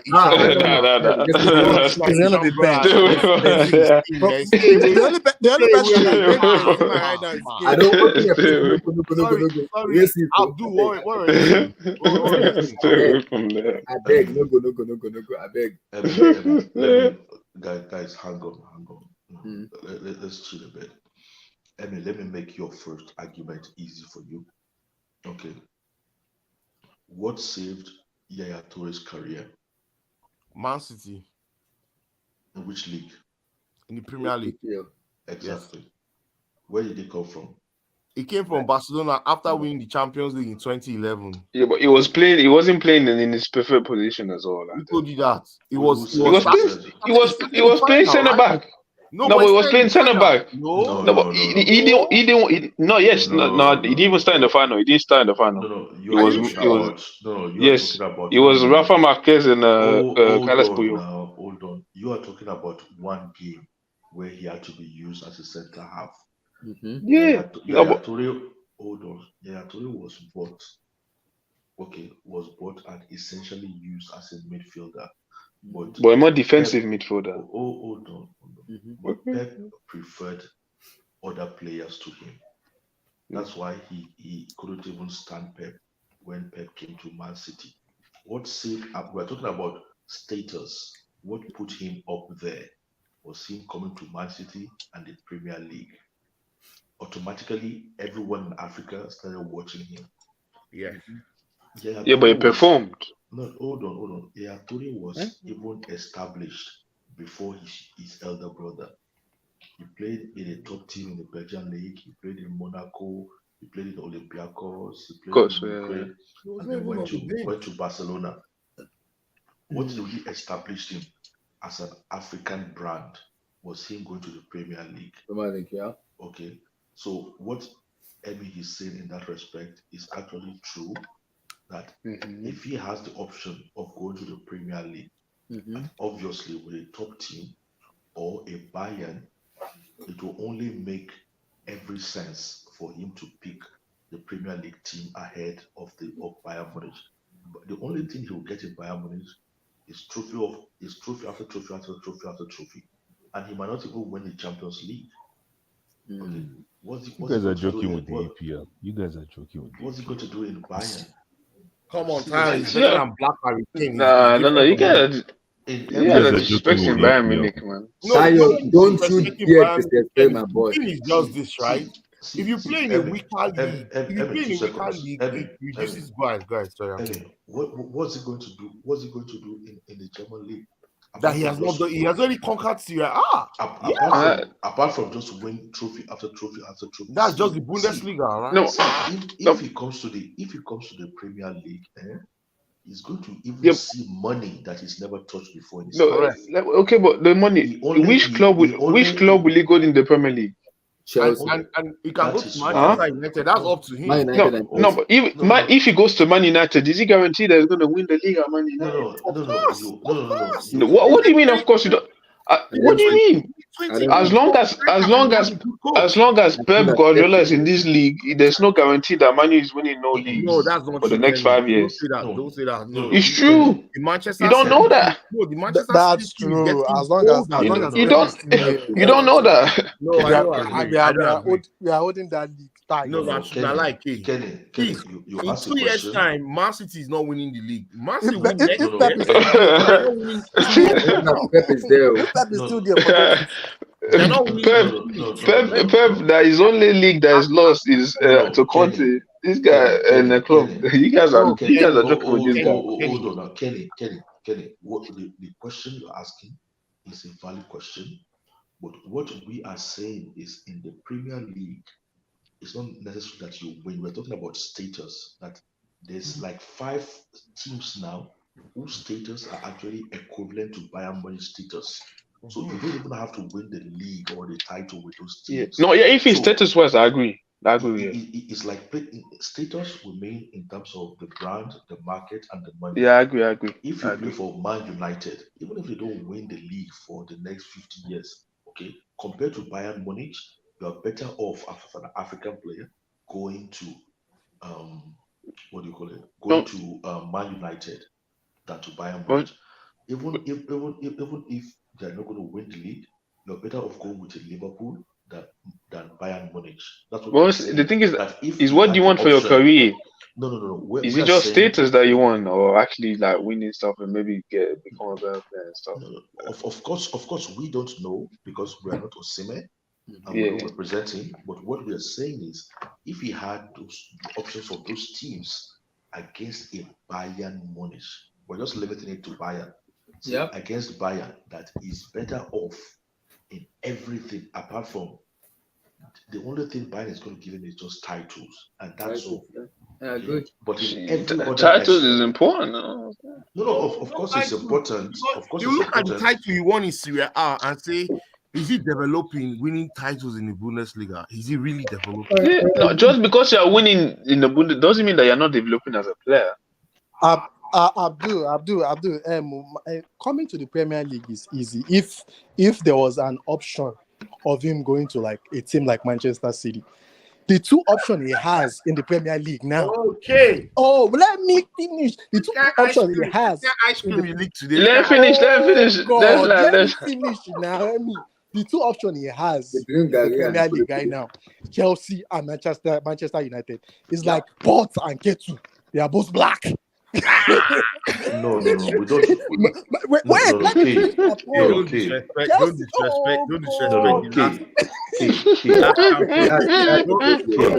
Don't disrespect the last Champions League. We are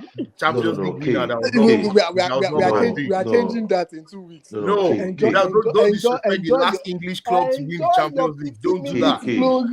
Enjoy your 15 minutes glory. It will be over in the next 2 weeks. To be very honest with you, those are the last 2 English clubs that won the Champions League. That is what I'm saying. You guys, that is history. We are writing history right now. Okay, hold on now.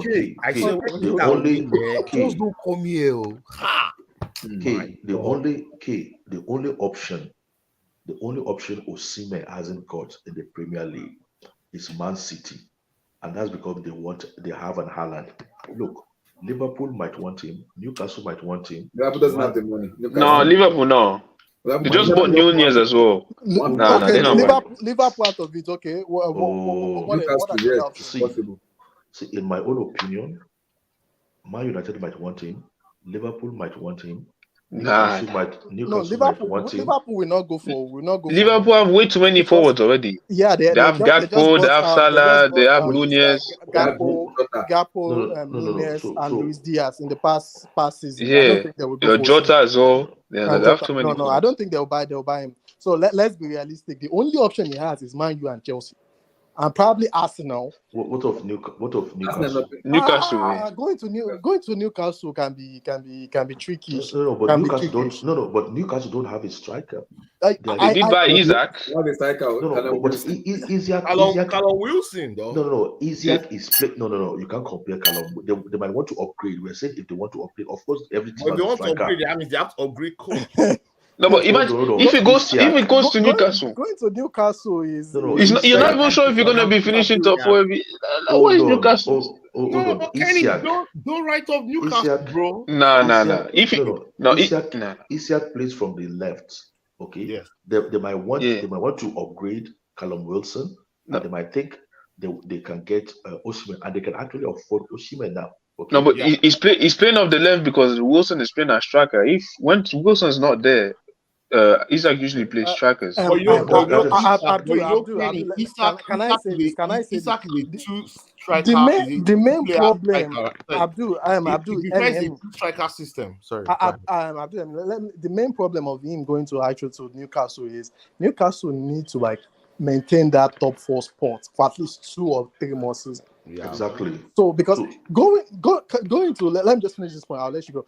Going to a team like Newcastle and let's say something happen and they downgrade and they go back to like going back to conference league, like what happened to Leicester, or something that happened to Leicester is gonna derail his career. Even right now, as good as Newcastle are, I don't think any of their players will be linked to Real Madrid or will be linked to Barcelona. Can we talk about what happened today, right? With the teams that went down, right? It's for me. It's a scary situation because I was a relegation battle, but I didn't watch the Chelsea match at all. So Everton, Leicester. I did the same. No, I didn't watch. I watched the Villa versus Brighton match. I didn't watch that. What a match! Guys, I need to have Blue Eyes. We need to have a conversation first. Blue Eyes, or meet your mic. Blue Eyes. What happened? Did they give Lampard a standing ovation? And secondly, I'm happy. Does anybody know? Did they give? Yes, they gave him a very good standing ovation. Right, they were chanting super Frank. You guys are shameless. Right. Because I love when I look at Leicester City player, I like some of their players who I want in my squad in terms of not starting, but become a squad depth. Madison, Barnes, I want them in my squad. But when I also look at our Nigerian borders, Iyina John indeed going into championship. That's watching them from far away. It kind of enter me a little bit. But also, Alex will be in Everton too. I'm happy Everton are staying though. But consistency is my problem because and I want them to have a new ownership where Sean Dyche needs to be sacked. Somebody needs to come in. Well, Everton. Yeah, but because that guy played terrorism football and let him stay. They need some stability. They've been doing too much of the sacking. I'm a little bit on it. So your take, Everton and Leicester. I'm not surprised about Everton. You expect Everton to keep their head above water no matter what, especially with a specialist like Sean Dyche. This is exactly the position that I believe the Everton owners wanted to be in. The position where at the end of the season, they're still in the EPL. You know, they'll cross that bridge when they get there. So now they've gotten to that bridge of what's next for next season. Now, in terms of the players, the Everton players themselves, that's where the hard work then begins. Because that squad is very touch and go. Yeah, they need to be consistent. It's very touch and go. And then this squad depth, if Dominic Calvert-Lewin is not playing, they do not have a backup. Imagine. And it worries me because if you want to stay in the Premier League, you need if your first 11 is injured, you need the backup that can give you like 12 or 15 goals. The good thing with Iwobi is that I think he played every game throughout the season. So he's in form, man. Yeah, he's in form. He's in form. But my worry with them, plus, is not even defense because they have a very good defender. My worry with them is the striking position. Dominic Calvert-Lewin is an injury prone now where he has to be replaced. And if Calvert-Lewin is getting injured season after season, you have to replace him. Who do you get? You have to go to the market to buy. I don't know who you have to buy. Because now, Nottingham Forest is making me happy because they have Awoniyi and they can also play this Brendan Williams, whatever his name is, as a striker. And I'm happy because Awoniyi is playing under a manager who I kind of rate very well. That Nottingham Forest manager, I rate him very well. Very good manager, I rate him. So he's improving Awoniyi and the way he's playing. And he scored today too. Shout out to him. He scored today. And I kind of... Again? Yeah, he scored today too. Yeah, he scored. Yeah. It makes me happy. It's making me happy because that man is kind of showing him how to become positioning and also become more ruthless in front of goal, which makes me happy. Now, Everton need a striker where if Campbell doesn't play, somebody need to come in and fill that shoe. And that idiot from Brighton, what's his name? Mope or whatever his name is. Yeah, Neil Mofa, yeah. It should be played. Like it should be played for Luton that just got relegated and Coventry. That guy is class B when it comes to striker. That guy is beyond bad. I'm not sure it's beyond bad. So their defense, I'm not worried about Everton defense. Their midfielder is good. Abdoulaye Doucouré, what a season he's having. What a That was a goal. That was a goal. That was it. Abdullah, can What a I goal. just say this based on the points you just made? This is where the ownership and recruitment has become pivotal in the way a football club has been run. This Everton, the amount of money they spent in the last 2 seasons, you cannot believe they don't have a striker yet. Exactly. The same thing is happening to your club. The amount of money Which club, Chelsea Man spent. City? Which club, No, Man your City? club, Chelsea. Man City? The amount of money Chelsea spent and they still don't have a striker and they still don't have a goalkeeper is crazy to me. Like, how is that even possible? How is that even possible? Like those 2 positions are like the key area on the pitch. So with Everton, I'm really happy they were able to get the win. Maybe they need to say so I say back up to them. But my prediction, if they don't buy a good striker and actually recruit well this summer, they are one of the teams. They are going down next season. Because they're gonna have going down next season. They're gonna have a new ownership. Somebody's gonna take over. If they don't have a new ownership, if they have a new ownership, if they don't, and those people don't have any vision like the new Chelsea board, they are going down. They are going down next season. And they're also looking to get Chelsea might join them too, but relax, with Luton. Never. We can never go relegation. Never. Never. Never. Relax. You don't want to start doing the Blues today and start talking about Coventry FC. But you know what happened like? Yeah. Considering that we need to build a team for next season. If I was Chelsea, because we have to be very smart to how we build our team. If I was Chelsea, which team I've got relegated this season? Leeds, Everton, Leeds, Southampton, and Leicester. You see those 3 teams. I will study them properly, and I will scout like two of the best players from those 3 teams. Give me 2 players you're getting from Leicester. No, listen now. Listen. I said I would study those. Madison. What's wrong with Madison? And this guy, hold on, K. All this your hype, it will all die down in 2 weeks. Right? Don't worry. Leave K alone. We will be here. We'll continue. I will study those 3 teams and I will buy 2 players, only 2 players from those 3 teams. The 2 best players from those 3 teams, I will buy them and bring them to Chelsea. Because if we need to, I don't think we can. The amount of players that is been going around that will leave Chelsea this summer, I don't think we can replace all of them with top players. Like 10 players minimum are leaving Chelsea. Yep. Okay. How many players do you want to buy? No. Like I said, like 10 players are going to leave Chelsea this summer. Yeah. Okay, so what are you going to do? Are you not going to replace? Yeah, we have a lot of players. We have like 30 players, like 35 players. So even if we sell 10 players, it's still like going to be like 20 players in the squad or something. But but aren't you including loan players? Well, leaving. No. The 30 players you're talking about. Yeah, there's loan. Yeah, but the loan players is only like 2 loan players. It's not that many loan players. What do you mean there's no loan players? So how do we have 30 something players in our team? Yeah, because you forget as well. There's people that we loan that are coming back as well. They're coming back. That is what those ones are obviously not going to be at Chelsea. They're either going to send them on another loan or they're going to sell them. Okay. How about you, Madsen or Doy? If you consider those that are leaving Chelsea this season, that have been rumored to be leaving Chelsea this summer, there's like about 10 of them. 10 of them. Yeah. Okay. You're still gonna like have to replace them. Not all of them, but you're going to need to replace some of them. Okay, basically, we need to build a new squad this summer. I don't think so. Okay, who is your striker? We need a striker and a striker, at least one midfielder and one goalkeeper. But that's it. No. I didn't say who do you need overall. I say who is your striker?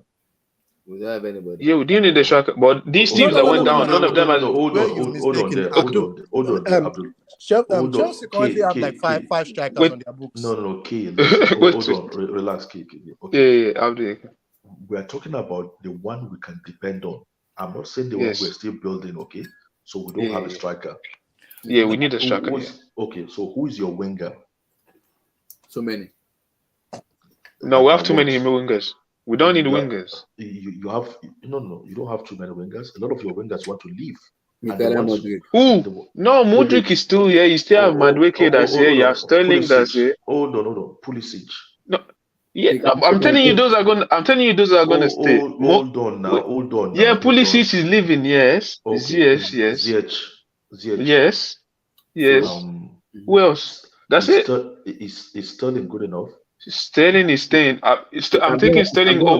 I'm taking Sterling over all the wingers that got relegated. No, but is Sterling good enough for you? Yes, under a new coach, yes, he can still. He's decent enough. Abdul is telling you someone is not good enough. It's not good enough. Do you want to finish 8? Do you want to finish 8? No, okay. So tell me all of the 3 teams that got relegated. Tell me a winger that's better than Sterling. That's why I say I will study. I don't have anybody in mind, but I will study. I'm asking you for a name. Hold on. I don't have to give you a name. It's not a matter of the answer. Okay? I've studied them. None of them are good enough. No, I'm painting a scenario, and are you saying you cannot get 2 players out of those 3 teams that will be good addition to Chelsea Football Club for next season? The thing that when we are buying players now, we don't need to buy squad players. A player that's coming now needs to be a guy that's going to be starting. I don't need to bolster my squad. We have enough of these squad players. I need starters. I need guys that are good enough to be starting. That is why I'm trying to break them down. But you've already sealed that my argument, so you just don't want to go down that path. Okay? What I'm saying is, even out of the strikers we have left, there is no reliable, there is no one that is dependable, there is no one that is above good. The ones that we have are potential and good. I don't have anyone that's above good. So if I can look at those 3 teams, and I think because that kid, although he's very young as well, but he can compete. If we give away Pulisic, if we give away Pulisic and we give away Ziyech, if we bring that boy in, that boy will compete with Noni. It will compete that Italian black kid. Nah. You don't think so? The thing is that the guy is another kid again. I'm not bringing in another kid. We have enough kids. That is what. No, I'm just giving you as an example that you cannot dismiss all of those players from those 3 teams. I am saying, they have good players, yeah, but they're good players for me. They're not in position that we need. See. They play some of. I'm not saying. See, listen to what I'm saying. Yes. I say we have to do smart scouting. Okay, because a top keeper and maybe 2 strikers might take away all of our funds. But it seems like that team still needs more personnel. It still needs more competition. Okay, and I think if we do smart scouting, we can still. It's like going to a market and thinking, okay, is there a good deal? You cannot tell me there's no good deal at all in those 3 teams. No, there are good deals, yeah. But for me, there are good deals. For most of them, is if you want a squad player. They're not good enough deals to be. I don't want squad players. I want players that are going to come here and start. That's what I'm saying. But you cannot make significant. You cannot build a top team among 12 players. No, but you don't need 12 players. Yeah. Exactly. No, but like I said, for me, even if we sell 10 to 15 players, there's still gonna be enough players there. If we buy 3 or 4 players that are good enough there. The thing is, we are being hypothetical. So let's just wait and see. No. Let me just Abdul. Let me just wait quickly, Abdul. Can I ask a you. question? Do you know that black kid from Leeds? Do you know how much Leeds bought him for? Do you know how much Leeds bought him for? I don't know. Yeah, I don't know. I think they bought him for 20, 25, it was like 20 years something, and they bought him the way it was this January, wasn't it? So this guy, it was this January. I think they bought him recently. Yeah. It was this January, I think they bought him. Yeah. So if even though they got relegated, if you want to buy him, you know it's going to cost at least 30 or between 30 I'm and not 40 buying million. any kid right now. I No. want to pass one No. It's you don't have to buy a kid. What Abdul is saying is you have to go into those teams and actually take their best players. Like okay. Let me just throw out a name. What do you think about Madison? What do you think He's about a good Harvey player, Barnes? but What do you think about Tillemans? What do you think about Romeo Lavia? No, yes, I like Lavia, but like I said, Madison is a 10. We don't need 10s. We have enough of those. We have Nkuku. I don't need another 10. Oh my God, Nkuku is not a number 10. Felix is a 10. He's gonna. Nkuku is Felix, not a number 10. we have enough. Havertz is there. You have Felix. They want to buy. You have Nkuku. That's good. I don't need 10s. Havertz should be one of the top. He should be, but like I said, you can't sell. You can't sell everyone, and you have for me and they're buying a striker, so Nkuku is probably going to be playing 10 or second striker. That's where he's going to play. He's not going to play on the wing, is he? He's playing 10, yeah. He's going to play 10. So I don't need Madison there. I have enough of these players, and they say they want to resign Mount, even though Mount's probably going to leave. He's a 10 as well. I don't need any more 10s. And for me, Harvey Barnes is good, yeah. But Harvey Barnes, if we buy him, it's not guaranteed that it's going to be better than Sterling. It's not guaranteed that it's going to be off rip. For me, it's similar level to this player. Lavia, Tillemans for me. I haven't done any scouting. This is just like no.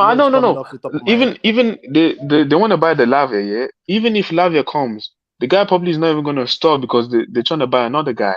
They will go out a guy who's probably going to start if they buy him. So Lavia is going to be a bench player as well. Yeah, they want to buy. And then Tillemans, and if Tillemans come, he's going to be a bench player as well. He's not going to be a starter. So they good players there, but for me, squad players. They're not good enough to start, and I need players good enough to start. I don't need squad players.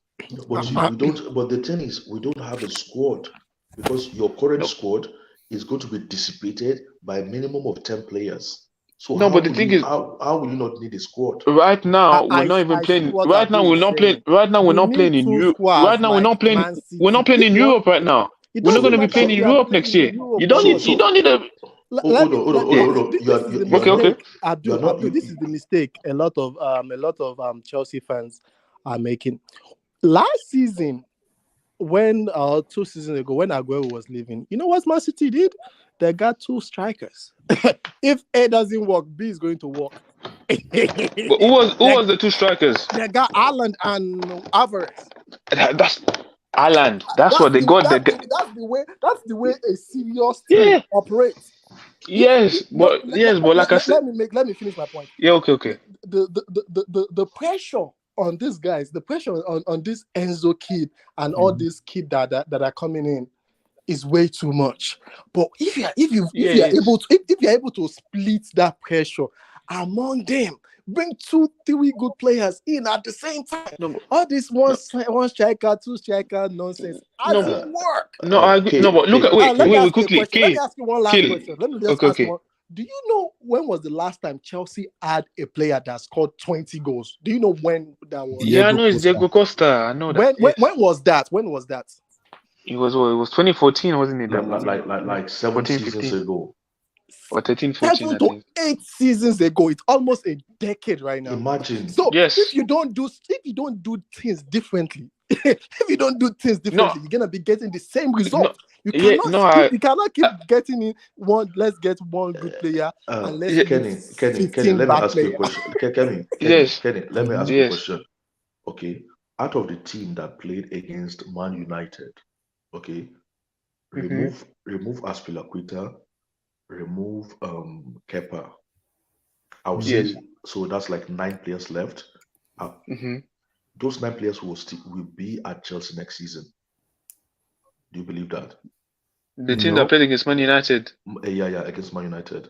So I think who was it? It was Fofana, Chalobah. Exactly. I think Chalobah is leaving. Chalobah is leaving. I think Lewis is going to be here. Yes. I think Enzo's going to be here. Yeah. Chukwuemeka probably might be loaned out. Modric. No, they're going to be. Modric is they're going to be here. Kai Havertz is going to be here. Havertz might be here.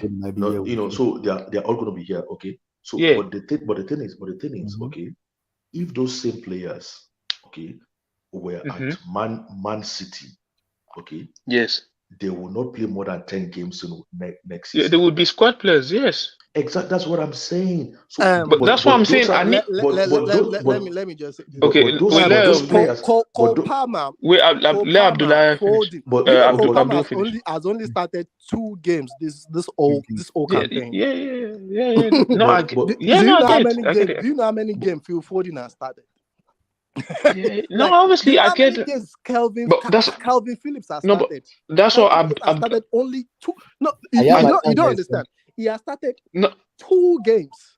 I understand, but why has he started 2 games? Because we bought him for 50 million. Yeah, but why has he started 2 games? Because there was a guy in front of him that was world class, so that was a very good player. That's why I'm not going to be buying like a Tillmans, because I know it's not good enough to be starting week in, week out. Or even if he had the green, the thing is that it doesn't have to be this Tillmans. There are other positions that need to be sorted out. But like I said, for me, the teams that I watched that gone down, the best players, for me, they're in positions that we don't need to buy. That's why I'm saying I don't think. But you don't know because you haven't studied them. That's what I'm saying. I've watched all the goalkeepers. None of the goalkeepers for me are good enough to be a star. We need a goalkeeper, and I don't think none of their strikers are good enough to come here. Are you saying what's his name? That Leeds player is not better than Kepa? No, the Leeds goalkeeper is It's even worse. That Leeds goalkeeper is trash. That Leeds goalkeeper is. They actually went down because of that guy. That guy. No, I don't think so. Yes, they did. He wasn't. Abdul, you didn't want that. They even had to put the backup goalkeeper because the guy was being. The guy was making too many mistakes. Yeah, I mean the guy is trash. But I see the points Abdul is making. Chelsea have to. No, I see the point, but the thing is that when I'm seeing they have to go the cheaper route. Yes, I get that, but the thing is that for me, I need players that are good enough, and like I said, the positions we need the most, like the striker. When I look at the teams that went down, I don't think that none of the strikers are good enough. What strikers can you get in the market right now? Obviously, the strikers we're looking at is Osimhen and Vlahovic right now. That's the 2 strikers we're looking at. That's the 2 that I'm looking at. And obviously, Lukaku's saying he want to stay over there. And the thing is, and we still have Broha is here as well. I think they might loan maybe for Fana, but Broha is going to be staying. And what Abdul to elaborate what Abdul is saying, it doesn't have to be the Premier League too. Like you can also go to some teams like Juventus. They are in financial crisis right now. Yeah, we're looking at Vlahovic. Get yourself a Chiesa and Vlahovic. That's what they are looking at Vlahovic. Yeah, they are. Go get yourself a Chiesa. Chiesa is better than Sterling. You guys. No, but Chiesa is coming back from injury. He hasn't. It doesn't matter. Just go get him. Kenny. Yes. Let's just talk. Okay, because me, I'm looking at it from the perspective of football. You wouldn't know how relieved I was today that today is the last day of the Premiership. You know why? Because let's be very, very honest. This Chelsea team is so rubbish. It's terrible. This might be the worst Chelsea. It's probably the worst Chelsea team for the past. I understand that sometimes a team loses form. And then you don't finish as like Liverpool. Yes. We're not in form this season. Let's be honest. Yeah, at the beginning, there was. But they pick up late. they are not just in form. They just manage. They had a good patch here, good patch there, but they were not in form. Let's keep one ready. This Liverpool team, we all know that they are a very good team. Okay, Yeah, they but just had to. They just had to. Abdul, Hold on, Blue Eyes. Sorry, Blue yeah, Eyes. sorry. They just only have to be in form. You see, this Chelsea Mhm. team is so garbage. No, they are. But you see, If you we see, buy, if we mistakenly, hold on. If we mistakenly say let's retain 15 players out of our current squad, okay, yes. we're going to have a bad season next season again. No, Yeah, but Abdul, you see, wait quickly. Abdul, wait quickly, just on that. You see I think some of the signings we made in January, even the new players, they've been bad, yeah, or they've underwhelmed. Let's say no, that. but But the thing is that hold on, but let me wait, but also quickly, been terrible. no, but quickly, yeah, quickly. I think that you have to be like the way most of these players came in. We bought a bunch of new players, and they came in at the same time, and then we've been swapping and changing. These guys had like 2, 3 different managers. So some no, of hold these on. players, I want to give them. No. I want See, to wait. Some of these players, I want to see them under a new man. I want to see them having a no, full but season under a listen, full manager. this is bullshit because with all due respect, with everything that you guys are saying, Mhm. I still find this bullshit because then why are you putting Frank Lampard to the sword when you know this team is bullshit? I don't get that. No, because he's made it worse. Let me reply that. Let me reply that. He's made it worse. What kind of nonsense is this bullshit? Like, No, he's made it worse. Let me you reply guys, that. you guys, Frank No, Lampard. no, Frank no, Lampard. K, no, Frank my Lampard is brother, not hold a on. K, coach. before you go, it is because of comments like this that fans like me remain confused. Because no, it's the truth. It's the truth. No. No, but wait, quickly, Blue Eyes. I never put the full blame of. I never put the full blame on Lampard. Lampard Blue Eyes. Lampard is a. Blue Eyes. Yes, yeah. You're the one who's confusing yourself. Seriously, I don't think I've said anything confusing all through this season. After we sacked Tuchel, I said till the end of the season, let them go and get a proper interim manager. Because I kept repeating it then. He did say that. Our form was relegation form, and I was scared of being relegated. Yes, I do said that. I do really. So he did. And they didn't take, and that wasn't what Chelsea went with. They went with somebody who just like another political appointment, somebody who just put us at the same risk. Right? We were just still under the same fear. Okay, maybe they were hoping that good feeling, will bring good mood, the atmosphere will be lifted and things like that. Well, I don't know, but I did not subscribe to bringing Lampard into the scene. They did that. So let me just say something. After we got Lampard, I never. When we're talking serious football, I never praised Lampard. Hold on. Listen, this is simple. This thing is simple. Here we are going after the team that the team is shit. But 2 weeks ago, you guys were crying, especially Abdul. What is Frank Lampard doing here? So now, hold on. Now you want to go after the team. You didn't go after the team 2 weeks ago when Frank Lampard was in the thick of things. Blue Eyes. Let's just get this straight. Frank Lampard is not a coach. He's not. I don't know how he probably my problem. I watch to get. Let me answer you. Let's just clarify that guy is not a coach. He's not fit to be a coach. See, Blue Eyes. This is what is confusing you. Okay, I don't know how basketball is, but football is a continuously moving train. When I started, the first statement I made was, I was so relieved today because the season is over. What I am telling you indirectly is last season is gone. So Frank Lampard doesn't even mean anything to me anymore. No, but no. Don't this thing. Hold on. I know where you are going to. You are going to say I didn't bring players. Okay, I didn't bring players, but last season is still gone. Listen, let me tell you something. Well, this again, another pack of bullshit. With all due respect, because Now you want to go after the team. I'm not going after the team. No. I am saying relative to next season. No. The reason I'm saying this is because now you cannot put the pulse on what the real Chelsea fan is. And that's why when I think about Todd Bowley, I'm like, this man is working hard because Chelsea fans right now are diluted. What Abdul just spewed right now for the past 20 minutes is an example of a new form of Chelsea fandom.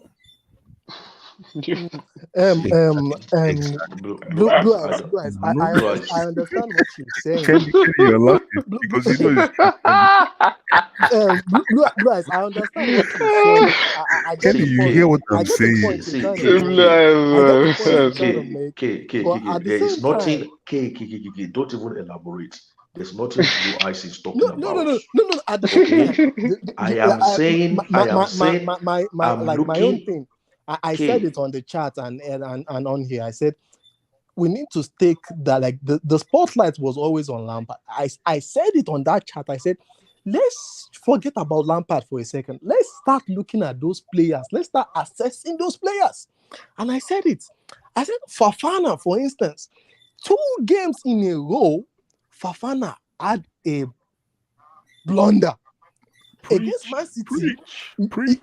Against Man City, he literally made that stupid pass. He did the same thing against Manchester United, costing his team. Directly costing the team 4 goals in the last 5 games. One player, just one guy, Fofana. When he was brought in, they said he's that super mega talented defender. That bullshit. No. But you see on that, I think there's, like I said, for me, there's talent there. Yes, has he made some mistake? The guy is a young defender, so he might make some mistake. No defender is perfect. But the thing is, the thing is that this is where standards comes in. Man City, City, the team I support, we don't dilute nonsense. Man City and Chelsea right now are not at the same stage, so I can't put Man City standards on them. Never be on the same stage anymore. Kenny. Yes. Pause. What I am doing, maybe Blue Eyes doesn't understand. Invariably, what I'm doing is I'm doing an assessment of our team, and I'm looking ahead to next season. I'm in that position. Mm-hmm. Look, if Lampard has just won maybe like 3 or 4 games, I tell you, some people will be singing that we should give him next season. That's just the reality. Okay, so it's a big sign of relief to me. Season is over. Lampard gone. Story ends. Finito. I'm so happy about that. See, if Lampard had won those 3 games, he only won 1. If he had just won 2 in addition, some people, I listen to a lot of sports radio. Some people there will be saying it seriously, giving it serious consideration, and saying we should give Lampard. This is how they will say, give him 1 preseason and give him some of the players he wants. That's where the argument will start creeping in. So I'm really glad that we're not going through that again, because that's next season wasted. Let me finish. Let me finish. Let me finish. Let him learn. So that's that side finito. Okay, now I'm doing an assessment of our squad. I'm not even saying the team, of our squad, in my own opinion. Okay, so let me give an example of what I'm looking at. I'm not beating up anybody or flogging anybody. This is an example of what I'm looking at, the reality I'm looking at. Okay, let's say, for example, okay, our 2 center half, our 2 best center half, let's say Badeshile and Fofana. Yes, which is bullshit. They're not our 2 best center half. Okay. Tell me our 2. You tell me the name of our 2 center halves. We are so bad that our don't drag this thing now. I want other people to talk. Tell me Silva and who? I want Blue Eyes to tell me his own choice. Chelsea. Our 2 best center halves right now, Silva and Aspilicueta. No, Blue Eyes. Blue Eyes, stop. Blue Eyes, stop. Blue Eyes, stop. Blue Eyes, please. Blue eyes, stop, please. What kind of joke is Blue this? eyes, no, blue eyes, you're trolling. Blue eyes, you're trolling. Stop. I agree. Bro, I likes to agree. be Kenny, I diplomatic. agree with As Kenny, Pep Abdul. hasn't even Kenny, I played think Kenny, our Kenny, best, Kenny, our center two back the best whole, centre the half whole so Yes, far. season. please Abdul, yes, yes. tell me Chelsea best centre halves that you think we have now on paper. Our two best centre halves On that you think we on have. paper, Yeah, obviously, or your choice, your own choice. for me, next season I would No. Forget about put next season. Just tell me this. Currently, as we stand, this is our best currently two as we centre halves stand. as you see it. Just as you see it. I would say Thiago Silva and Badiashile probably. Oh, okay. So Thiago Silva and Badiashile. Okay. So let's just take it just for practical reason. Okay. Going Yes. into Hold on. No. I want to talk quickly. You forgot I about us. want to talk quickly so that other people can talk. Okay. So put those two down as our best centre half going into next season. Okay. And a team that we want to finish maybe like top 4 or top 5. Okay. Yes. Can we realistically depend on those two players for next season? The answer is Yes. no. I know. No. It's no. No. Okay. Liverpool Wait. even if they were good and they were on form, Liverpool cannot depend on those two players. Man City cannot depend on those two players. Even Newcastle cannot depend on those two players. So what I'm trying to say is we have a weak squad. Okay? No, but the thing is that you still have Fofana that's there. No, I understand. You have Liverpool Cowell that's coming back from loan. For me, that four is good enough for a whole season. Yeah. If you put them together. Listen, let me just talk. Let me say something really quick. With all due respect, Abdul is talking bullshit. You know? Oh my God. Hold on. Blue Let me Eyes just is trolling, hold on. No, I'm not trolling. No. Abdul is talking bullshit because the reason why I'm saying it like this is because why should I give any credit to your final submission when 2 weeks ago? That is what I'm telling you. Why are you going back 2 weeks ago? We are facing next season. We are talking 2 weeks ago. Blue Eyes. Abdul Eyes, he made a mistake blaming Lampard. Exactly. He has submitted. Don't what? What? He has submitted. He made a mistake. But we can everybody on this team can agree that Lampard is not a coach. It's not good enough. It's not good enough. Let's just hold on, K. It's not good enough. Lampard is not good enough. It's not good enough. Lampard, Blue Eyes, you can say good. Look at his record at Everton before coming to Chelsea. The guy is not good enough. Favorite all-time player. Guys, let me say something. Tell me how many coaches in world football today that can come in and redeem this bunch of meatheads that played for us last season. At the moment when he came in, I'm not saying they could have done way better, but the thing is, hold on. No, yes. I'm not asking my question. Which coach in world football would have come in and redeemed this meathead? Let me answer that. Well, you're talking. Wait, quickly. Blue Eyes. Blue Eyes. You're talking. Blue Eyes. You're asking when. Can I quickly add something? I just want to answer the question. And okay. Answer the question. You said Chelsea's expectations when Lampard got the job was not that, hey, Chelsea are going to win the league.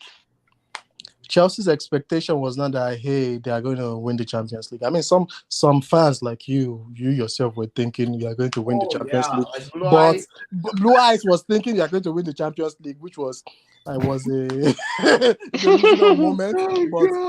But back to the question. The fans were not expecting him to come in and actually blow the team away, and I'm not answering my question. He just needed to make I'm going to answer the question. He just needed to just steady the ship, which means did you really steady the ship? Just get few results. These results were so bad. No, but listen, it was. I saw a statistic. If the league was supposed to be like since Lampard took over, if the points tally, 5 points, Chelsea will be 19th. Okay, let me say something. Let me say something to you. I'll let to answer Blue. Hold on. Amy, before you answer that question, I want to ask you another question. Okay, listen. Did you see that pass that Lewis Hall made to Kai Havertz? The one against Manchester United. No, like in the game today. Today, yes. Do you What, the think cross or the pass? the cross, The cross, yeah. whatever you want to Yes, call yes, it, I saw. Yeah. it's a pass. But if you want to call it a cross, fine. So, did Frank Lampard do anything wrong by putting those people in that position? Wrong No, by playing Havertz, or no? I wouldn't say that. no, it didn't do anything wrong putting them in that position. So, But so let me ask you another question. Do you think Frank Lampard set the team up to beat Newcastle today? I would say the way the what I've seen with his setup. No. I want to answer the question. What I've seen with his setup is, I don't think he's trying to win. I just feel like Chelsea are experimenting. Just like Blue eyes. let me just say how I feel. I just feel like they are trying to figure out who they want to go with next season. Because in my own opinion, there's no way Pulisic should be getting 3 minutes. Blue eyes. You see the thing you said, that I can only say that for the past probably 2 games. Where I can say, yeah, you actually the team played the way the team played and what you did there, I can't blame you. But you can't tell me for the first 8 games where he was losing to Wolves, but you can't tell me that the guy was hired to make. The guy was hired. The guy was hired. The guy was hired here for a man. Doesn't know what he's doing. The guy did not even have manager bounce. The guy made a situation that was bad even worse. So I'm not saying that is his fault, but I'm not going to say that the guy did a great job, or he did. I can't even say the guy did a good job. Let's be real. But the thing is that had nothing to do with the conversation and Blue Eyes. Let me just say this: Frank Lampard is one of my favorite players of all time. Till now, I still love the guy, but when it comes to managerial career, just forget it. He's not gonna make it. Blue Eyes, you can't tell me that this guy was playing Conor Gallagher and Conte behind the striker. You can't tell me this guy didn't do nothing wrong. I'm sorry. I'm just asking you a question. Against Newcastle, do you think that if we had players that smelt blood, that we win against Newcastle? Yes, against Newcastle and Man U, yes. But for the rest of this game, I can't tell you. No.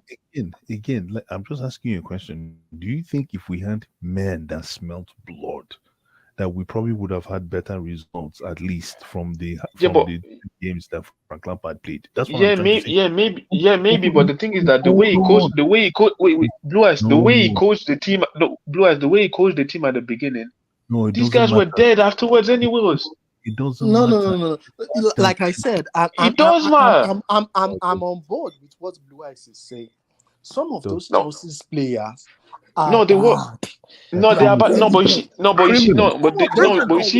that's why I don't know if everyone on this stream is on the chat. Yes. I said let's shift our attention away from Lampard, because Lampard will probably not get a managerial. I don't want to speak about Lampard. I don't want to speak about. Let's just forget about Lampard for now. Let's just forget about Lampard. Yes. No, I want to speak about the squad. I want to speak about the squad and the players that you think are not good enough or are good enough. That's what I want to really speak about. I know, but the reason why I'm bringing up Frank Lampard is because people like you guys, no matter what you tell me about the squad, I'll never believe it, because you used Frank Lampard as your yardstick when you were evaluating them during the season. I've never gone at Frank Lampard. I said he's not competent, but the players have always been Blue Eyes. No one is going to blame Frank Lampard for Havertz being shit or Mudryk not having a first touch. No one is going to blame Frank Lampard for that. Blue Eyes. Where were you when I was repeatedly saying it on this stream that we are in a relegation form, that our form is that of a relegated team? Is it not the players I'm emphasizing on?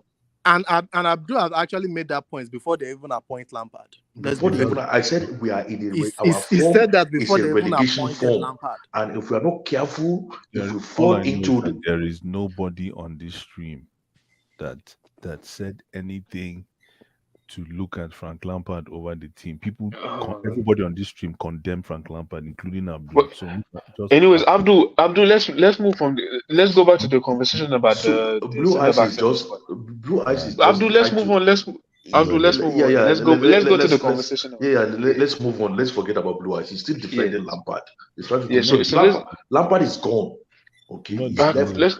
Let's stop talking about Lampard. Let's talk about the squad, like you said. Hold on. No, listen. Oh my! You guys are trying to make me look bad by saying let's no. because of Oh my God! I don't want to talk about this like man no more. This guy is gone. I agree with some of the points you're making. Yeah. But this Lampard point is no. That guy, no, forget it. No, you cannot intimidate me by saying let's forget about Lampard when the truth is the truth. You see, he doesn't want to move on from Lampard. Oh my God! This guy is still crying. He's still crying. Blue Eyes, let me ask you a question. If you had the choice, would you give Frank Lampard a new contract? That is what I'm saying. If that guy, oh my God! Let me ask you, Blue Eyes. No. Okay. That is what I'm saying. Okay, that is what I'm saying. If somebody like Lampard had just managed 3 wins, Blue Eyes would say, give him the contract. Give him the contract. He needs a preseason. He needs certain players. Lampard is the whatever. Lampard is the this, is the that.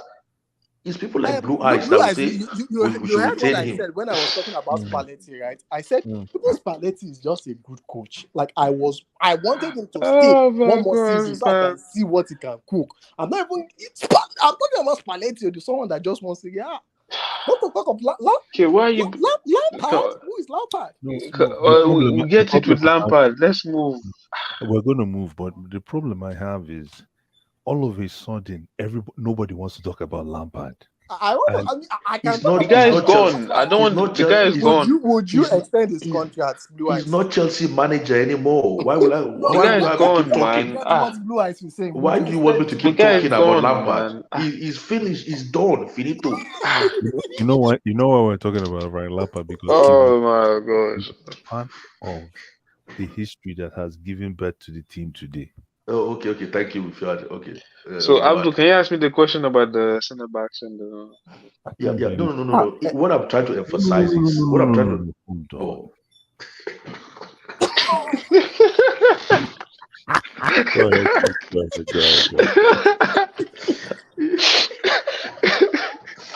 No. What I'm just trying to emphasize is if we take it department by department. As we stand now in that team, okay, we cannot rely on majority of our players next season. We cannot rely on them. And the way I'm looking at it now, I think we might need 5 to 6 top signings. Yeah, I don't think we need that much. That is how it looks like. Seriously, if you start considering it, okay, that's because you've not started reflecting on it properly. Seriously, Abdul, to your point, what a lot of Chelsea fans don't realize is Chelsea they've already made some bad signings. Exactly, signings that you guys but you see the bad signings. You see the bad signings. You see the bad signings, yeah. Let's talk about those bad signings. Some of those bad signings, like I said, I want to see them under a new manager. Wait.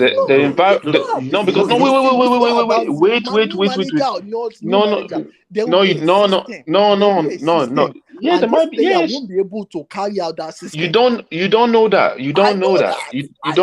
No, that's not true. That's not true. You don't know that. You don't know.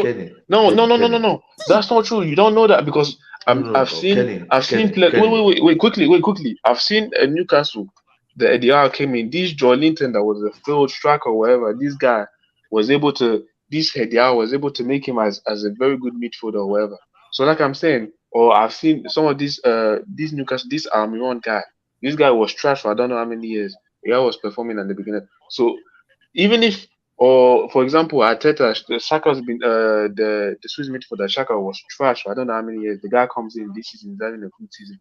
So like I said, some of these players, yeah, they've come in when the environment is bad. Even if you are one of the best players in the world, if the environment in your team is bad, sometimes there's nothing you can help the team. You're gonna Does be that bad same as well. does that same formula apply to a coach? Does that same formula apply to a coach? You know, it actually does. It does. Blue Eyes does. Okay, It so does. Frank Let me ask you Lampard this is question. okay Let me then. ask you this question. Okay, Those good. those two teams that you mentioned, Arsenal and Newcastle, are they the yardstick Chelsea wants to follow? No, but Or you it's guys, not yardstick. or you guys are looking past No, that? but Because if it's Arsenal and Newcastle, two clubs that are trophyless, what happened to Grealish's first season at Man City? See, the way Pep the way Pep grills his team is different from some of these guys. Okay, the way Pep. Let me use this example. Okay. Let me just say this point. Let's see Liverpool. If you see Liverpool, if you see Liverpool, the Fabinho, the first season he came in, he wasn't the best. Second season, like I said, season he came in, he performed better. All I'm saying is that how is Fabinho now?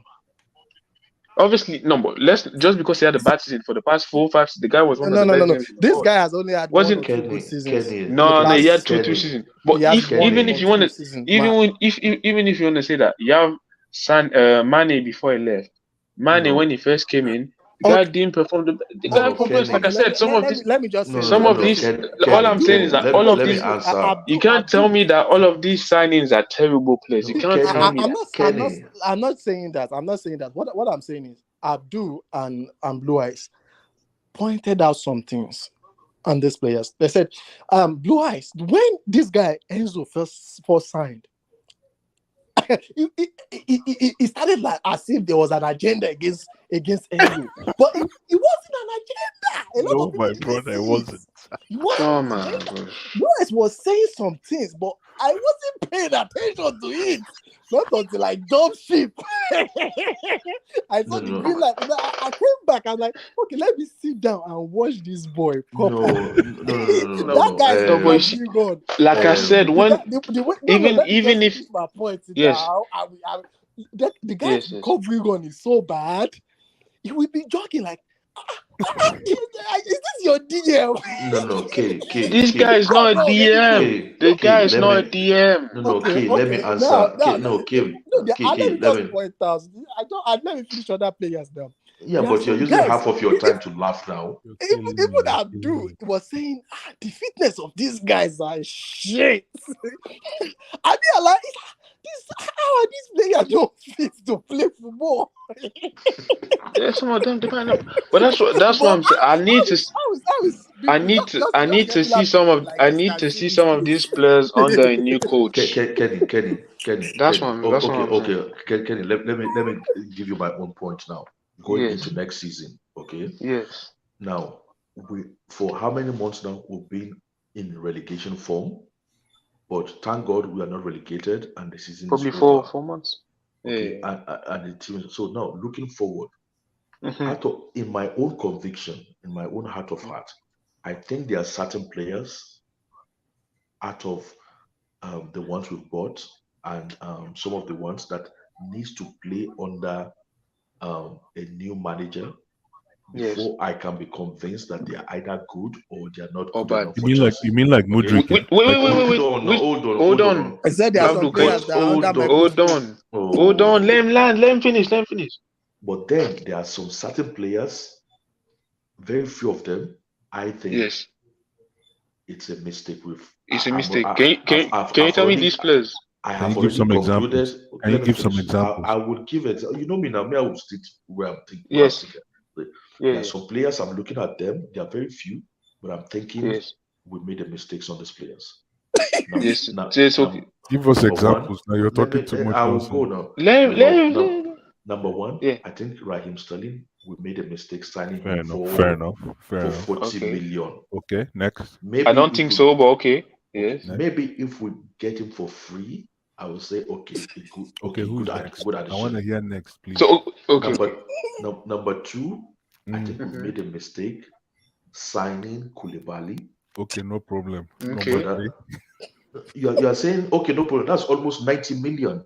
No problem. No, No, but don't worry for me, about the money, Abdul.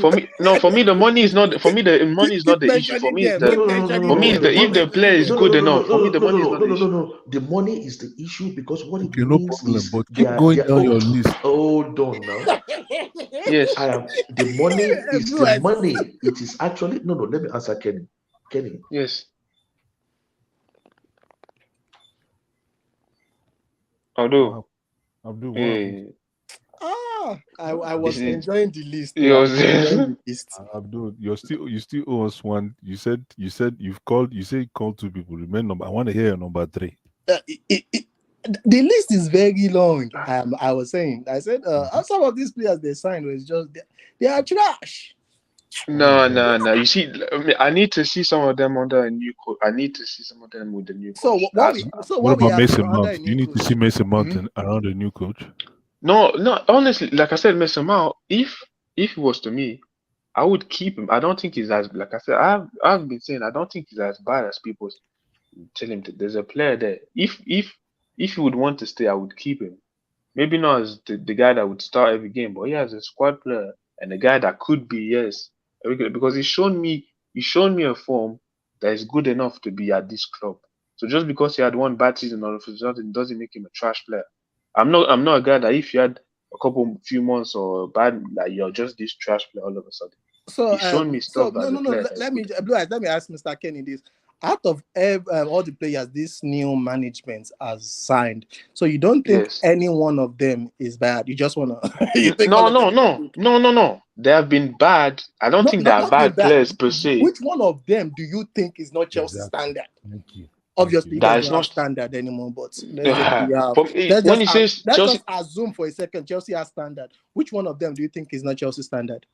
for me that I've seen that I've not, I don't think that can. For me, is Koulibaly because Koulibaly is at an age where like usually you're at that age when you come in, you're supposed to be like you're ready made. For me, his Bro, age is important. So because if you're still young, I can say maybe, but Koulibaly is like he's 30 years over 30 years now. So you came in and I haven't seen the centre back the experienced centre back that we're looking for. So I would say it's been a bad signing maybe. Okay. Sterling, I never thought Sterling was this world class or the star or the guy that people I've seen at Man City. I think the guy is a good player. I think if the system is right, the guy can be a decent player for me. But I don't think he's the how do you call it? I don't see him as your main attacker or your main your main I just player want or stuff somebody like to that. tell me I if think in a Fofana system, was was Fofana a yes. mistake? Was Mudryk a mistake? That is what I'm looking for too. Okay, so this is the mood. Nobody has had the. No, like Excuse my Mudryk, wow. like I said, no. Fofana, I think was always a risk because the guy just came off of a big injury when we bought him. And the thing is that he's been this year he's been injured quite a lot as well. So he's had some the last.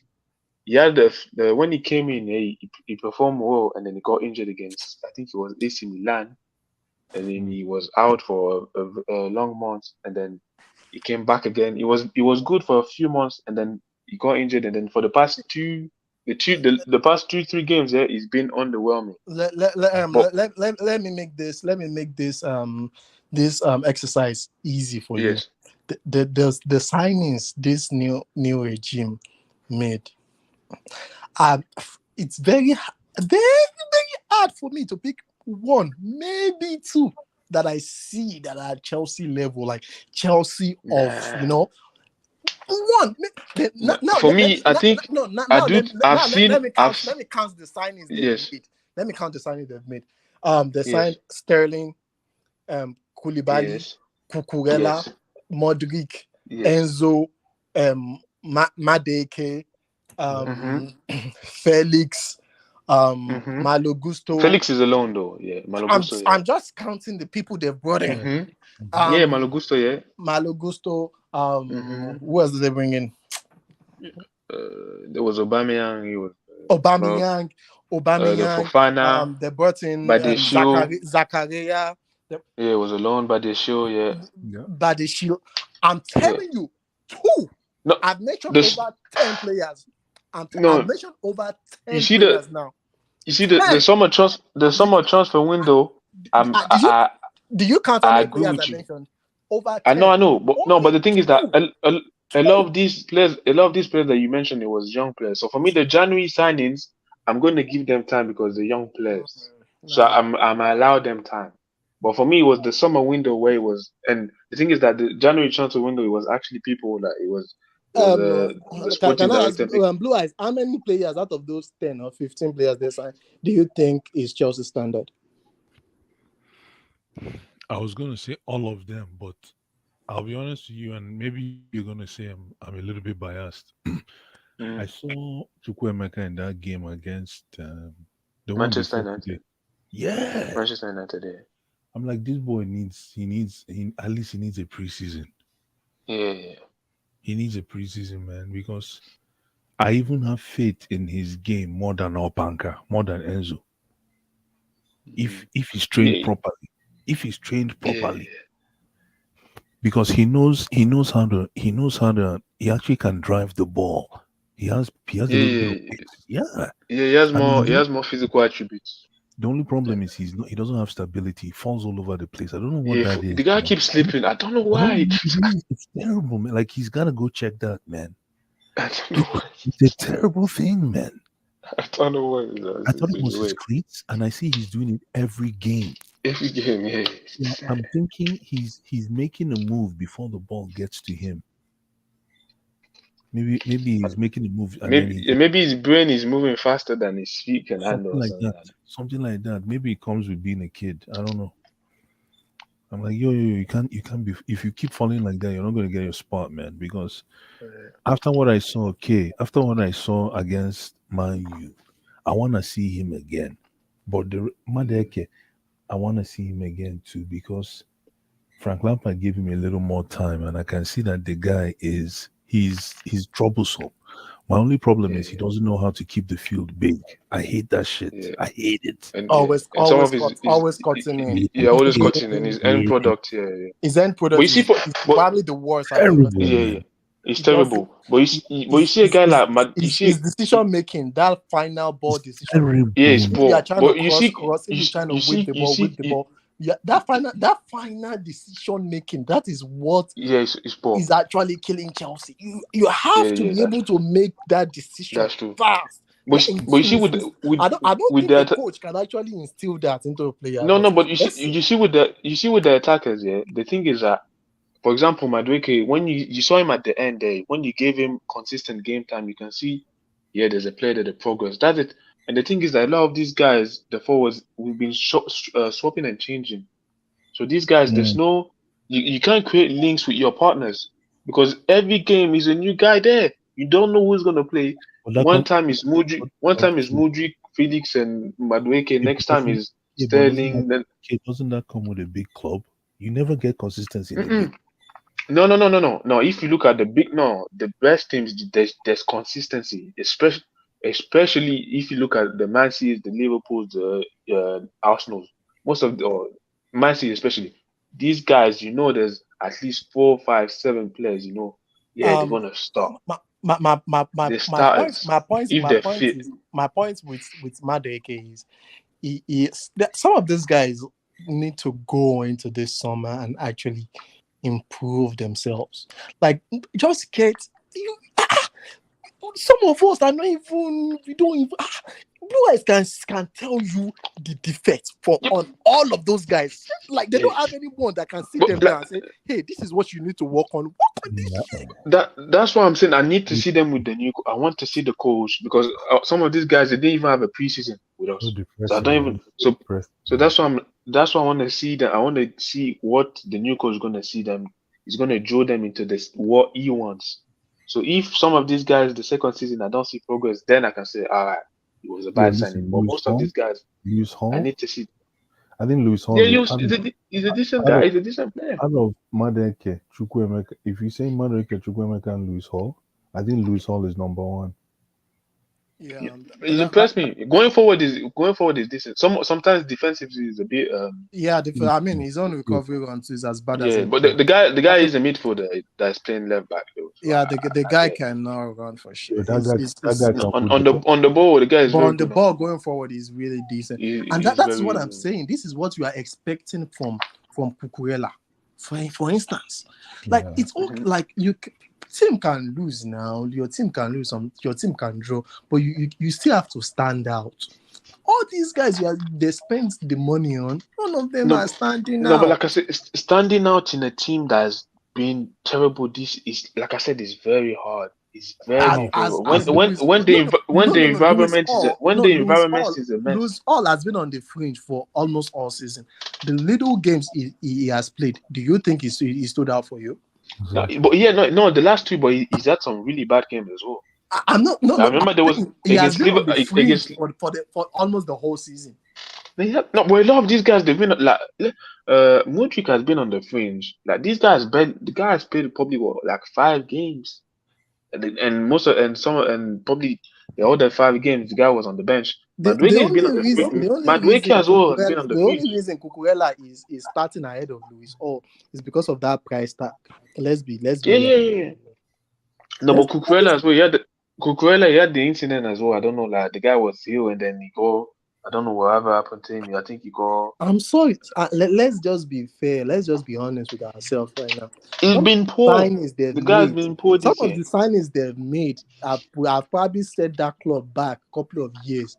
Now they are saying, oh, the midfielder we have to pair with Enzo. It has to be a midfielder that can run.